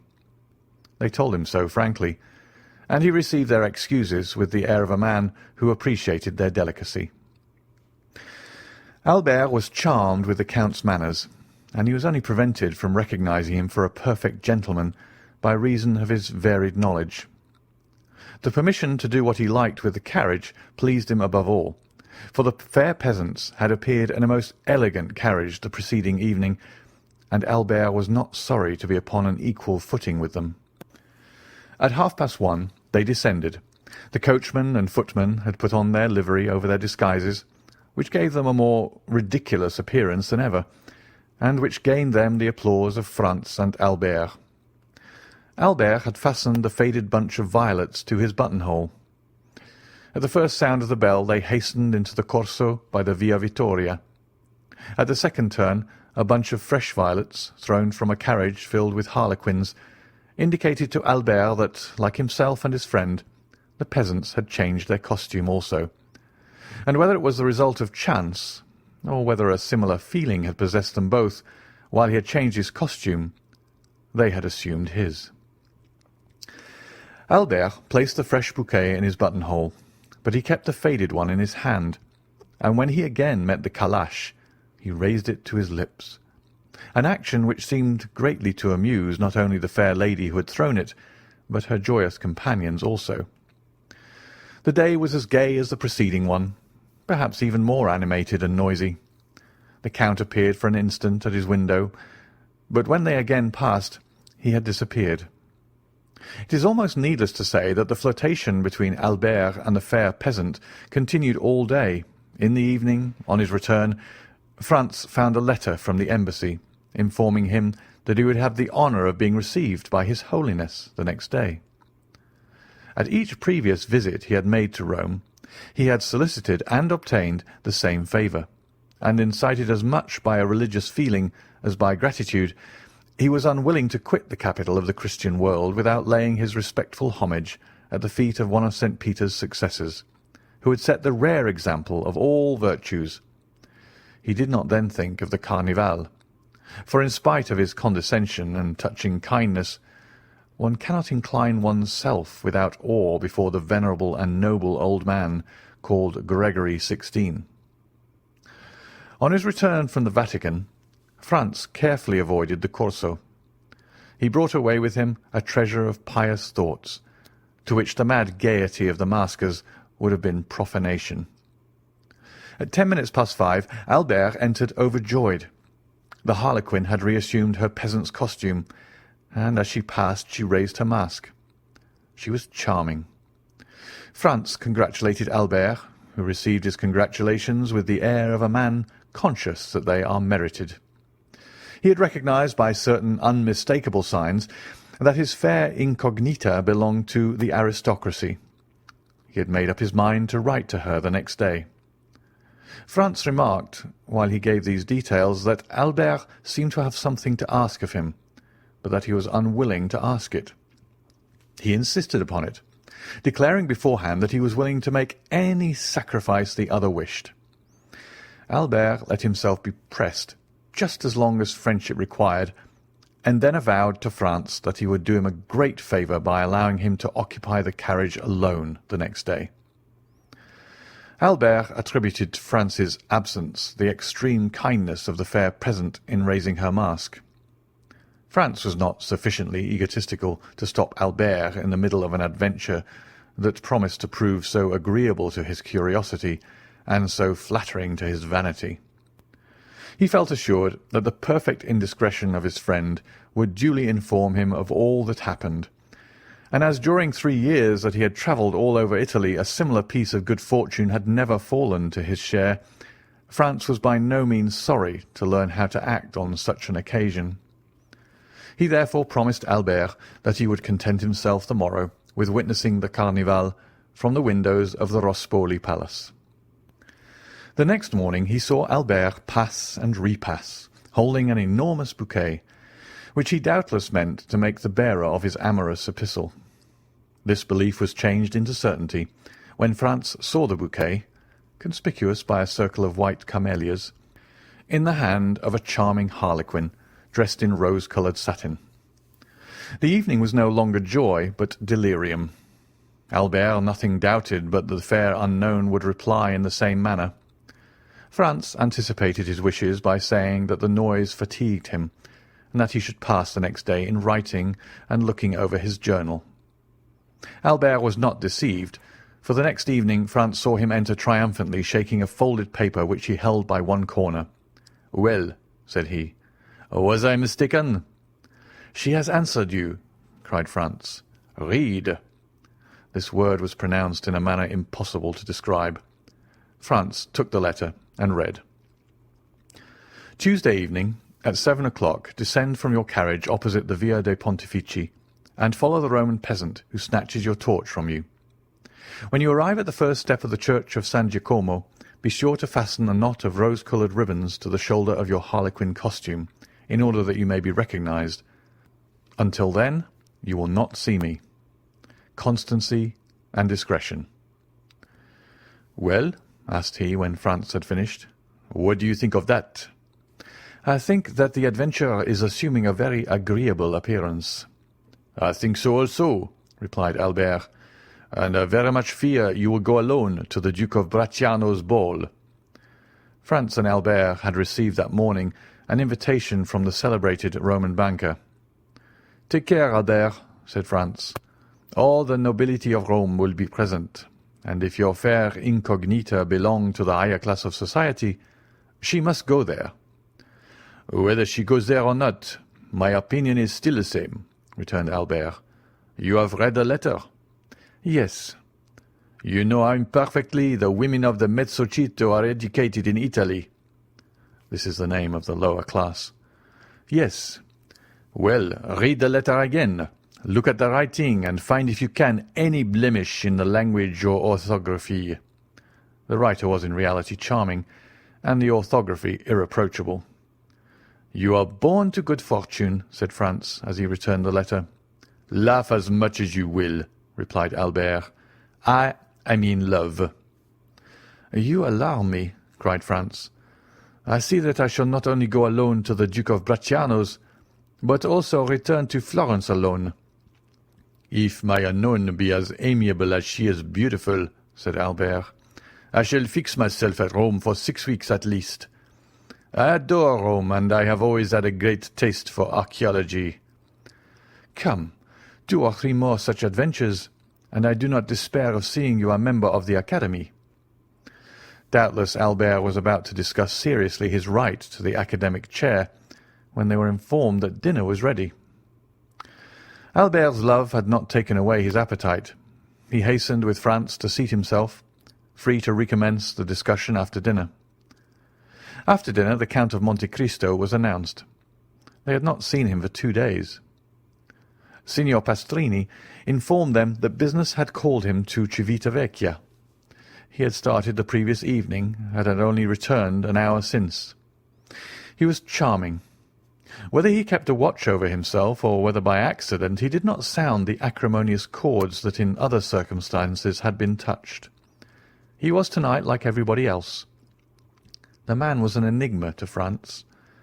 The Count must feel sure that Franz recognized him, and yet he had not let fall a single word indicating any previous acquaintance between them. On his side, however great Franz's desire was to allude to their former interview, the fear of being disagreeable to the man who had loaded him and his friend with kindness prevented him from mentioning it. The Count had learned that the 2 friends had sent to secure a box at the Argentina Theatre, and were told they were all let. In consequence, he brought them the key of his own. At least, such was the apparent motive of his visit. Franz and Albert made some difficulty, alleging their fear of depriving him of it, but the Count replied that as he was going to the Pali Theatre, the box at the Argentina Theatre would be lost if they did not profit by it.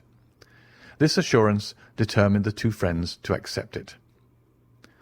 Franz had by degrees become accustomed to the Count's pallor, which had so forcibly struck him at their first meeting.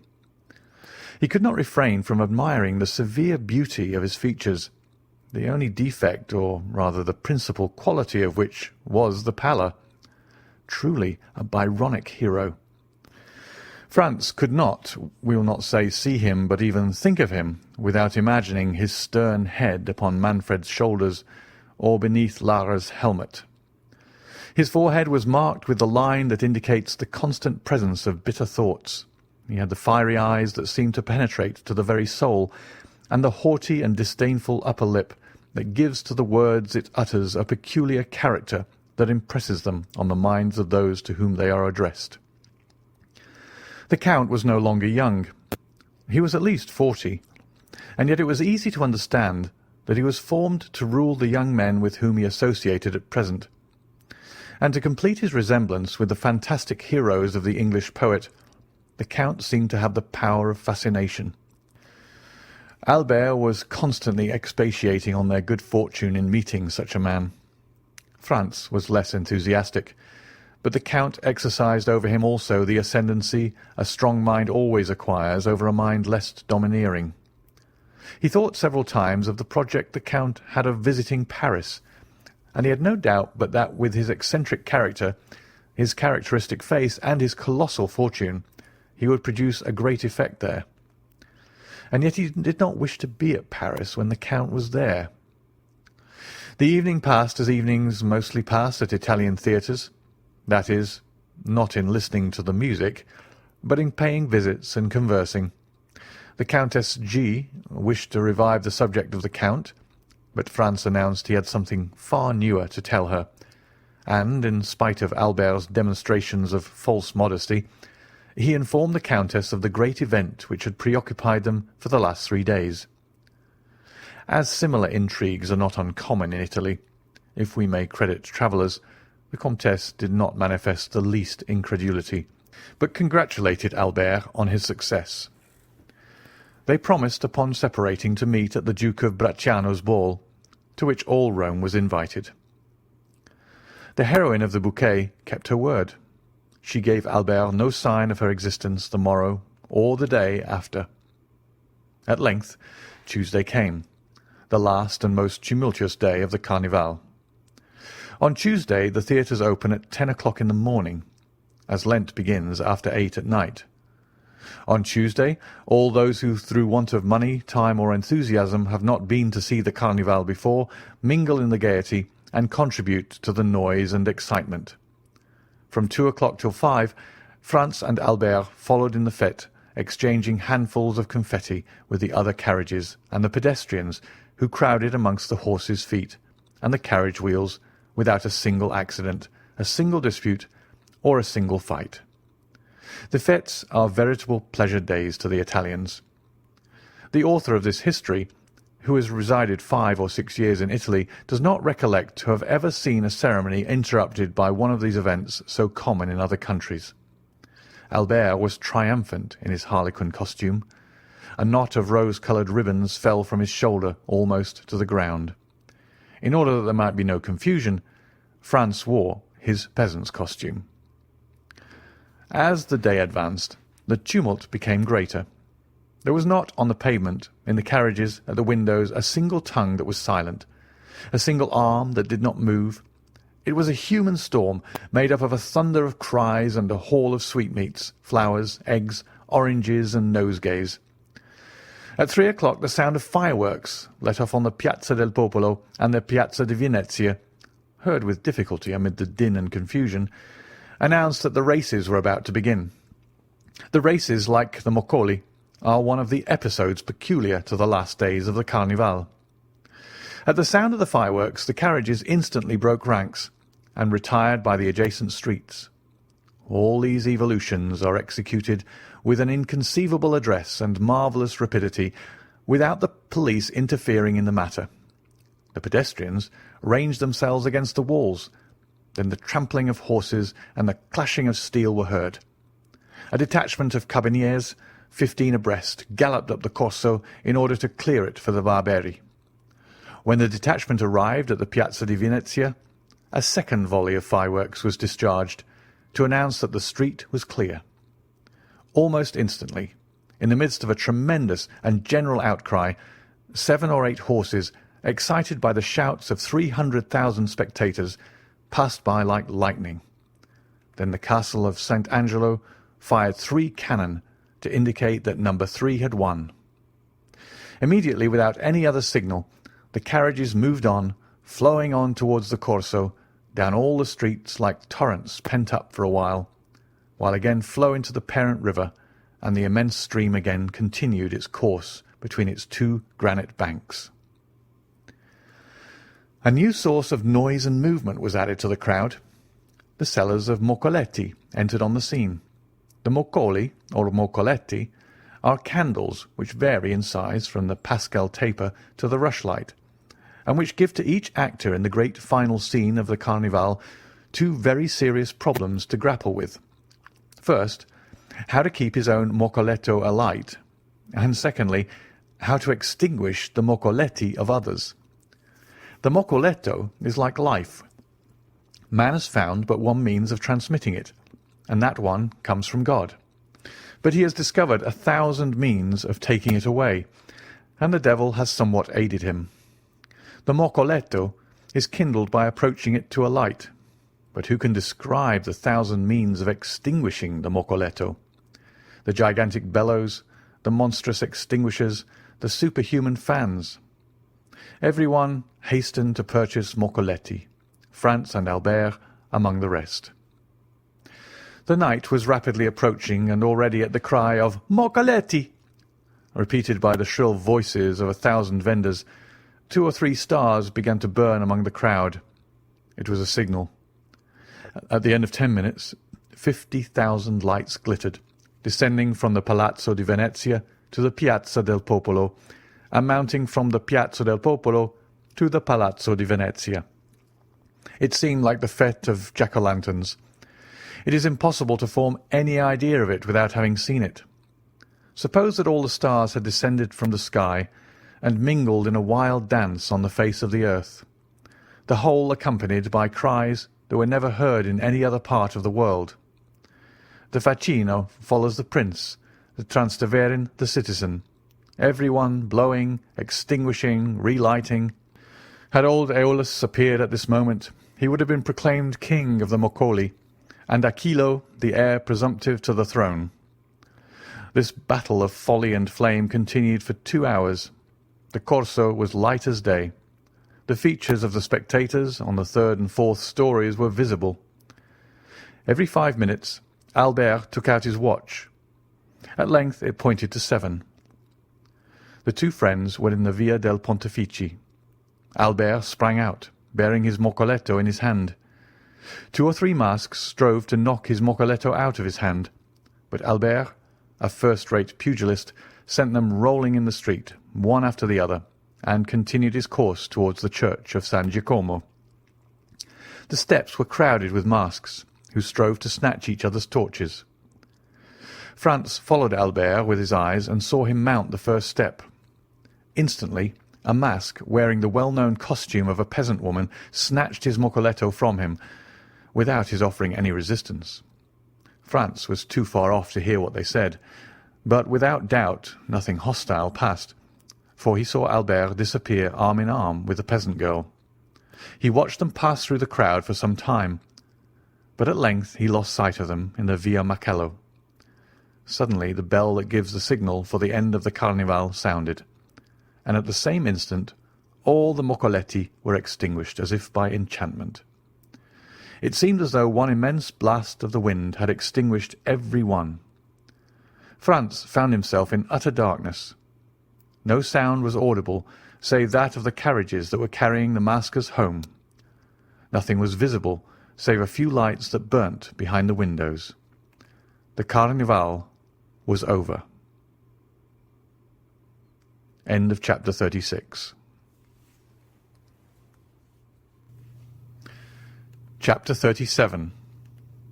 The Catacombs of San Sebastian.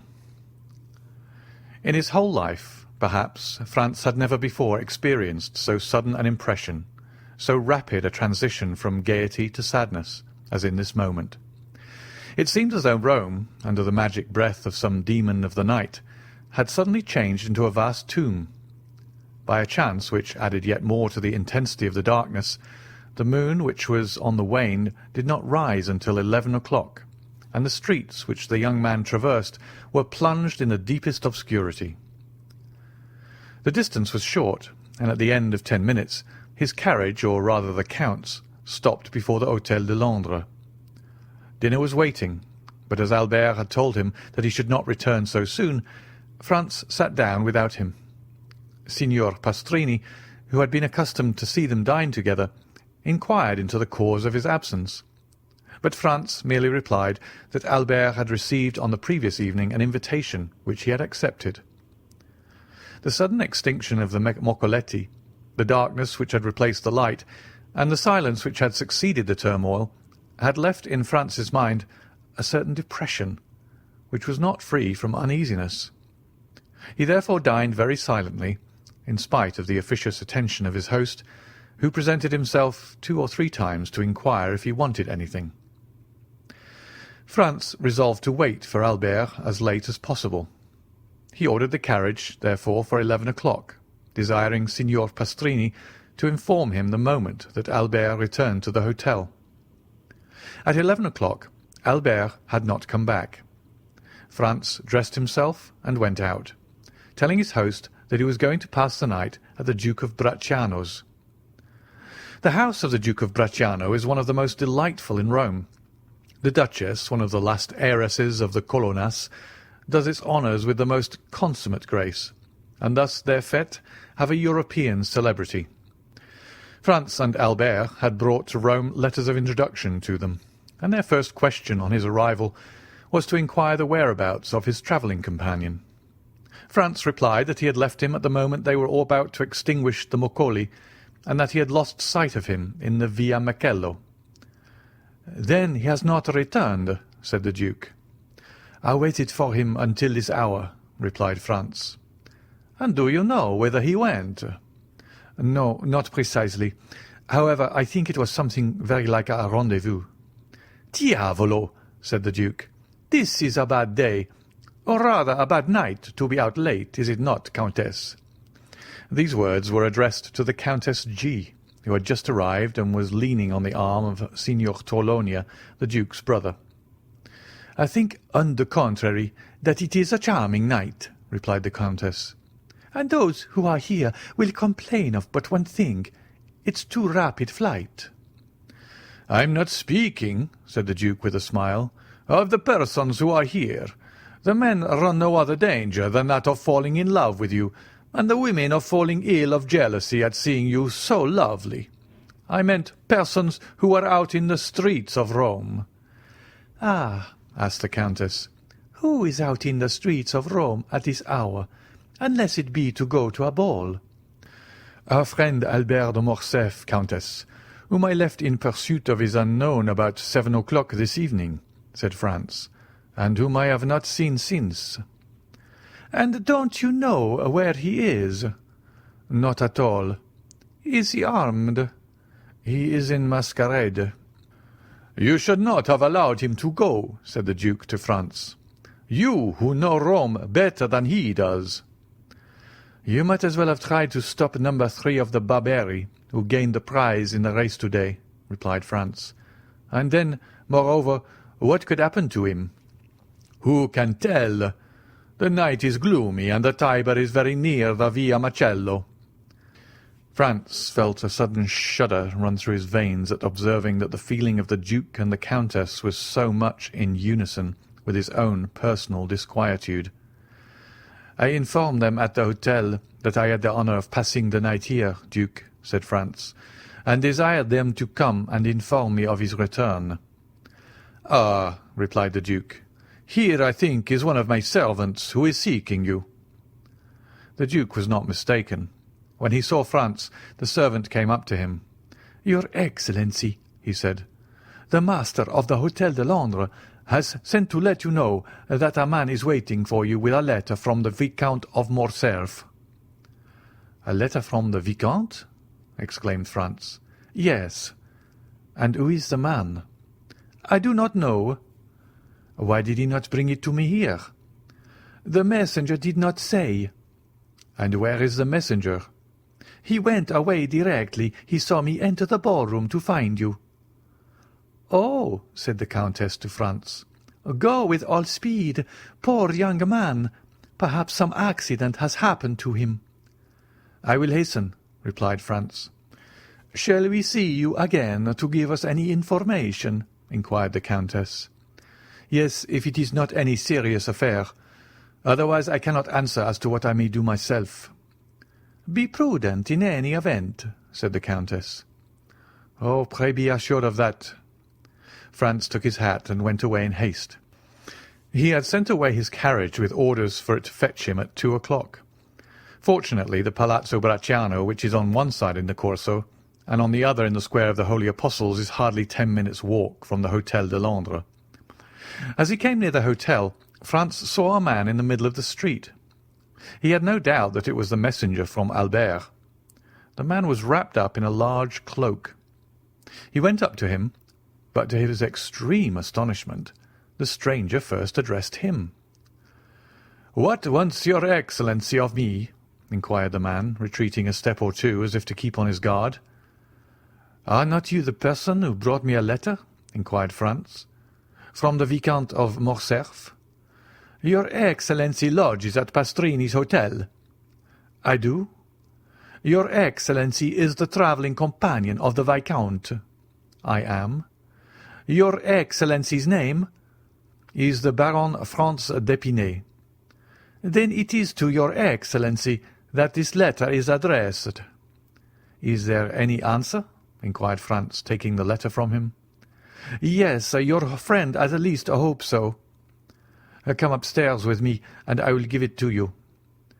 "I prefer waiting here," said the messenger with a smile. "And why?" "Your Excellency will know when you have read the letter."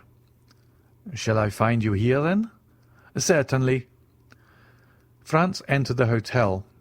On the staircase he met Signor Pastrini. "Well?" said the landlord. "Well, what?" responded Franz. "You have seen the man who desired to speak with you from your friend?" he asked of Franz. "Yes, I have seen him," he replied, "and he has handed this letter to me. Light the candles in my apartment, if you please." The innkeeper gave orders to a servant to go before Franz with a light. The young man had found Signor Pastrini looking very much alarmed, and this had only made him the more anxious to read Albert's letter. And so he went instantly towards the waxlight and unfolded it. It was written and signed by Albert. Franz read it twice before he could comprehend what it contained. It was thus worded: "My dear fellow, the moment you have received this, have the kindness to take the letter of credit from my pocket-book, which you will find in the square drawer of the secretary. Add your own to it, if it be not sufficient. Run to Torionia, draw from him instantly 4,000 piastres, and give them to the bearer. It is urgent that I should have this money without delay. I do not say more. Rely on you as you may rely on me. Your friend, Albert de Morcerf. P.S. I now believe in Italian banditti." Below these lines were written in a strange hand the following in Italian: "Se alle 6 della mattina le 4.000 piastre non sono nelle mie mani, alla 7 il conte Alberto avrà cessato di vivere. Luigi Vampa." If by 6 in the morning the 4,000 piastre are not in my hands, by 7 o'clock the Count Albert will have ceased to live. This second signature explained everything to Franz, who now understood the objection of the messenger to coming up into the apartment. The street was safer for him. Albert, then, had fallen into the hands of the famous bandit chief, in whose existence he had for so long a time refused to believe. There was no time to lose. He hastened to open the secretary and found the pocket-book in the drawer, and in it the letter of credit. There were in all 6,000 piastre, but of these 6,000 Albert had already expended 3,000. As to Franz, he had no letter of credit, as he lived at Florence, and had only come to Rome to pass 7 or 8 days. He had brought but 100 louis, and of these he had not more than 50 left. Thus 700 or 800 piastre were wanting to them both to make up the sum that Albert required. True, he might in such a case rely on the kindness of Signor Torlonia. He was therefore about to return to the Palazzo Bracciano without loss of time, when suddenly a luminous idea crossed his mind. He remembered the Count of Monte Cristo. Franz was about to ring for Signor Pastrini, when that worthy presented himself. "My dear sir," he said hastily, "do you know if the Count is within?" "Yes, your Excellency. He has this moment returned." "Is he in bed?" "I should say no." "Then ring at his door, if you please, and request him to be so kind as to give me an audience." Signor Pastrini did as he was desired, and returning 5 minutes after, he said, "The Count awaits your Excellency." Franz went along the corridor, and a servant introduced him to the Count. He was in a small room which Franz had not yet seen, and which was surrounded with divans. The Count came toward him. "Well, what good wind blows you hither at this hour?" And he, "Have you come to sup with me? It would be very kind of you." "No, I have come to speak to you of a very serious matter." "A serious matter," said the Count, looking at Franz with the earnestness usual to him. "And what may it be?" "Are we alone?" "Yes," replied the Count, going to the door and returning. Franz gave him Albert's letter. "Read that," he said. The Count read it. "Well, well," said he. "Did you see the postscript?" "I did indeed." "Se alle 6 della mattina le 4.000 piastre non sono nelle miei mani, alla 7 il conte Alberto avrà cessato di vivere. Luigi Vampa." "What think you of that?" inquired Franz. "Have you the money he demands?" "Yes, all but 800 piastres."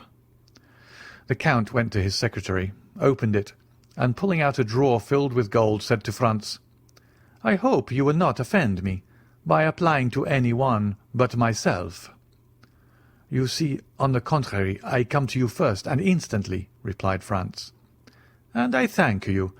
Have what you will." And he made a sign to Franz to take what he pleased. "Is it absolutely necessary, then, to send the money to Luigi Vampa?" asked the young man, looking fixedly in his turn at the Count. "Judge for yourself," replied he. "The postscript is explicit." "I think that if you would take the trouble of reflecting, you could find a way of simplifying the negotiation," said Franz. "How so?" returned the Count with surprise.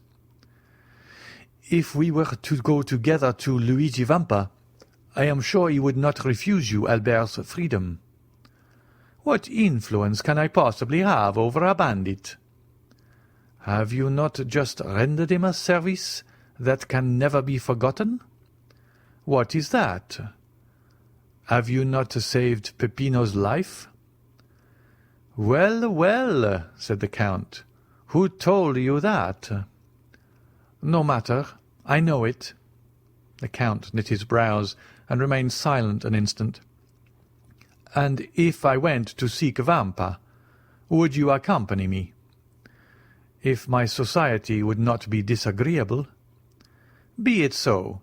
It is a lovely night, and a walk without Rome will do us both good." "Shall I take any arms?" "For what purpose?" "Any money?" "It is useless. Where is the man who brought the letter?" "In the street." "He awaits the answer?" "Yes." "I must learn where we are going. I will summon him thither." "It is useless. He would not come up." "To your apartments, perhaps, but he will not make any difficulty at entering mine." The Count went to the window of the apartment that looked on to the street, and whistled in a peculiar manner. The man in the mantle quitted the wall and advanced into the middle of the street. "Salite!" said the Count, in the same tone in which he would have given an order to his servant. The messenger obeyed without the least hesitation, but rather with alacrity, and mounting the steps at a bound, entered the hotel. 5 seconds afterwards he was at the door of the room. "Ah, it is you, Peppino," said the Count. But Peppino, instead of answering, threw himself on his knees, seized the Count's hand, and covered it with kisses. "Ah," said the Count, "you have then not forgotten that I saved your life. That is strange, for it is a week ago." "No, Excellency, and never shall I forget it," returned Peppino, with an accent of profound gratitude. "Never? That is a long time. But it is something that you believe, so rise and answer." Peppino glanced anxiously at Franz.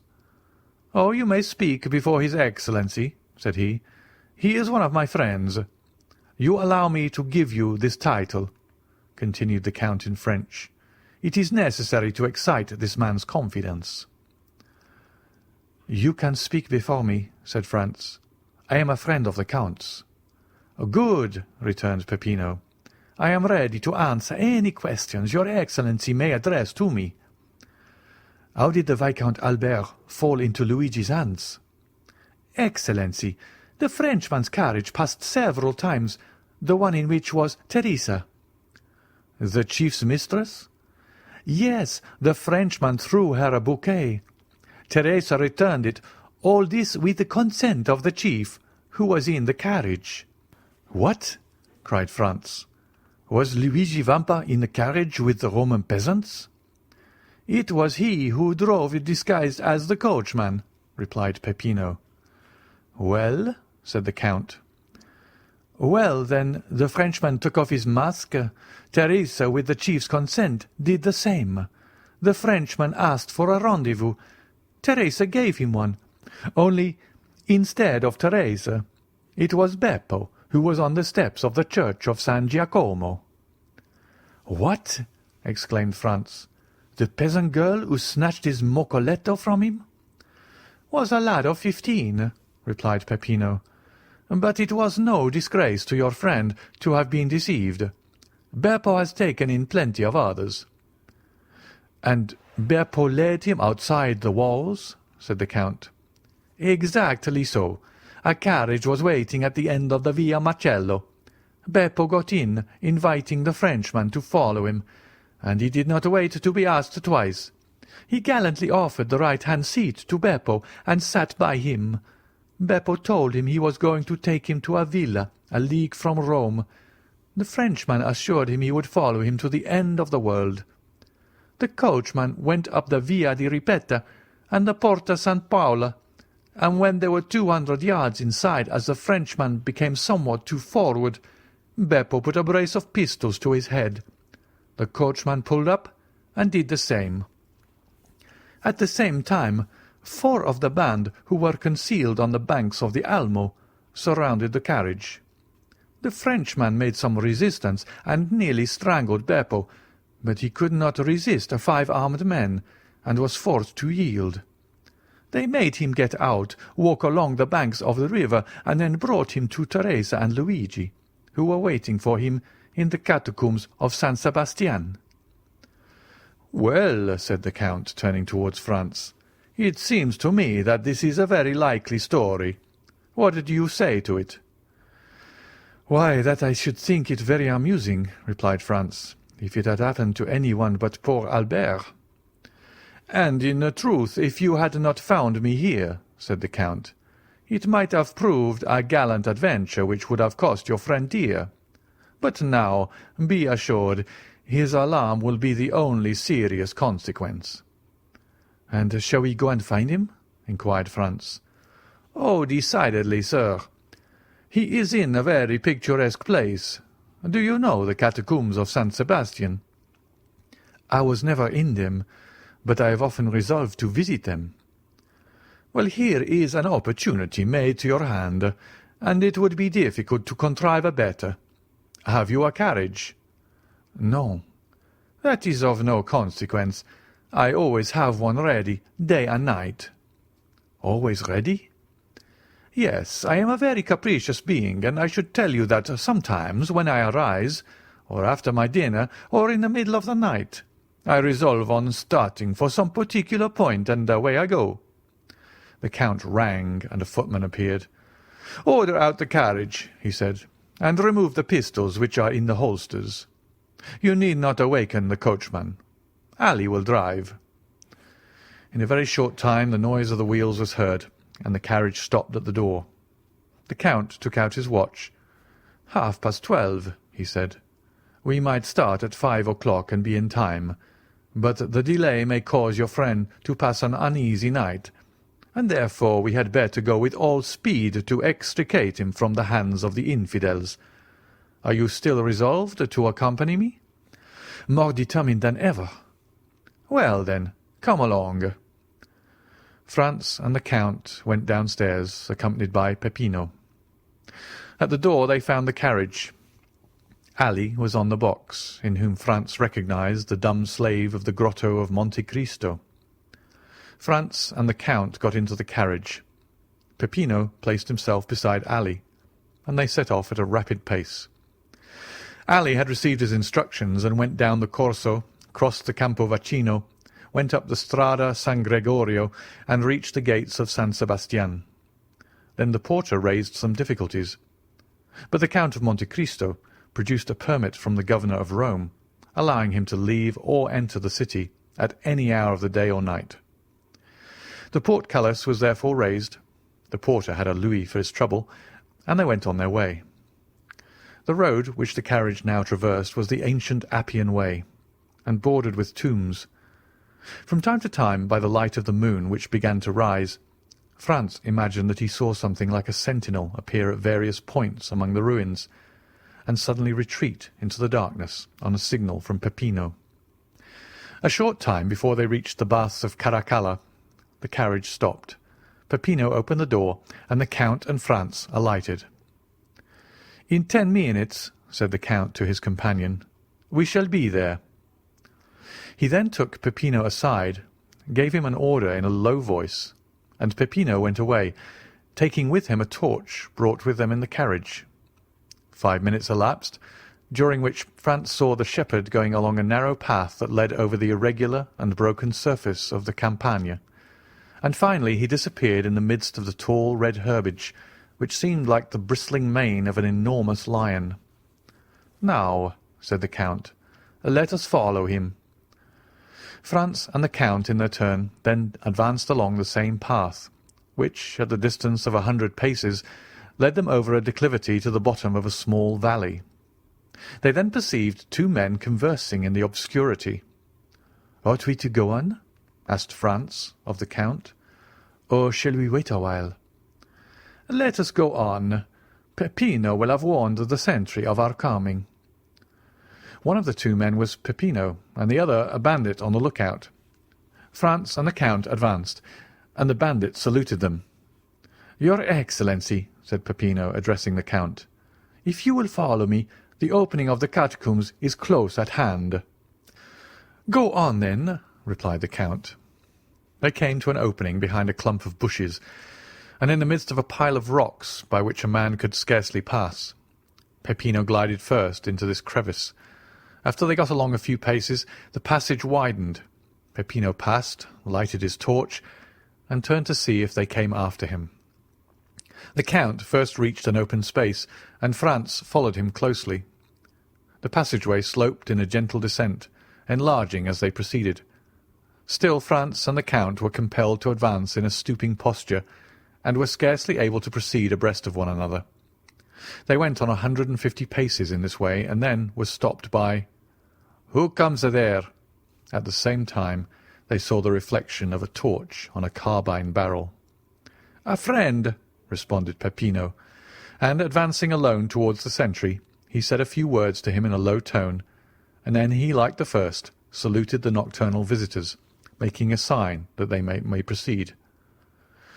Behind the sentinel was a staircase with 20 steps. Franz and the Count descended these and found themselves in a mortuary chamber. 5 corridors diverged like the rays of a star, and the walls, dug into niche, which were arranged one above the other in the shape of coffins, showed that they were at last in the catacombs. Down one of the corridors, whose extent it was impossible to determine, rays of light were visible. The Count laid his hand on Franz's shoulder.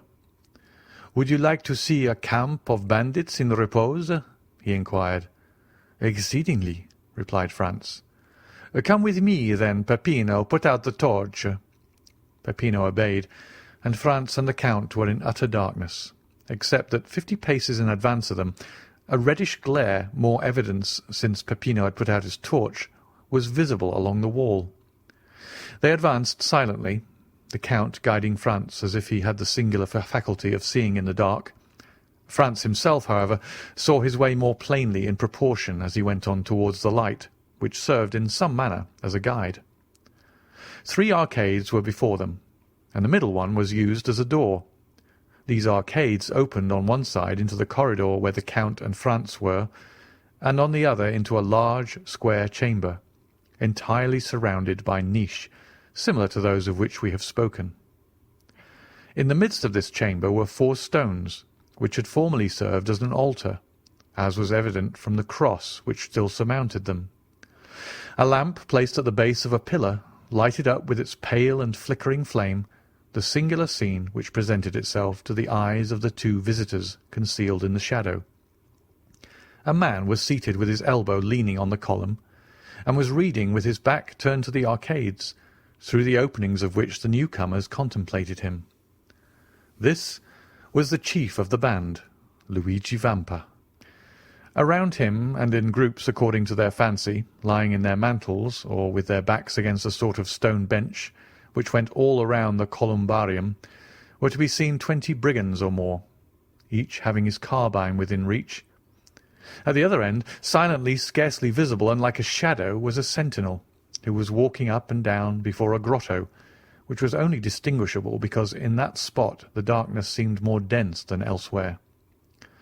When the Count thought Franz had gazed sufficiently on this picturesque tableau, he raised his finger to his lips to warn him to be silent, and, ascending the 3 steps which led to the corridor of the columbarium, entered the chamber by the middle arcade, and advanced towards Vampa, who was so intent on the book before him that he did not hear the noise of his footsteps. "Who comes there?" cried the sentinel, who was less abstracted, and who saw by the lamplight a shadow approaching his chief.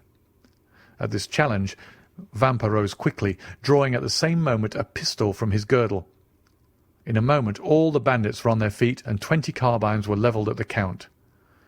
"Well," said he in a voice perfectly calm, and no muscle of his countenance disturbed. "Well, my dear Vampa, it appears to me that you receive a friend with a great deal of ceremony." "Ground arms!" exclaimed the chief, with an imperative sign of the hand, while with the other he took off his hat respectfully. Then turning to the singular personage who had caused this scene, he said, "Your pardon, your Excellency, but I was so far from expecting the honour of a visit that I did not really recognize you." "It seems that your memory is equally short in everything, Vampa," said the Count, "and that not only do you forget people's faces, but also the conditions you make with them." "What conditions have I forgotten, your Excellency?" inquired the bandit, with the air of a man who, having committed an error, is anxious to repair it. "Was it not agreed," asked the Count, "that not only my person, but also that of my friends, should be respected by you?" "And how have I broken that treaty, your Excellency?" "You have this evening carried off and conveyed hither the Vicomte Albert de Morcerf. Well," continued the Count in a tone that made Franz shudder, "this young gentleman is one of my friends. This young gentleman lodges in the same hotel as myself. This young gentleman has been up and down the Corso for 8 hours in my private carriage, and yet, I repeat to you, you have carried him off and conveyed him hither, and," added the Count, taking the letter from his pocket, "you have set a ransom on him, as if he were an utter stranger." "Why did you not tell me all this, you?" inquired the brigand chief, turning towards his men, who all retreated before his look. "Have you caused me thus to fall in my word towards a gentleman like the Count, who has all our lives in his hands? By heavens, if I thought one of you knew that the young gentleman was the friend of his Excellency, I would blow his brains out with my own hand." "Well," said the Count, turning towards Franz, "I told you there was some mistake in this." "Are you not alone?" asked Vampa with uneasiness. I am with the person to whom this letter was addressed, and to whom I desired to prove that Luigi Vampa was a man of his word. Come, your Excellency," the Count added, turning to Franz. "Here is Luigi Vampa, who will himself express to you his deep regret at the mistake he has committed." Franz approached the chief, advancing several steps to meet him. "Welcome among us, your Excellency," he said to him. "You heard what the Count just said, and also my reply. Let me add that I would not, for the 4,000 piastres at which I had fixed your friend's ransom, that this had happened." "But," said Franz, looking around him uneasily, "where is the Vicomte? I do not see him." "Nothing has happened to him, I hope," said the Count frowningly. "The prisoner is there," replied Vampa, pointing to the hollow space in front of which the bandit was on guard, "and I will go myself and tell him he is free." The chief went towards the place he had pointed out as Albert's prison, and Franz and the Count followed him. "What is the prisoner doing?" inquired Vampa of the sentinel. "Ma foi, captain," replied the sentry, "I do not know. For the last hour I have not heard him stir." "Come in, your Excellency," said Vampa. The Count and Franz ascended 7 or 8 steps after the chief, who drew back a bolt and opened a door. Then, by the gleam of a lamp similar to that which lighted the columbarium, Albert was to be seen wrapped up in a cloak which one of the bandits had lent to him, lying in a corner in profound slumber. "Come," said the Count, smiling with his own peculiar smile. "Not so bad for a man who is to be shot at 7 o'clock tomorrow morning." Vampa looked at Albert with a kind of admiration. He was not insensible to such a proof of courage. "You are right, your Excellency," he said. "This must be one of your friends." Then going to Albert, he touched him on the shoulder, saying, "Will your Excellency please to awaken?" Albert stretched out his arms, rubbed his eyelids, and opened his eyes. "Oh," said he, "is it you, Captain? You should have allowed me to sleep. I had such a delightful dream. I was dancing the galop at Trollonia's with the Countess G." Then he drew his watch from his pocket that he might see how time sped. "1:30 only," said he. "Why the devil do you rouse me at this hour?" "To tell you that you are free, your Excellency." "My dear fellow," said Albert with perfect ease of mind, "remember for the future Napoleon's maxim, 'Never awaken me but for bad news.' If you had let me sleep on, I should have finished my gallop, and have been grateful to you all my life. So then, they have paid my ransom?" "No, your Excellency." "Well then, how am I free?" "A person to whom I can refuse nothing has come to demand you." "Come hither." "Yes, hither." "Really? Then that person is a most amiable person." Albert looked around and perceived Franz. "What?" said he. "Is it you, my dear Franz, whose devotion and friendship are thus displayed?" "No, not I," replied Franz, "but our neighbour, the Count of Monte Cristo." "Oh, my dear Count," said Albert gaily, arranging his cravat and wristbands, "you are really most kind, and I hope you will consider me as under eternal obligations to you, in the first place for the carriage, and in the next for this visit." And he put out his hand to the Count, who shuddered as he gave his own, but who nevertheless did give it. The bandit gazed on this scene with amazement. He was evidently accustomed to see his prisoners tremble before him, and yet here was one whose gay temperament was not that for a moment altered. As for Franz, he was enchanted at the way in which Albert had sustained the national honour in the presence of the bandit.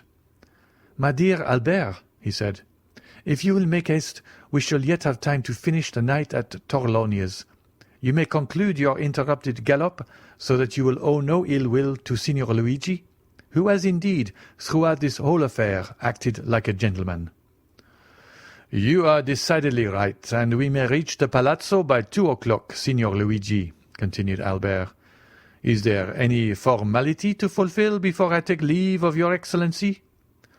"None, sir," replied the bandit. "You are as free as air." "Well, then, a happy and merry life to you. Come, gentlemen, come."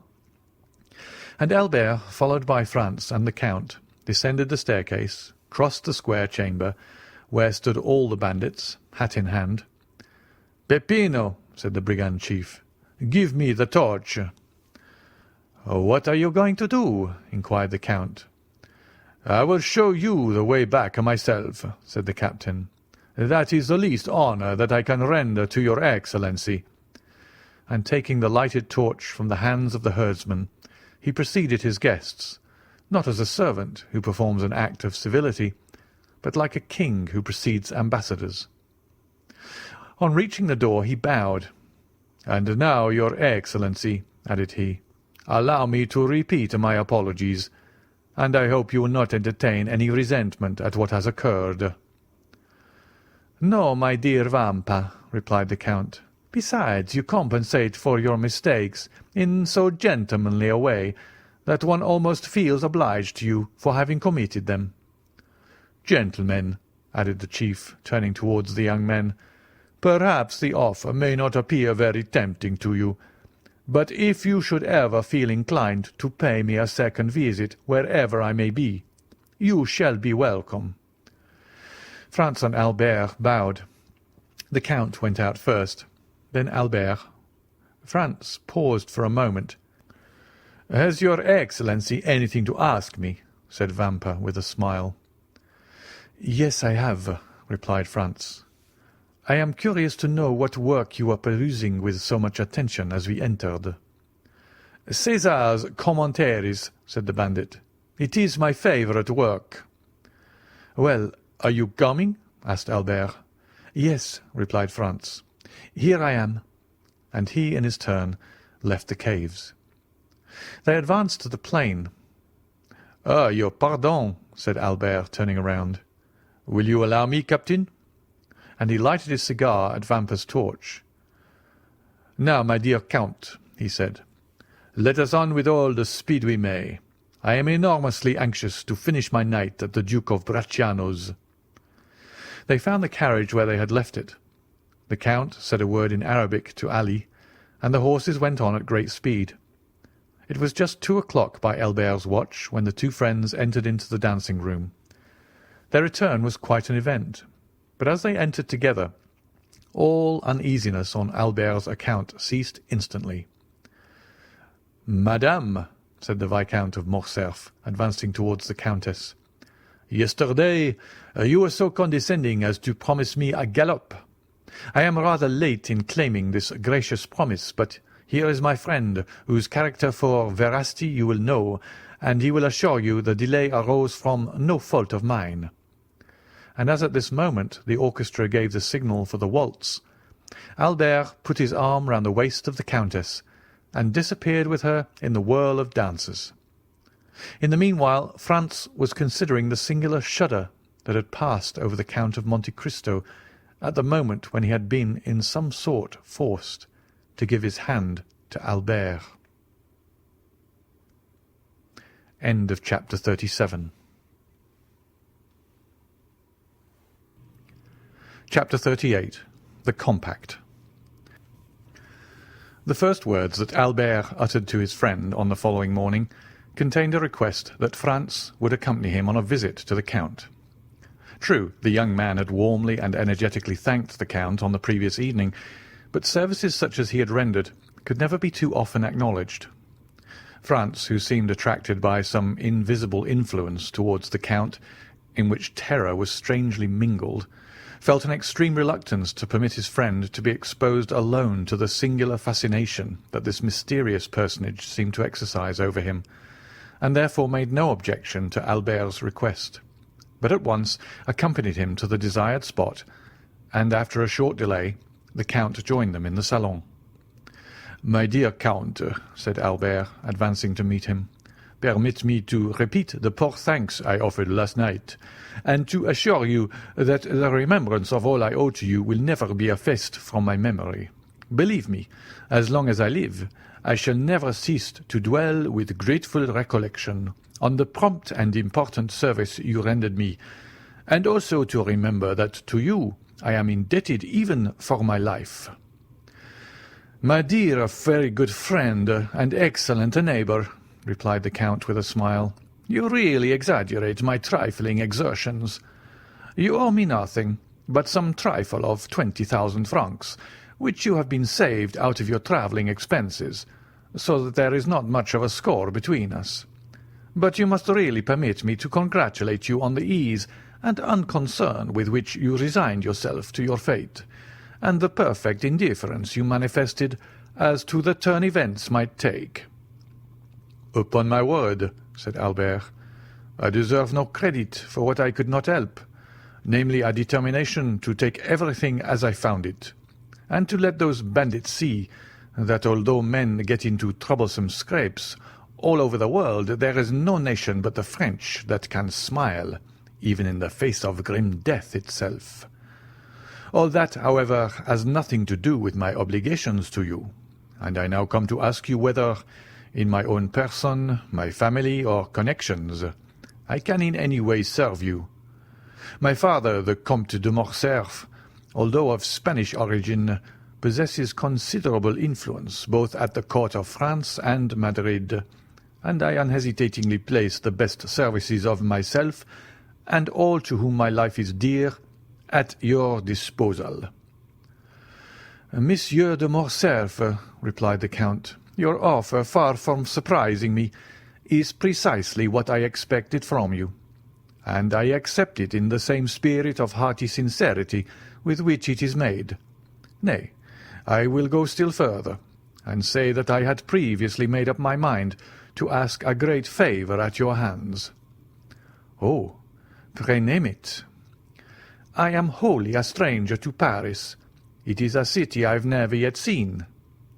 "Is it possible," exclaimed Albert, "that you have reached your present age without visiting the finest capital in the world? I can scarcely credit it." "Nevertheless, it is quite true. Still, I agree with you in thinking that my present ignorance of the first city in Europe is a reproach to me in every way, and calls for immediate correction.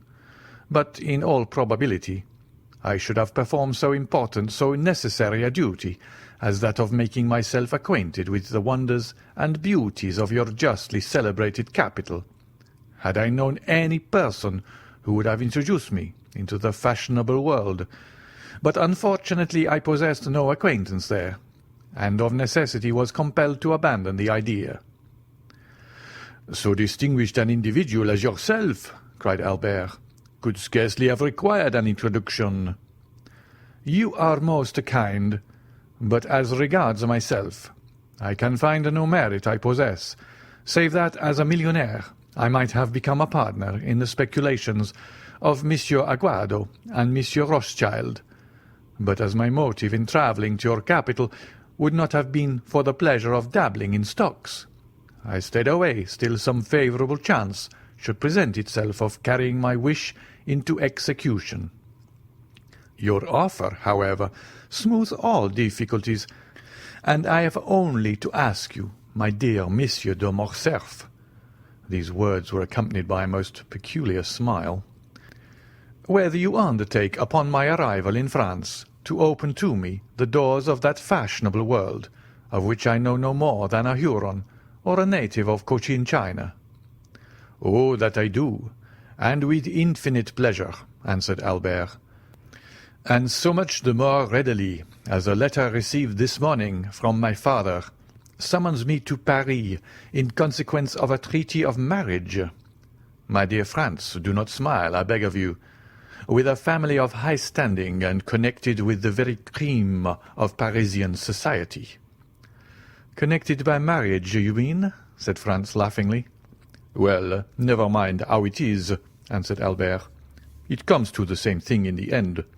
Perhaps by the time you return to Paris I shall be quite a sober, staid father of a family. A most edifying representative I shall make of all the domestic virtues, don't you think so? But as regards your wish to visit our fine city, my dear Count, I can only say that you may command me and mine to any extent you please." "Then it is settled," said the Count, "and I give you my solemn assurance that I only waited an opportunity like the present to realize the plans that I have long meditated." Franz did not doubt that these plans were the same concerning which the Count had dropped a few words in the grotto of Monte Cristo. And while the Count was speaking, the young man watched him closely, hoping to read something of his purpose in his face. But his countenance was inscrutable, especially when, as in the present case, it was veiled in a sphinx-like smile. "But tell me now, Count," exclaimed Albert, delighted at the idea of having to chaperone so distinguished a person as Monte Cristo. "Tell me truly whether you are in earnest, or if this project of visiting Paris is merely one of the chimerical and uncertain air castles of which we make so many in the course of our lives, but which, like a house built on the sand, is liable to be blown over by the first puff of wind." "I pledge you my honour," returned the Count, "that I mean to do as I have said. Both inclination and positive necessity compel me to visit Paris." "When do you propose going thither?" "Have you made up your mind when you shall be there yourself?" "Certainly. In a fortnight or 3 weeks' time, that is to say, as fast as I can get there." "Nay," said the Count, "I will give you 3 months ere I join you. You see I make an ample allowance for all delays and difficulties." "And in 3 months' time," said Albert, "you will be at my house?" "Shall we make a positive appointment for a particular day and hour?" inquired the Count. "Only let me warn you that I am proverbial for my punctilious exactitude in keeping my engagements." "Day by day, hour for hour," said Albert. "That will suit me to a dot." "So be it, then," replied the Count, and extending his hand towards a calendar suspended near the chimney-piece, he said, "To-day is the 21st of February," and, drawing out his watch, added, "It is exactly 10:30 o'clock. And now promise me to remember this, and expect me the 21st of May, at the same hour in the forenoon." "Capital!" exclaimed Albert. "Your breakfast shall be waiting."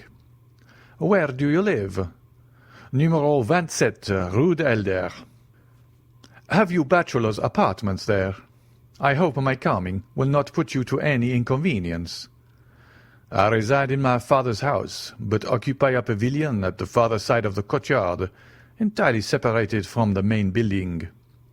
"Quite sufficient," replied the Count, as taking out his tablets he wrote down number 27, Rue de Helder, 21st May, 10:30 in the morning. "Now then," said the Count, returning his tablets to his pocket, "make yourself perfectly easy. The hand of your timepiece will not be more accurate in marking the time than myself." "Shall I see you again ere my departure?" asked Albert. "That depends. When do you leave?" "Tomorrow evening at 5 o'clock." "In that case I must say adieu to you, as I am compelled to go to Naples, and shall not return hither before Saturday evening or Sunday morning. And you, Baron?" pursued the Count, addressing Franz. "Do you also depart tomorrow?" "Yes." "For France?" "No, for Venice. I shall remain in Italy for another year or 2. "Then we shall not meet in Paris?" "I fear I shall not have the honour." "Well, since we must part," said the Count, holding out a hand to each of the young men, "allow me to wish you both a safe and pleasant journey." It was the first time the hand of Franz had come in contact with that of the mysterious individual before him, and unconsciously he shuddered at its touch, for it felt cold and icy as that of a corpse. "Let us understand each other," said Albert. "It is agreed, is it not, that you are to be at numero 27 in the Rue de Helder on the 21st of May, at 10:30 in the morning, and your word of honour passed for your punctuality?" "The 21st of May, at 10:30 in the morning, Rue de Helder, number 27," replied the Count. The young men then rose, and bowing to the Count, quitted the room. "What is the matter?" asked Albert of Franz, when they had returned to their own apartments. "You seem more than commonly thoughtful." "I will confess to you, Albert," replied Franz, "the Count is a very singular person, and the appointment you have made to meet him in Paris fills me with 1,000 apprehensions." "My dear fellow," exclaimed Albert, "what can there possibly be in that to excite uneasiness? Why, you must have lost your senses." "Whether I am in my senses or not," answered Franz, "that is the way I feel."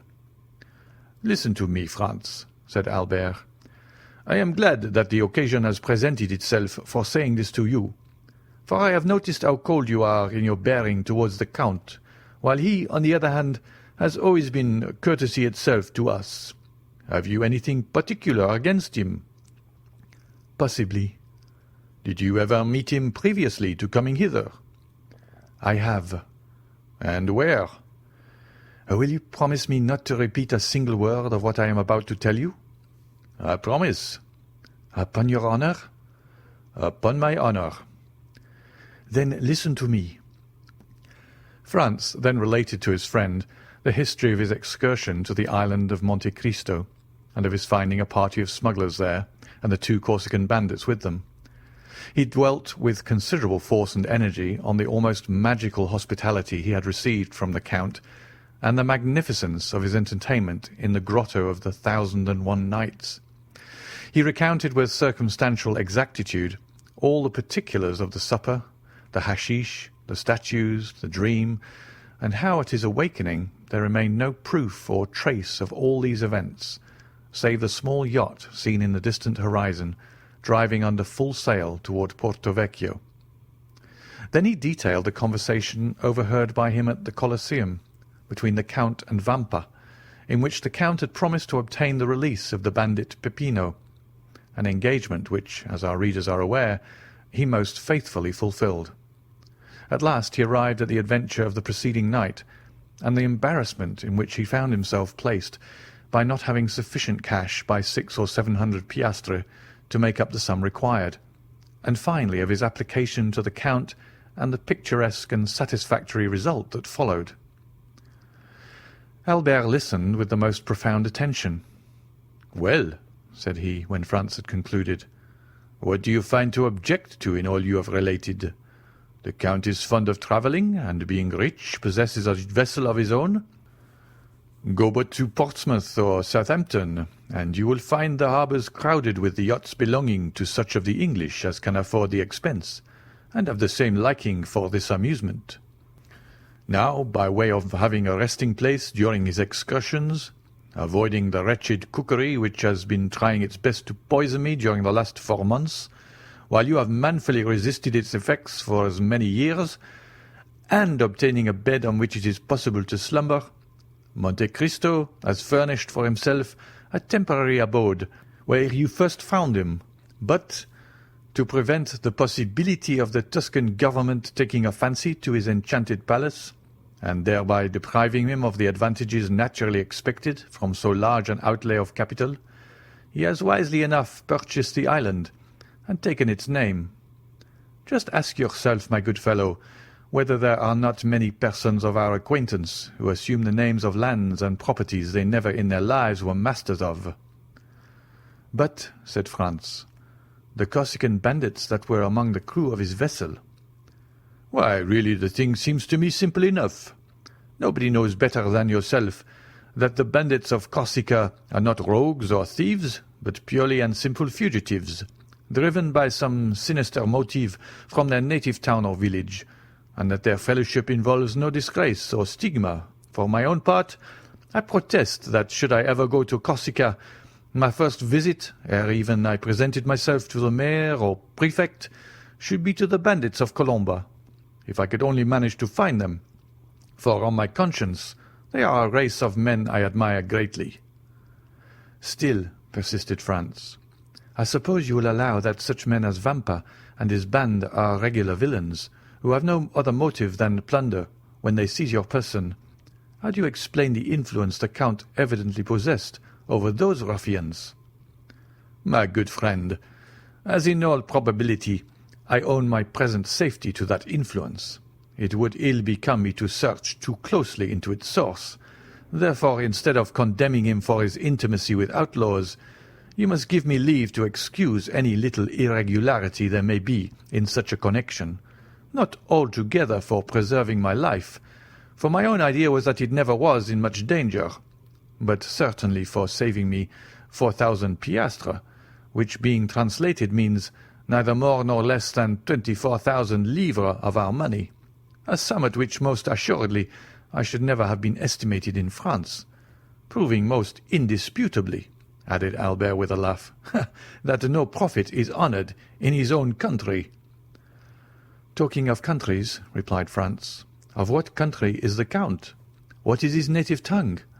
Whence does he derive his immense fortune, and what were those events of his early life, a life as marvellous as unknown, that have tinctured his succeeding years with so dark and gloomy a misanthropy? Certainly, these are questions that in your place I should like to have answered. My dear Franz, replied Albert, when upon receipt of my letter you found the necessity of asking the Count's assistance, you promptly went to him, saying, My friend Albert de Morcerf is in danger. Help me to deliver him. Was not that nearly what you said? It was. Well then, did he ask you, who is Monsieur Albert de Morcerf? How does he come by his name, his fortune? What are his means of existence? What is his birthplace? Of what country is he a native? Tell me, did he put all these questions to you? I confess he asked me none. No, he merely came and freed me from the hands of Signor Vampa, where I can assure you, in spite of all my outward appearance of ease and unconcern, I did not very particularly care to remain. Now then, Franz, when for services so promptly and unhesitatingly rendered, he but asks me in return to do for him what is done daily for any Russian prince or Italian nobleman who may pass through Paris, merely to introduce him into society, would you have me refuse? My good fellow, you must have lost your senses to think it possible I could act with such cold-blooded policy. And this time it must be confessed that, contrary to the usual state of affairs in discussions between the young men, the effective arguments were all on Albert's side. Well, said Franz with a sigh, do as you please, my dear Viscount, for your arguments are beyond my powers of refutation. Still, in spite of all, you must admit that this Count of Monte Cristo is a most singular personage. He is a philanthropist, answered the other, and no doubt his motive in visiting Paris is to compete for the Montyon prize, given, as you are aware, to whoever shall be proved to have most materially advanced the interests of virtue and humanity. If my vote and interest can obtain it for him, I will readily give him the one and promise the other. And now, my dear Franz, let us talk of something else. Come, shall we take our luncheon, and then pay a last visit to St. Peter's? Franz silently assented, and the following afternoon, at 5:30, the young men parted. Albert de Morcerf to return to Paris, and Franz d'Épinay to pass a fortnight at Venice. But ere he entered his travelling carriage, Albert, fearing that his expected guest might forget the engagement he had entered into, placed in the care of a waiter at the hotel a card to be delivered to the Count of Monte Cristo, on which, beneath the name of Vicomte Albert de Morcerf, he had written in pencil, 27 Rue du Helder, on the 21st of May, 10:30 a.m. End of chapter 38. Chapter 39. The Guests. In the house in the Rue du Helder, where Albert had invited the Count of Monte Cristo, everything was being prepared on the morning of the 21st of May to do honour to the occasion. Albert de Morcerf inhabited a pavilion situated at the corner of a large court, and directly opposite another building, in which were the servants' apartments. 2 windows only of the pavilion faced the street. 3 other windows looked into the court, and 2 at the back into the garden. Between the court and the garden, built in the heavy style of the imperial architecture, was the large and fashionable dwelling of the Count and Countess of Morcerf. A high wall surrounded the whole of the hotel, surmounted at intervals by vases filled with flowers, and broken in the centre by a large gate of gilded iron, which served as the carriage entrance. A small door, close to the lodge of the concierge, gave ingress and egress to the servants and masters when they were on foot.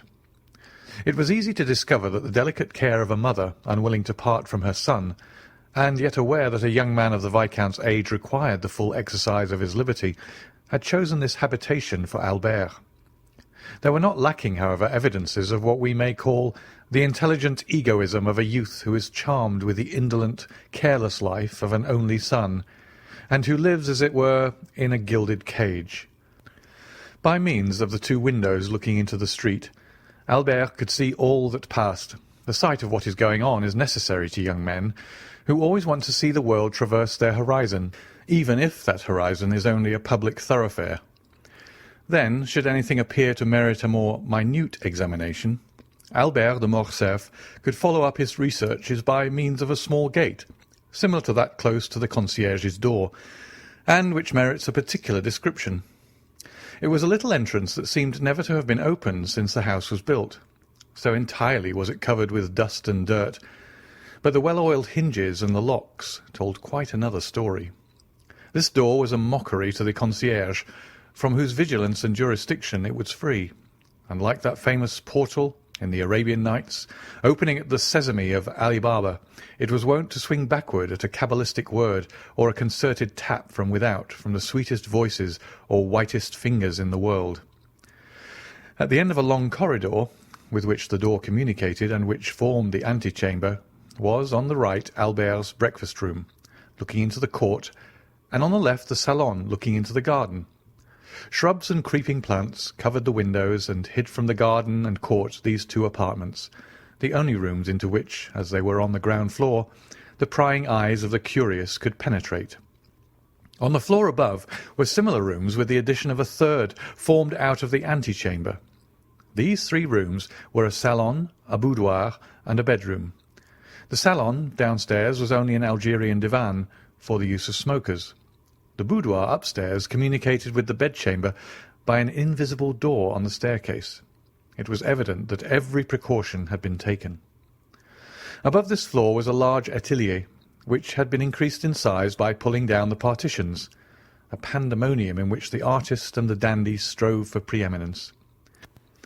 There were collected and piled up all Albert's successive caprices, hunting horns, bass viols, flutes, a whole orchestra, for Albert had had not a taste but a fancy for music, easels, palettes, brushes, pencils, for music had been succeeded by painting, foils, boxing gloves, broadswords, and single-sticks, for, following the example of the fashionable young men of the time, Albert de Morcerf cultivated, with far more perseverance than music and drawing, the three arts that complete a dandy's education, i.e., fencing, boxing, and single-stick. And it was here that he received Grisier, Cook, and Charles Leboucher. The rest of the furniture of this privileged apartment consisted of old cabinets, filled with Chinese porcelain and Japanese vases, Luca della Robbia Fabiense, and Palissy platters of old armchairs, in which perhaps had sat Henri IV or Sully, Louis XIII or Richelieu, for two of these armchairs, adorned with a carved shield, on which were engraved the fleurs-de-lis of France on an azure field, evidently came from the Louvre, or at least some royal residence. Over these dark and sombre chairs were thrown splendid stuffs, dyed beneath Persia's sun, or woven by the fingers of the women of Calcutta or of Chandanaga. What these stuffs did there, it was impossible to say. They awaited, while gratifying the eyes, a destination unknown to their owner himself. In the meantime, they filled the place with their golden and silky reflections. In the centre of the room was a Roller and Blanchet baby grand piano in rosewood, but holding the potentialities of an orchestra in its narrow and sonorous cavity, and groaning beneath the weight of the chefs-d'œuvre of Beethoven, Weber, Mozart, Haydn, Grétry, and Popora. On the walls, over the doors, on the ceiling, were swords, daggers, Malay creeses, maces, battle-axes, gilded damasked and inlaid suits of armour, dried plants, minerals and stuffed birds, their flame-coloured wings outspread in motionless flight, and their beaks forever open. This was Albert's favourite lounging place. However, the morning of the appointment, the young man had established himself in the small salon downstairs.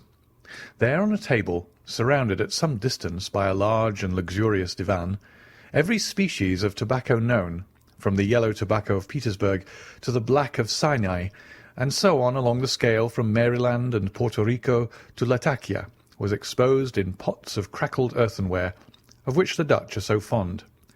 Beside them, in boxes of fragrant wood, were ranged, according to their size and quality, pueros, regalias, Havanas, and Manillas, and in an open cabinet a collection of German pipes, of chibouks, with their amber mouthpieces ornamented with coral, and of narghils, with their long tubes of Morocco, awaiting the caprice or the sympathy of the smokers. Albert had himself presided at the arrangement, or rather the symmetrical derangement, which, after coffee, the guests at a breakfast of modern days love to contemplate through the vapour that escapes from their mouths and ascends in long and fanciful wreaths to the ceiling. At 10:15, a valet entered. He composed with a little groom named John, and who only spoke English, all Albert's establishment, although the cook of the hotel was always at his service, and on great occasions the Count's chasseur also. This valet, whose name was Germain, and who enjoyed the entire confidence of his young master, held in one hand a number of papers, and in the other a packet of letters, which he gave to Albert. Albert glanced carelessly at the different missives, selected two written in a small and delicate hand, and enclosed in scented envelopes, opened them and perused their contents with some attention. "How did these letters come?" said he. "One by the post. Madame Danglars' footman left the other." "Let Madame Danglars know that I accept the place she offers me in her box. Wait. Then, during the day, tell Rosa that when I leave the opera I will sup with her as she wishes. Take her 6 bottles of different wine, Cyprus, sherry, and Malaga, and a barrel of Ostend oysters. Get them at Borel's, and be sure you say they are from me." "At what o'clock, sir, do you breakfast?" "What time is it now?"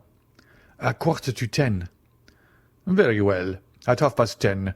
Debray will perhaps be obliged to go to the minister, and besides—" Albert looked at his tablets. "It is the hour I told the Count, 21st of May, at 10:30, and though I do not much rely upon his promise, I wish to be punctual. Is the Countess up yet?" "If you wish, I will inquire." "Yes, ask her for one of her liqueur cellaret. Mine is incomplete, and tell her I shall have the honour of seeing her about 3 o'clock, and that I request permission to introduce someone to her." The valet left the room. Albert threw himself on the divan, tore off the cover of 2 or 3 of the papers, looked at the theatre announcements, made a face, seeing they gave an opera and not a ballet, hunted vainly amongst the advertisements for a new tooth-powder of which he had heard, and threw down, one after the other, the 3 leading papers of Paris, muttering, "These papers become more and more stupid every day." A moment after, a carriage stopped before the door, and the servant announced, "Monsieur Lucien Debray." A tall young man with light hair, clear grey eyes, and thin and compressed lips, dressed in a blue coat with beautifully carved gold buttons, a white neckcloth, and a tortoise-shell eyeglass suspended by a silken thread, and which, by an effort of superciliary and zygomatic muscles, he fixed in his eye, entered with a half-official air, without smiling or speaking. "Good morning, Lucien." "Good morning," said Albert.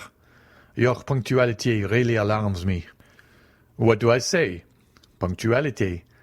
You, whom I expected last, you arrive at 5 minutes to 10, when the time fixed was 1:30. Has the ministry resigned?" "No, my dear fellow," returned the young man, seating himself on the divan. "Reassure yourself. We are tottering always, but we never fall, and I begin to believe that we shall pass into a state of immobility. and then the affairs of the peninsula will completely consolidate us."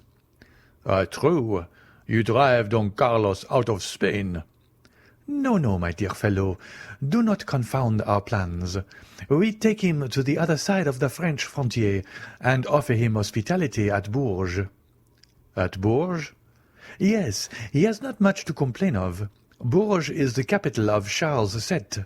Do you not know that all Paris knew it yesterday, and the day before it had already transpired on the Bourse?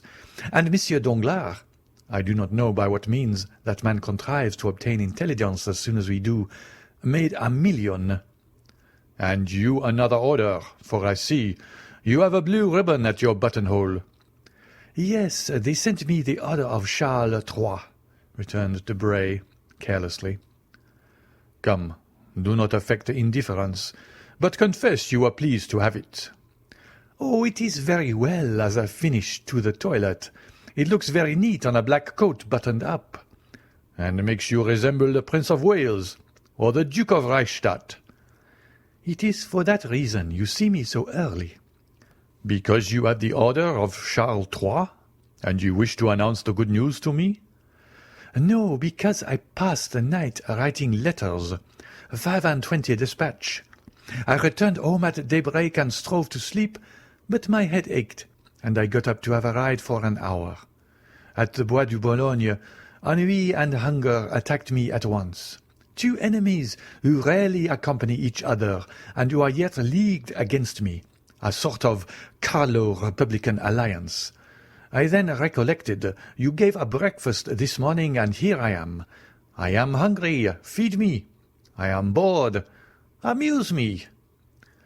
"It is my duty as your host," returned Albert, ringing the bell, while Lucien turned over with his gold-mounted cane the papers that lay on the table. "Germain, a glass of sherry and a biscuit. In the meantime, my dear Lucien, here are cigars, contraband of course. Try them and persuade the minister to sell us such instead of poisoning us with cabbage leaves." "Peste! I will do nothing of the kind. The moment they come from gouvernement, you would find them execrable. Besides, that does not concern the home, but the financial department.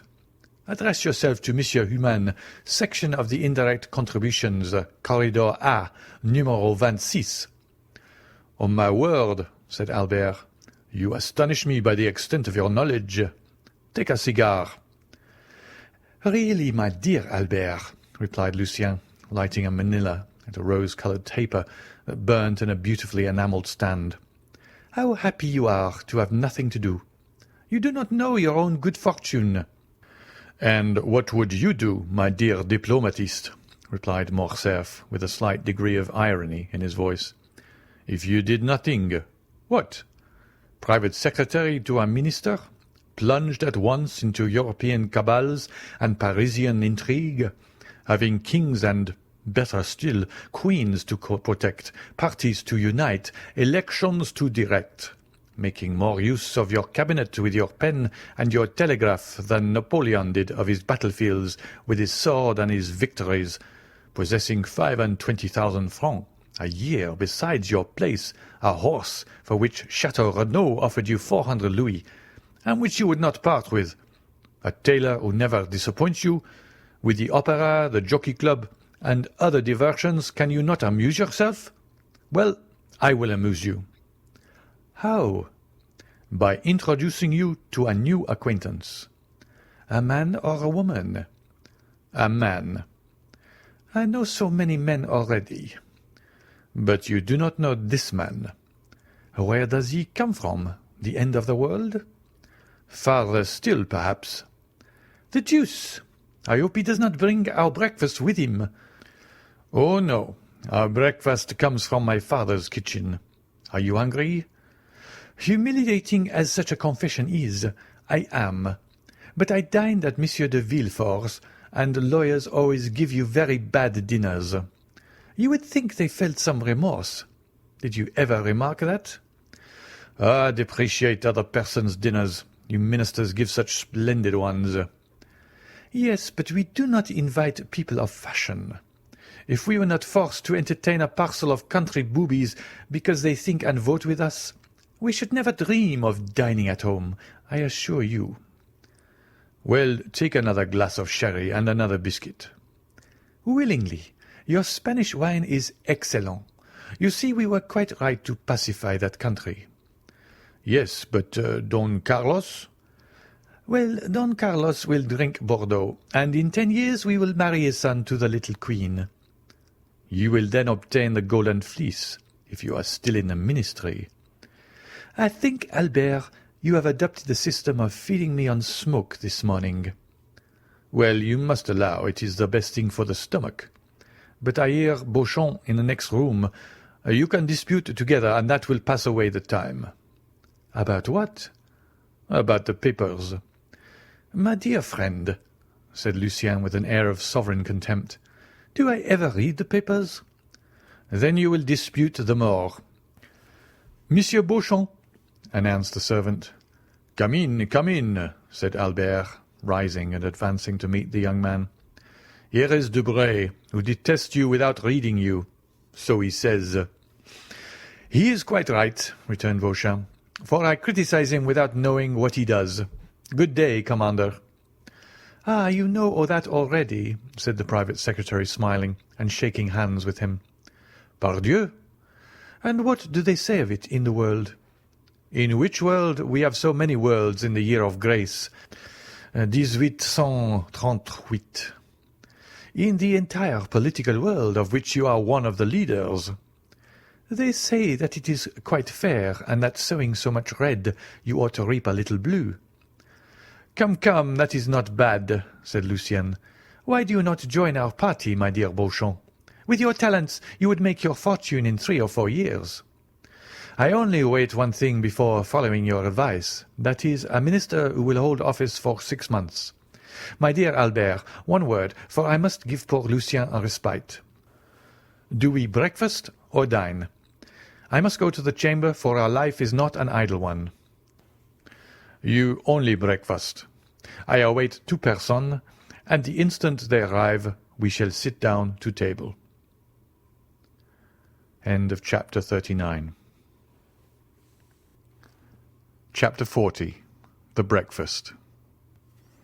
"And what sort of persons do you expect to breakfast?" said Beauchamp.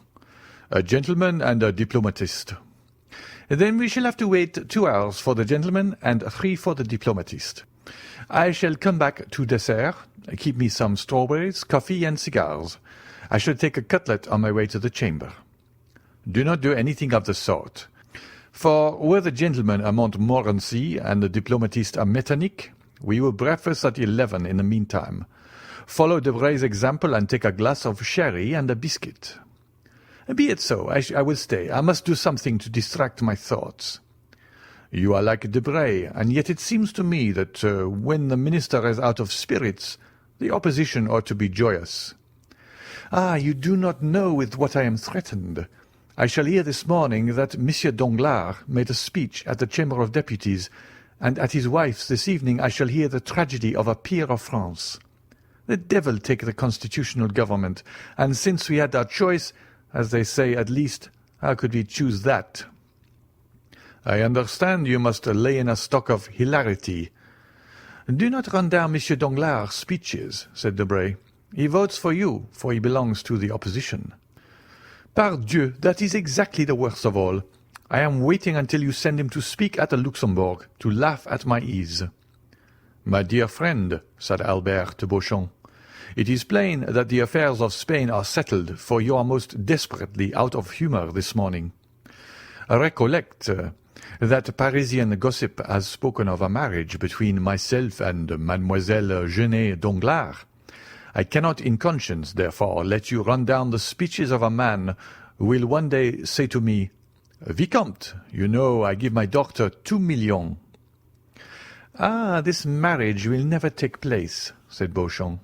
"The king has made him a baron, and can make him a peer, but he cannot make him a gentleman, and the Count of Morcerf is too aristocratic to consent, for the paltry sum of 2 millions francs, to a mésalliance.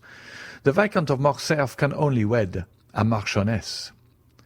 "But 2 millions francs make a nice little sum," replied Morcerf. It is the social capital of a theatre on the boulevard, or a railroad from the Jardin des Plantes de la Râpée." "Never mind what he says, Morcerf," said Debray.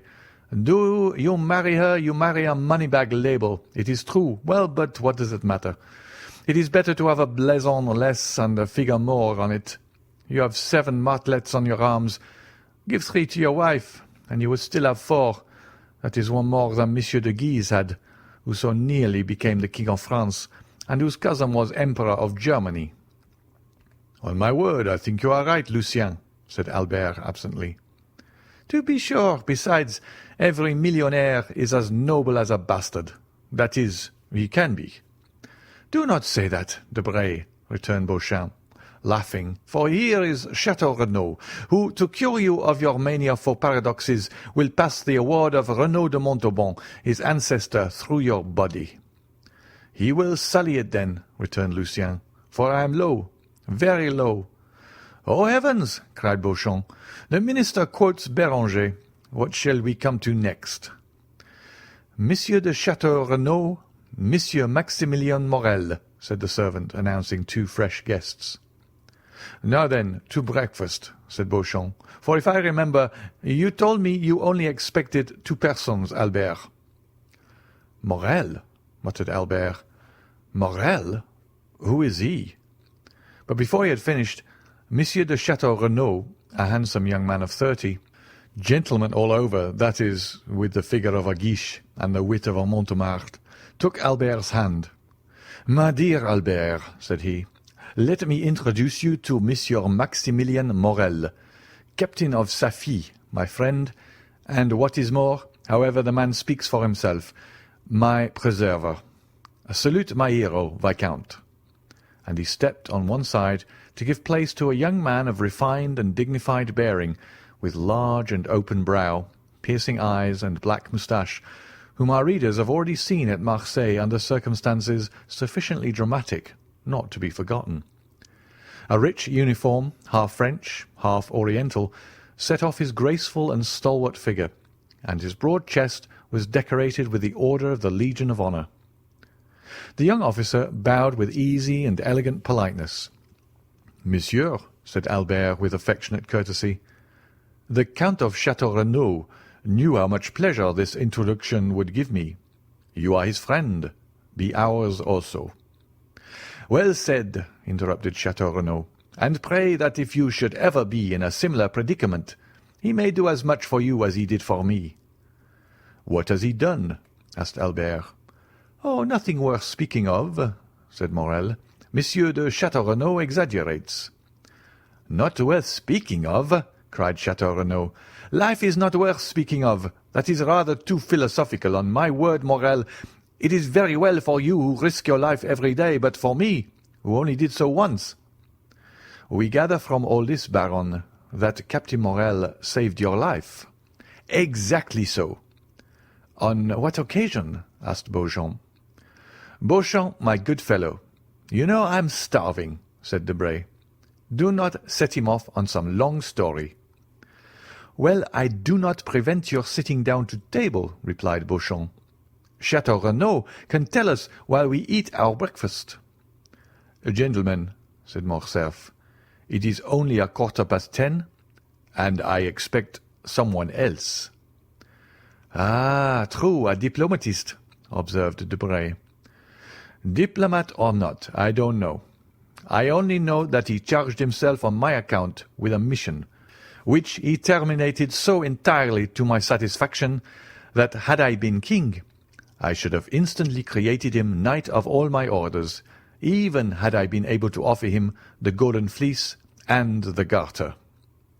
"Well, since we are not to sit down to table," said Debray, "take a glass of sherry and tell us all about it."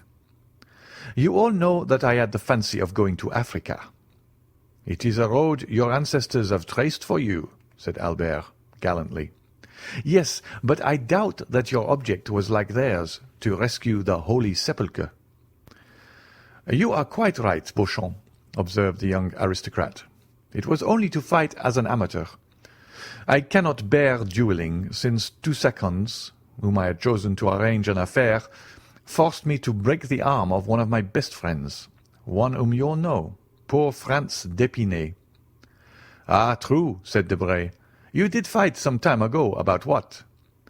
"The devil take me if I remember," returned Chateau Renaud.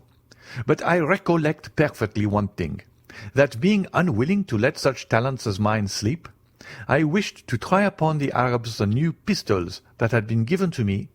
In consequence, I embarked for Oran, and went from thence to Constantine, where I arrived just in time to witness the raising of the siege. I retreated with the rest for 48 hours. I endured the rain during the day and the cold during the night.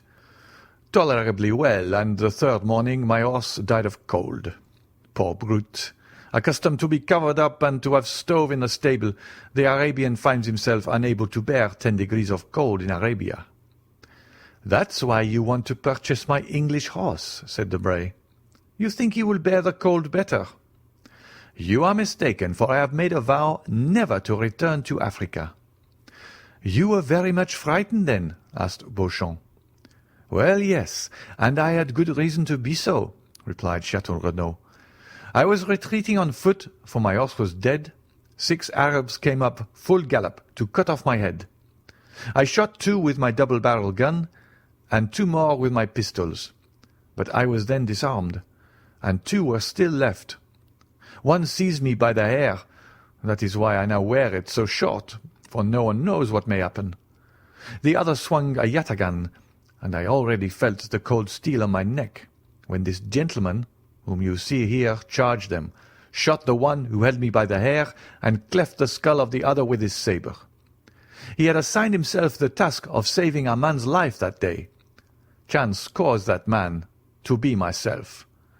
When I am rich, I will order a statue of Chance from Clagman or Marochetti." "Yes," said Morel, smiling. "It was the 5th of September, the anniversary of the day on which my father was miraculously preserved. Therefore, as far as it lies in my power, I endeavour to celebrate it by some—" "Heroic action," interrupted Chateau Renaud. "I was chosen, but that is not all. After rescuing me from the sword, he rescued me from the cold, not by sharing his cloak with me like Saint Martin, but by giving me the whole, then from hunger by sharing with me, guess what?" "A Strasbourg pie?" asked Beauchamp. "No, his horse, of which we each of us ate a slice with a hearty appetite. It was very hard." "The horse," said Morcerf, laughing. "No, the sacrifice," returned Chateau Renaud. "Ask Debray if he would sacrifice his English steed for a stranger." "Not for a stranger," said Debray, "but for a friend I might perhaps." "I divined that you would become mine, Count," replied Morel. "Besides, as I had the honour to tell you, heroism or not, sacrifice or not, that day I owed an offering to bad fortune in recompense for the favours good fortune had on other days granted to us." "The history to which Monsieur Morel alludes," continued Chateau Renaud, "is an admirable one, which he will tell you some day when you are better acquainted with him. Today let us fill our stomachs and not our memories. What time do you breakfast, Albert?" "At 10:30. "Precisely?" asked Debray, taking out his watch. "Oh, you will give me 5 minutes' grace," replied Morcerf, "for I also expect a preserver." "Of whom?" "Of myself," cried Morcerf. "Parbleu, do you think I cannot be saved as well as anyone else, and that there are only Arabs who cut off heads? Our breakfast is a philanthropic one, and we shall have at table, at least I hope, so 2 benefactors of humanity." "What shall we do?" said Debray. "We have only one Monthyon prize." "Well, it will be given to someone who has done nothing to deserve it," said Beauchamp. "That is the way the Academy mostly escapes from the dilemma." "And where does he come from?" asked Debray. "You have already answered the question once, but so vaguely that I venture to put it a second time." "Really," said Albert, "I do not know. When I invited him 3 months ago, he was then at Rome, But since that time, who knows where he may have gone?" "And you think him capable of being exact?" demanded Debray. "I think him capable of everything." "Well, with the 5 minutes' grace, we have only 10 left." "I will profit by them to tell you something about my guest." "I beg your pardon," interrupted Beauchamp. "Are there any materials for an article in what you are going to tell us?" "Yes, and for a most curious one." "Go on, then, for I see I shall not get to the Chamber this morning, and I must make up for it." "I was at Rome during the last Carnival." "We know that," said Beauchamp. "Yes, but what you do not know is that I was carried off by bandits." "There are no bandits," cried Debray. "Yes, there are, and most hideous, or rather most admirable ones, for I found them ugly enough to frighten me." "Come, my dear Albert," said Debray, "confess that your cook is behindhand, that the oysters have not arrived from Ostend or Marennes, and that, like Madame de Maintenon, you are going to replace a dish by a story. Say so at once. We are sufficiently well bred to excuse you, and to listen to your history, fabulous as it promises to be." "And I say to you, fabulous as it may seem, I tell it as a true one from the beginning to the end. The brigands had carried me off and conducted me to a gloomy spot called the Catacombs of Saint Sebastian." "I know it," said Chateau Renaud. "I narrowly escaped catching a fever there." "And I did more than that," replied Morcerf, "for I caught one. I was informed that I was prisoner until I paid the sum of 4,000 Roman crowns, about 24,000 francs. Unfortunately, I had not above 1,500. I was at the end of my journey and of my credit. I wrote to France, and were he here he would confirm every word. I wrote then to France that if he did not come with the 4,000 crowns before 6, at 10 minutes past I should have gone to join the blessed saints and glorious martyrs in whose company I had the honour of being. And Signor Luigi Vampa, such was the name of the chief of these bandits, would have scrupulously kept his word." "But France did come with the 4,000 crowns," said Chateau Renaud. "A man whose name is Franz d'Épinay or Albert de Morcerf has not much difficulty in procuring them." "No, he arrived accompanied simply by the guest I am going to present to you." "Ah, this gentleman is a Hercules killing Cacus, a Perseus freeing Andromeda." "No, he is a man about my own size." "Armed to the teeth." "He had not even a knitting needle." "But he paid your ransom." "He said 2 words to the chief, and I was free." "And they apologized to him for having carried you off?" said Beauchamp. "Just so." "Why, he is a second Ariosto." "No, his name is the Count of Monte Cristo." "There is no Count of Monte Cristo," said Debray. "I do not think so," added Chateau Renaud, with the air of a man who knows the whole of the European nobility perfectly. "Does anyone know of anything of a Count of Monte Cristo?" "He comes possibly from the Holy Land, and one of his ancestors possessed Calvary as the Montemarts did the Dead Sea." "I think I can assist your researches," said Maximilian.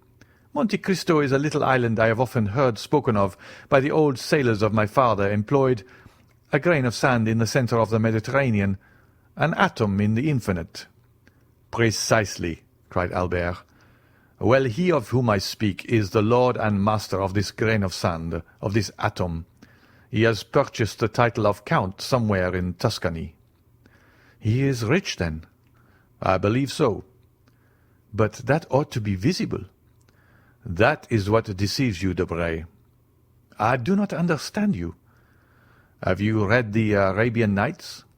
"What a question!" "Well, do you know if the persons you see there are rich or poor? If their sacks of wheat are not rubies or diamonds? They seem like poor fishermen, and suddenly they open some mysterious cavern filled with the wealth of the Indies." "Which means?" "Which means that my Count of Monte Cristo is one of those fishermen.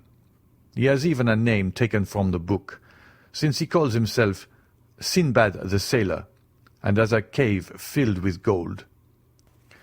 "And you have seen this cavern, Morcerf?" asked Beauchamp.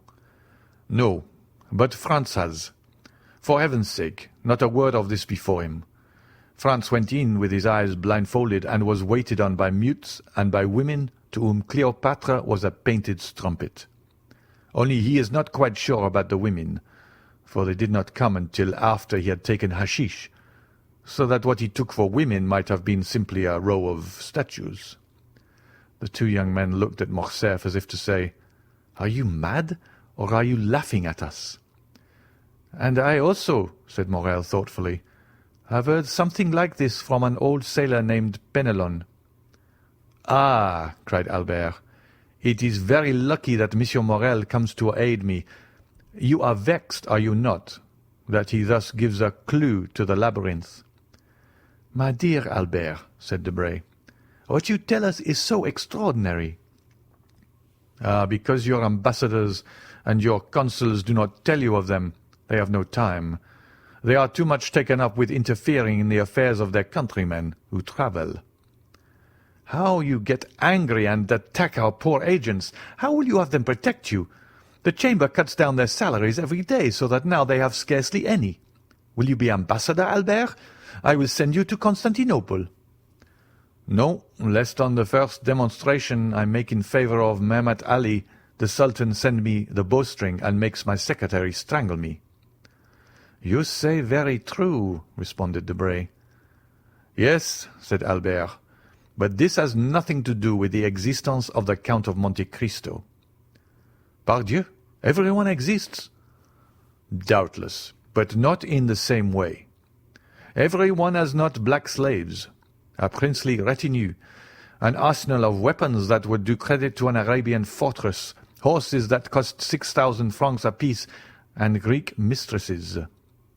"Have you seen the Greek mistress?" "I have both seen and heard her. I saw her at the theatre, and heard her one morning when I breakfasted with the Count." "He eats, then?" "Yes, but so little it can hardly be called eating." "He must be a vampire." "Laugh if you will. The Countess G., who knew Lord Ruthven, declared that the Count was a vampire." "Ah, capital," said Beauchamp. "For a man not connected with newspapers, here is the pendant to the famous sea serpent of the Constitutionnel." "Wild eyes, the iris of which contracts or dilates at pleasure," said Debray. "Facial angle strongly developed, magnificent forehead, livid complexion, black beard, sharp and white teeth, politeness unexceptionable." "Just so, Lucien," returned Morcerf. "You have described him feature for feature. Yes, keen and cutting politeness. This man has often made me shudder.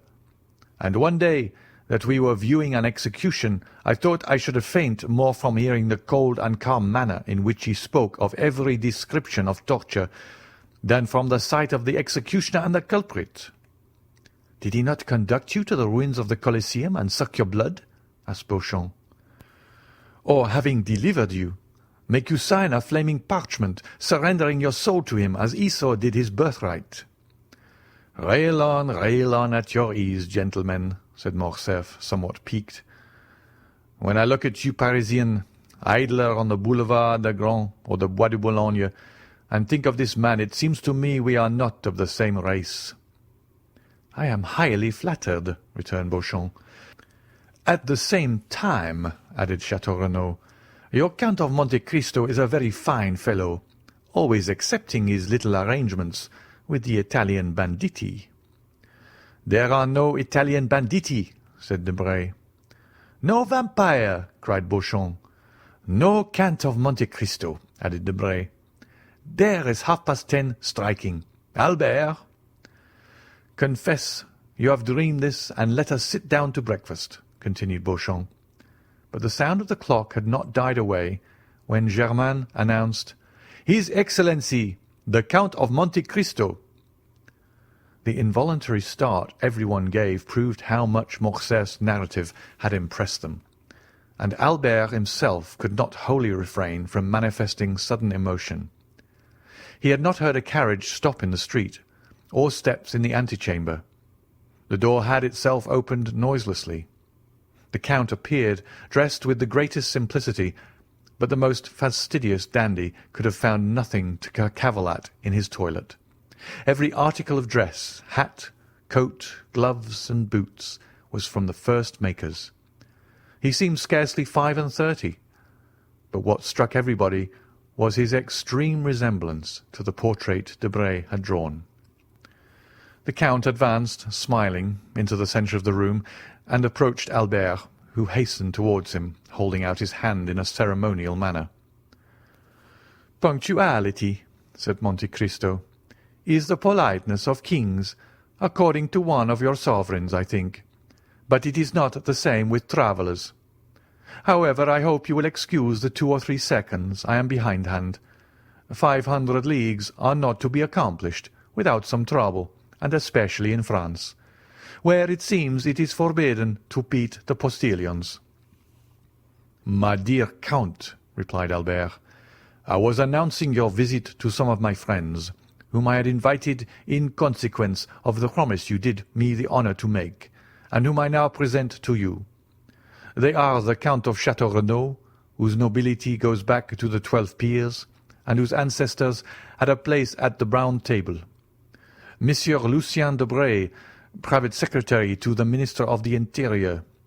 Monsieur Beauchamp, an editor of a paper, and the terror of the French gouvernement, but of whom, in spite of his national celebrity, you perhaps have not heard in Italy, since his paper is prohibited there, and Monsieur Maximilien Morel, captain of Safille." At this name the Count, who had hitherto saluted every one with courtesy, but at the same time with coldness and formality, stepped a pace forward, and a slight tinge of red coloured his pale cheeks. "You wear the uniform of the new French conquerors, monsieur," said he. "It is a handsome uniform." No one could have said what caused the Count's voice to vibrate so deeply, and what made his eye flash, which was in general so clear, lustrous, and limpid when he pleased. "You have never seen our Africans, Count?" said Albert. "Never," replied the Count, who was by this time perfectly master of himself again. "Well, beneath this uniform beats one of the bravest and noblest hearts in the whole army." "Oh, Monsieur de Morcerf," interrupted Morel. "Let me go on, Captain, and we have just heard," continued Albert, "of a new deed of his, and so heroic a one that, although I have seen him today for the first time, I request you to allow me to introduce him as my friend." At these words it was still possible to observe in Monte Cristo the concentrated look, changing colour, and slight trembling of the eyelid that show emotion. "Ah, you have a noble heart," said the Count. "So much the better." This exclamation, which corresponded to the Count's own thought rather than to what Albert was saying, surprised everybody, and especially Morel, who looked at Monte Cristo with wonder. But at the same time the intonation was so soft that, however strange the speech might seem, it was impossible to be offended at it. "Why should he doubt it?" said Beauchamp to Château-Renaud. "In reality," replied the latter, who with his aristocratic glance and his knowledge of the world had penetrated at once all that was penetrable in Monte Cristo, "Albert has not deceived us, for the Count is a most singular being. What say you, Morel?" "Ma foi, he has an open look about him that pleases me, in spite of the singular remark he has made about me." "Gentlemen," said Albert, "Germain informs me that breakfast is ready. My dear Count, allow me to show you the way." They passed silently into the breakfast-room, and every one took his place. "Gentlemen," said the Count, seating himself, "permit me to make a confession which must form my excuse for any improprieties I may commit. I am a stranger, and a stranger to such a degree that this is the first time I have ever been at Paris. The French way of living is utterly unknown to me, and up to the present time I have followed the Eastern customs, which are entirely in contrast to the Parisian. I beg you, therefore, to excuse if you find anything in me too Turkish, too Italian, or too Arabian. Now then, let us breakfast." "With what an air he says all this," muttered Beauchamp. "Decidedly, he is a great man." "A great man in his own country," added Debray. "A great man in every country, Monsieur Debray," said Chateau Renaud. The Count was, it may be remembered, a most temperate guest. Albert remarked this, expressing his fears lest, at the outset, the Parisian mode of life should displease the traveller in the most essential point. "My dear Count," said he, "I fear one thing, and that is that the fare of the Rue du Helder is not so much to your taste as that of the Piazza di Spagna. I ought to have consulted you on the point, and have had some dishes prepared expressly." "Did you know me better," returned the Count, smiling, "you would not give one thought of such a thing for a traveller like myself, who has successfully lived on macaroni at Naples, polenta at Milan, olla podrida at Valencia, pilau at Constantinople, carrick in India, and swallows' nests in China. I eat everywhere, and of everything, only I eat but little, and to-day, that you reproach me with my want of appetite, is my day of appetite, for I have not eaten since yesterday morning." "What!" cried all the guests. "You have not eaten for 24 hours?" "No," replied the Count. "I was forced to go out of my road to obtain some information near Nîmes, so that I was somewhat late, and therefore I did not choose to stop." "And you ate in your carriage?" asked Morcerf. "No, I slept, as I generally do, when I am weary without having the courage to amuse myself, or when I am hungry without feeling inclined to eat." "But you can sleep when you please, monsieur," said Morrel. "Yes." "You have a recipe for it?" "An infallible one." "That would be invaluable to us in Africa, who have not always any food to eat and rarely anything to drink." "Yes," said Monte Cristo, "but unfortunately a recipe excellent for a man like myself would be very dangerous applied to an army, which might not awake when it was needed." "May we inquire what is this recipe?" asked Debray. "Oh, yes," returned Monte Cristo. "I make no secret of it. It is a mixture of excellent opium, which I fetched myself from Canton, in order to have it pure, and the best hashish which grows in the East, that is between the Tigris and the Euphrates. These two ingredients are mixed in equal proportions and formed into pills. 10 minutes after one is taken, the effect is produced. Ask Baron Franz d'Épinay. I think he tasted them one day." "Yes," replied Morcerf. "He said something about it to me." "But," said Beauchamp, who, as became a journalist, was very incredulous, "you always carry this drug about you?" "Always." "Would it be an indiscretion to ask to see these precious pills?" continued Beauchamp, hoping to take him at a disadvantage. "No, monsieur," returned the Count, and he drew from his pocket a marvellous casket, formed out of a single emerald, and closed by a golden lid which unscrewed and gave passage to a small, greenish-coloured pellet about the size of a pea. This ball had an acrid and penetrating odour. There were 4 or 5 more in the emerald, which would contain about a dozen. The casket passed around the table, but it was more to examine the admirable emerald than to see the pills that it passed from hand to hand. "And is it your cook who prepares these pills?" asked Beauchamp. "Oh, no, monsieur," replied Monte Cristo. "I do not thus betray my enjoyments to the vulgar. I am a tolerable chemist, and prepare my pills myself." "This is a magnificent emerald, and the largest I have ever seen," said Chateau Renaud, "although my mother has some remarkable family jewels." "I had 3 similar ones," returned Monte Cristo. "I gave one to the Sultan, who mounted it in his sabre, another to our Holy Father the Pope, who had it set in his tiara, opposite to one nearly as large, though not so fine, given by the Emperor Napoleon to his predecessor, Pius VII. I kept the 3rd for myself, and I had it hollowed out, which reduced its value, but rendered it more commodious for the purpose I intended." Everyone looked at Monte Cristo with astonishment.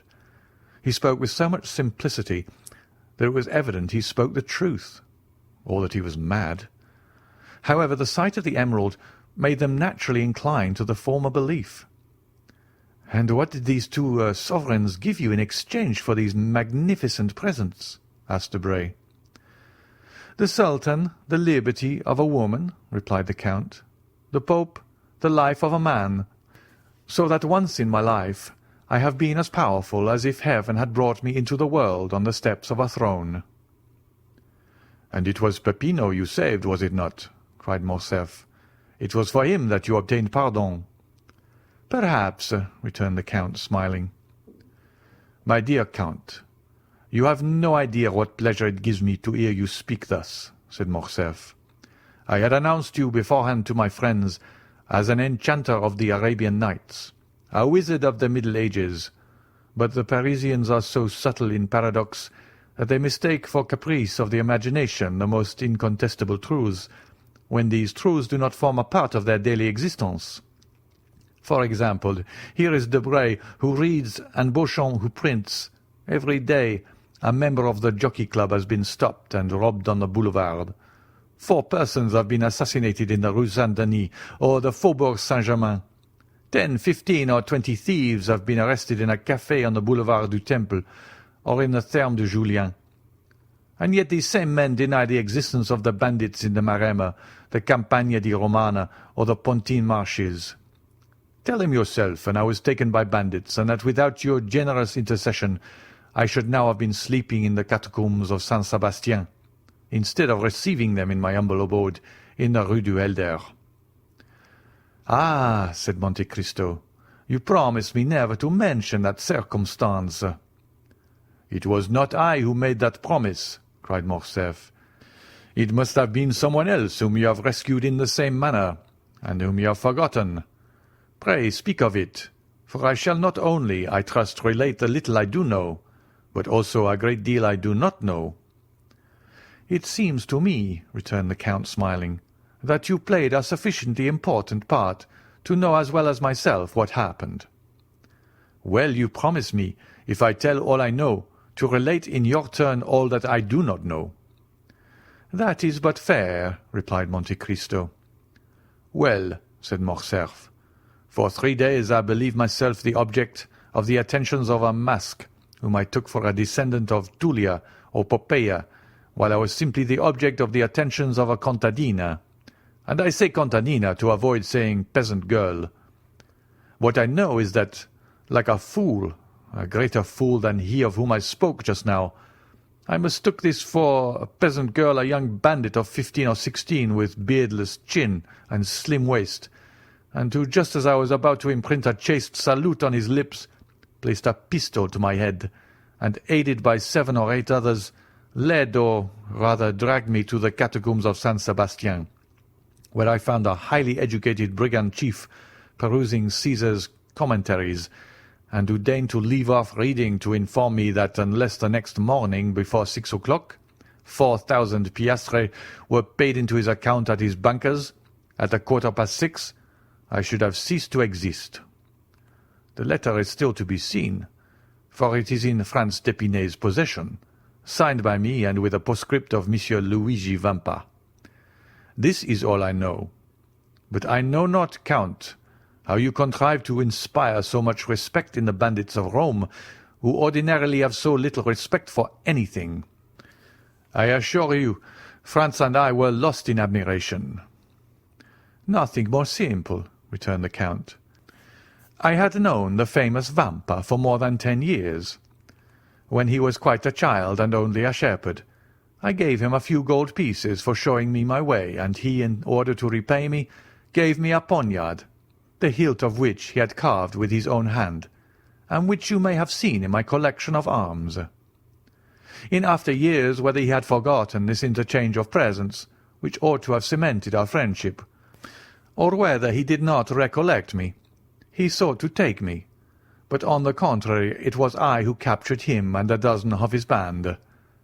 I might have handed him over to Roman justice, which is somewhat expeditious, and which would have been particularly so with him, but I did nothing of the sort.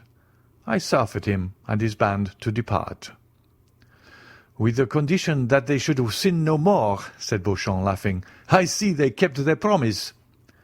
"No, monsieur," returned Monte Cristo, "upon the simple condition that they should respect myself and my friends. Perhaps what I am about to say may seem strange to you, who are socialists and want humanity and your duty to your neighbour, but I never seek to protect a society which does not protect me, and which I will even say generally occupies itself about me only to injure me, and thus by giving them a low place in my esteem, and preserving a neutrality towards them, it is society and my neighbour who are indebted to me." "Bravo!" cried Chateau Renaud. "You are the first man I have ever met sufficiently courageous to preach egotism. Bravo, Count, bravo!" "It is frank at least," said Morrel. "But I am sure that the Count does not regret having once deviated from the principles he has so boldly avowed." "How have I deviated from those principles, monsieur?" asked Monte Cristo, who could not help looking at Morrel with so much intensity that 2 or 3 times the young man had been unable to sustain that clear and piercing glance. "Why, it seems to me," replied Morrel, "that in delivering Monsieur de Morcerf, whom you did not know, you did good to your neighbour and to society." "Of which he is the brightest ornament," said Beauchamp, drinking off a glass of champagne. "My dear Count," cried Morcerf, "you are at fault. You, one of the most formidable logicians I know. And you must see it clearly proved that instead of being an egotist, you are a philanthropist. Ah, you call yourself Oriental, a Levantine, Maltese, Indian, Chinese. Your family name is Monte Cristo. Sinbad the sailor is your baptismal appellation. And yet the first day you set foot in Paris, you instinctively display the greatest virtue, or rather the chief defect, of us eccentric Parisians. That is, you assume the views you have not, and conceal the virtues you possess." "My dear Vicomte," returned Monte Cristo, "I do not see in all I have done anything that merits either from you or these gentlemen the pretended eulogies I have received. You were no stranger to me, for I knew you from the time I gave up 2 rooms to you, invited you to breakfast with me, lent you one of my carriages, witnessed the Carnival in your company, and saw with you from a window in the Piazza del Popolo the execution that affected you so much that you nearly fainted. I will appeal to any of these gentlemen. Could I leave my guest in the hands of a hideous bandit, as you term him? Besides, you know, I had the idea that you would introduce me into some of the Paris salons when I came to France. You might some time ago have looked upon this resolution as a vague project. But today you see it was a reality, and you must submit to it under penalty of breaking your word." "I will keep it," returned Morcerf, "but I fear that you will be much disappointed, accustomed as you are to picturesque events and fantastic horizons.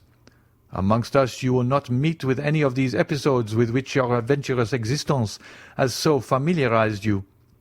Our Chimborazo is Montmartre, our Himalaya is Mount Valerian, our great desert is the plain of Grenelle, where they are now boring an artesian well to water the caravans. We have plenty of thieves, though not so many as is said, but these thieves stand in far more dread of a policeman than a lord.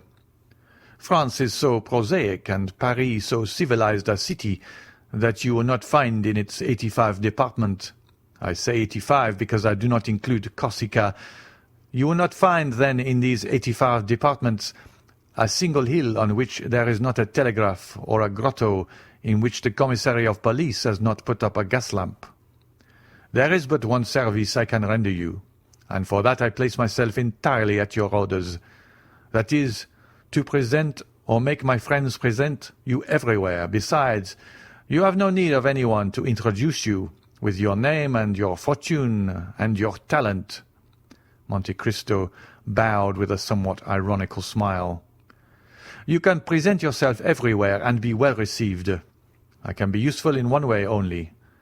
If knowledge of Parisian habits, of the means of rendering yourself comfortable, or of the bazaars can assist, you may depend upon me to find you a fitting dwelling here. I do not dare offer to share my apartments with you, as I shared yours at Rome. I, who do not profess egotism, but am yet egotist par excellence, for, except myself, these rooms would not hold a shadow more, unless that shadow were feminine." "Ah," said the Count, "that is a most conjugal reservation. I recollect that at Rome you said something of a projected marriage. May I congratulate you?" "The affair is still in projection." "And he who says in projection means already decided," said Debray. "No," replied Morcerf. "My father is most anxious about it, and I hope he long to introduce you, if not to my wife, at least to my betrothed, Mademoiselle Eugénie Danglars." "Eugénie Danglars," said Monte Cristo. "Tell me, is not her father Baron Danglars?" "Yes," returned Morcerf, "a baron of a new creation." "What matter," said Monte Cristo, "if he has rendered the state services which merit his distinction?" "Enormous ones," answered Beauchamp. "Although in reality a liberal, he negotiated a loan of 6 millions for Charles X in 1829, who made him a baron and chevalier of the Legion of Honor, so that he wears the ribbon, not, as you would think, in his waistcoat pocket, but at his buttonhole." "Ah," interrupted Morcerf, laughing, "Beauchamp, Beauchamp, keep that for the Corsair or the Chiaravari, but spare my future father-in-law before me." Then turning to Monte Cristo, "You just now spoke his name as if you knew the Baron." "I do not know him," returned Monte Cristo, "but I shall probably soon make his acquaintance, for I have a credit opened with him by the house of Richard and Blount of London, Arstein and Esquels of Vienna, and Thomson and French at Rome." As he pronounced the two last names, the Count glanced at Maximilien Morrel. If the stranger expected to produce an effect on Morrel, he was not mistaken. Maximilien started as if he had been electrified. "Thomson and French?" said he. "Do you know this house, monsieur?" "They are my bankers in the capital of the Christian world," returned the Count quietly. "Can my influence with them be of any service to you?" "Oh, Count, you could assist me perhaps in researches which have been up to the present fruitless. This house, in past years, did ours a great service, and has, I know not for what reason, always denied having rendered us this service." "I shall be at your orders," said Monte Cristo, bowing. "But," continued Morcerf, "apropos of Danglars, we have strangely wandered from the subject. We were speaking of a suitable habitation for the Count of Monte Cristo. Come, gentlemen, let us all propose some place. Where shall we lodge this new guest in our great capital?" "Faubourg Saint-Germain," said Château Renaud. "The Count will find them a charming hotel, with a court and a garden." "Bah, Château Renaud," returned Debray. "You only know your dull and gloomy Faubourg Saint-Germain. Do not pay any attention to him, Count. Live in the Chaussée d'Antin. That's the real centre of Paris." "Boulevard de l'Opéra," said Beauchamp. "The second floor, a house with a balcony. The Count will have his cushions of silver cloth brought there, and as he smokes his chibouk, see all Paris pass before him." "You have no idea, then, Morrel?" asked Château Renaud. "You do not propose anything?" "Oh, yes," returned the young man, smiling. "On the contrary, I have one, but I expected the Count would be tempted by one of the brilliant proposals made him, yet as he has not replied to any of them, I will venture to offer him a suite of apartments in a charming hotel in the Pompadour style that my sister has inhabited for a year in the Rue Meslay." "You have a sister?" asked the Count. "Yes, monsieur, a most excellent sister." "Married?" "Nearly 9 years." "Happy?" asked the Count again. "As happy as it is permitted to a human creature to be," replied Maximilien.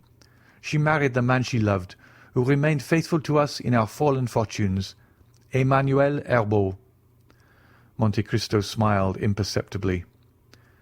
"I live there during my leave of absence," continued Maximilien, "and I shall be, together with my brother-in-law Emmanuel, at the disposition of the Count whenever he thinks fit to honour us." "1 minute," cried Albert. without giving Monte Cristo the time to reply. "Take care, you are going to immure a traveller, Sinbad the sailor. A man who comes to see Paris, you are going to make a patriarch of him." "Oh, no," said Morel. "My sister is 25. My brother-in-law is 30. They are gay, young, and happy. Besides, the Count will be in his own house, and only see them when he thinks fit to do so." "Thanks, monsieur," said Monte Cristo. "I shall content myself with being presented to your sister and her husband, if you will do me the honour to introduce me. But I cannot accept the offer of any one of these gentlemen, since my habitation is already prepared." "What?" cried Morcerf. "You are then going to an hotel? That will be very dull for you." "Was I so badly lodged at Rome?" said Monte Cristo, smiling. "Parbleu! At Rome you spent 50,000 piastres in furnishing your apartments, but I presume that you are not disposed to spend a similar sum every day." "It is not that which deterred me," replied Monte Cristo. "But as I determined to have a house to myself, I sent on my valet de chambre, and he ought by this time to have bought the house and furnished it." "But you have then a valet de chambre who knows Paris?" said Beauchamp. "It is the first time he has ever been in Paris. He is black and cannot speak," returned Monte Cristo. "It is Ali!" cried Albert in the midst of the general surprise. "Yes, Ali himself, my Nubian mute, whom you saw, I think, at Rome." "Certainly," said Morcerf. "I recollect him perfectly. But how could you charge a Nubian to purchase a house and a mute to furnish it? You would do everything wrong." "Undeceive yourself, monsieur," replied Monte Cristo. "I am quite sure that, on the contrary, he will choose everything as I wish. He knows my tastes, my caprice, my wants. He has been here a week. With the instinct of a hound, hunting by himself, he will arrange everything for me. He knew that I should arrive to-day at 10 o'clock. He was waiting for me at 9 at the Barrière de Fontainebleau. He gave me this paper. It contains the number of my new abode. Read it yourself." And Monte Cristo passed a paper to Albert. "Ah, that is really original," said Beauchamp. "And very princely," added Château Renaud. "What, do you not know your house?" asked Debray. "No," said Monte Cristo. "I told you I do not wish to be behind my time. I dressed myself in the carriage and descended at the Viscount's door." The young men looked at each other. They did not know if it was a comedy Monte Cristo was playing, but every word he uttered had such an air of simplicity that it was impossible to suppose what he said was false. Besides, why should he tell a falsehood? "We must content ourselves, then," said Beauchamp, "with rendering the Count all the little service in our power. I, in my quality of journalist, open all the theatres to him." "Thanks, monsieur," returned Monte Cristo. "My steward has orders to take a box at each theatre." "Is your steward also a Nubian?" asked Debray. "No, he is a countryman of yours, if a Corsican is a countryman of anyone's. But you know him, Monsieur de Morcerf." "Is it that excellent Monsieur Bertuccio, who understands hiring windows so well?" "Yes. You saw him the day I had the honour of receiving you. He has been a soldier, a smuggler, in fact. Everything. I would not be quite sure that he has not been mixed up with the police for some trifle. A stab with a knife, for instance." "And you have chosen this honest citizen for your steward?" said Debray. "Of how much does he rob you every year?" "On my word," replied the Count, "not more than another. I am sure he answers my purpose, knows no impossibility, and so I keep him." "Then," continued Château Renaud, "since you have an establishment, a steward, and a hotel in the Champs-Élysées, you only want a mistress." Albert smiled. He thought of the fair Greek he had seen in the Count's box at the Argentina and Val theatres. "I have something better than that," said Monte Cristo. "I have a slave. You procure your mistresses from the opera, the vaudeville, or the variety. I purchased mine at Constantinople. It cost me more, but I have nothing to fear." "Don't you forget," replied Debray, laughing, "that we are Franks by name and Franks by nature, as King Charles said, and that the moment she puts her boot in France, your slave becomes free." "Who will tell her?" "The first person who sees her." "She only speaks Romaic." "That is different." "But at least we shall see her," said Beauchamp. "Or do you keep eunuchs as well as mutes?" "Oh, no," replied Monte Cristo. "I do not carry brutalism so far. Every one who surrounds me is free to quit me, and when they leave me will no longer have any need of me or anyone else. It is for that reason, perhaps, that they do not quit me. They have long since passed to dessert and cigars." "My dear Albert," said Debray, rising, "it is 2:30. Your guest is charming, but you leave the best company to go into the worst sometimes. I must return to the minister's. I will tell him of the Count, and we shall soon know of who he is." "Take care," returned Albert. "No one has been able to accomplish that." "Oh, we have 3 millions for our police. It is true they are almost always spent beforehand, but no matter, we shall still have 50,000 francs to spend for this purpose." "And when you know, will you tell me?" "I promise you. Au revoir, Albert. Gentlemen, good morning." As he left the room, Debray called out loudly, "My carriage!" "Bravo!" said Beauchamp to Albert. "I shall not go to the chamber, but I have something better to offer my readers than a speech of Monsieur Danglars." "For heaven's sake, Beauchamp," returned Morcerf, "do not deprive me of the merit of introducing him everywhere. Is he not peculiar?" "He is more than that," replied Chateau Renaud. "He is one of the most extraordinary men I ever saw in my life. Are you coming, Morel?" "Directly. I have given my card to the Count, who has promised to pay us a visit at Rue Meslay, numéro 14. "Be sure I shall not fail to do so," returned the Count, bowing. And Maximilien Morel left the room with the Baron de Chateau Renaud, leaving Monte Cristo alone with Morcerf. End of chapter 40.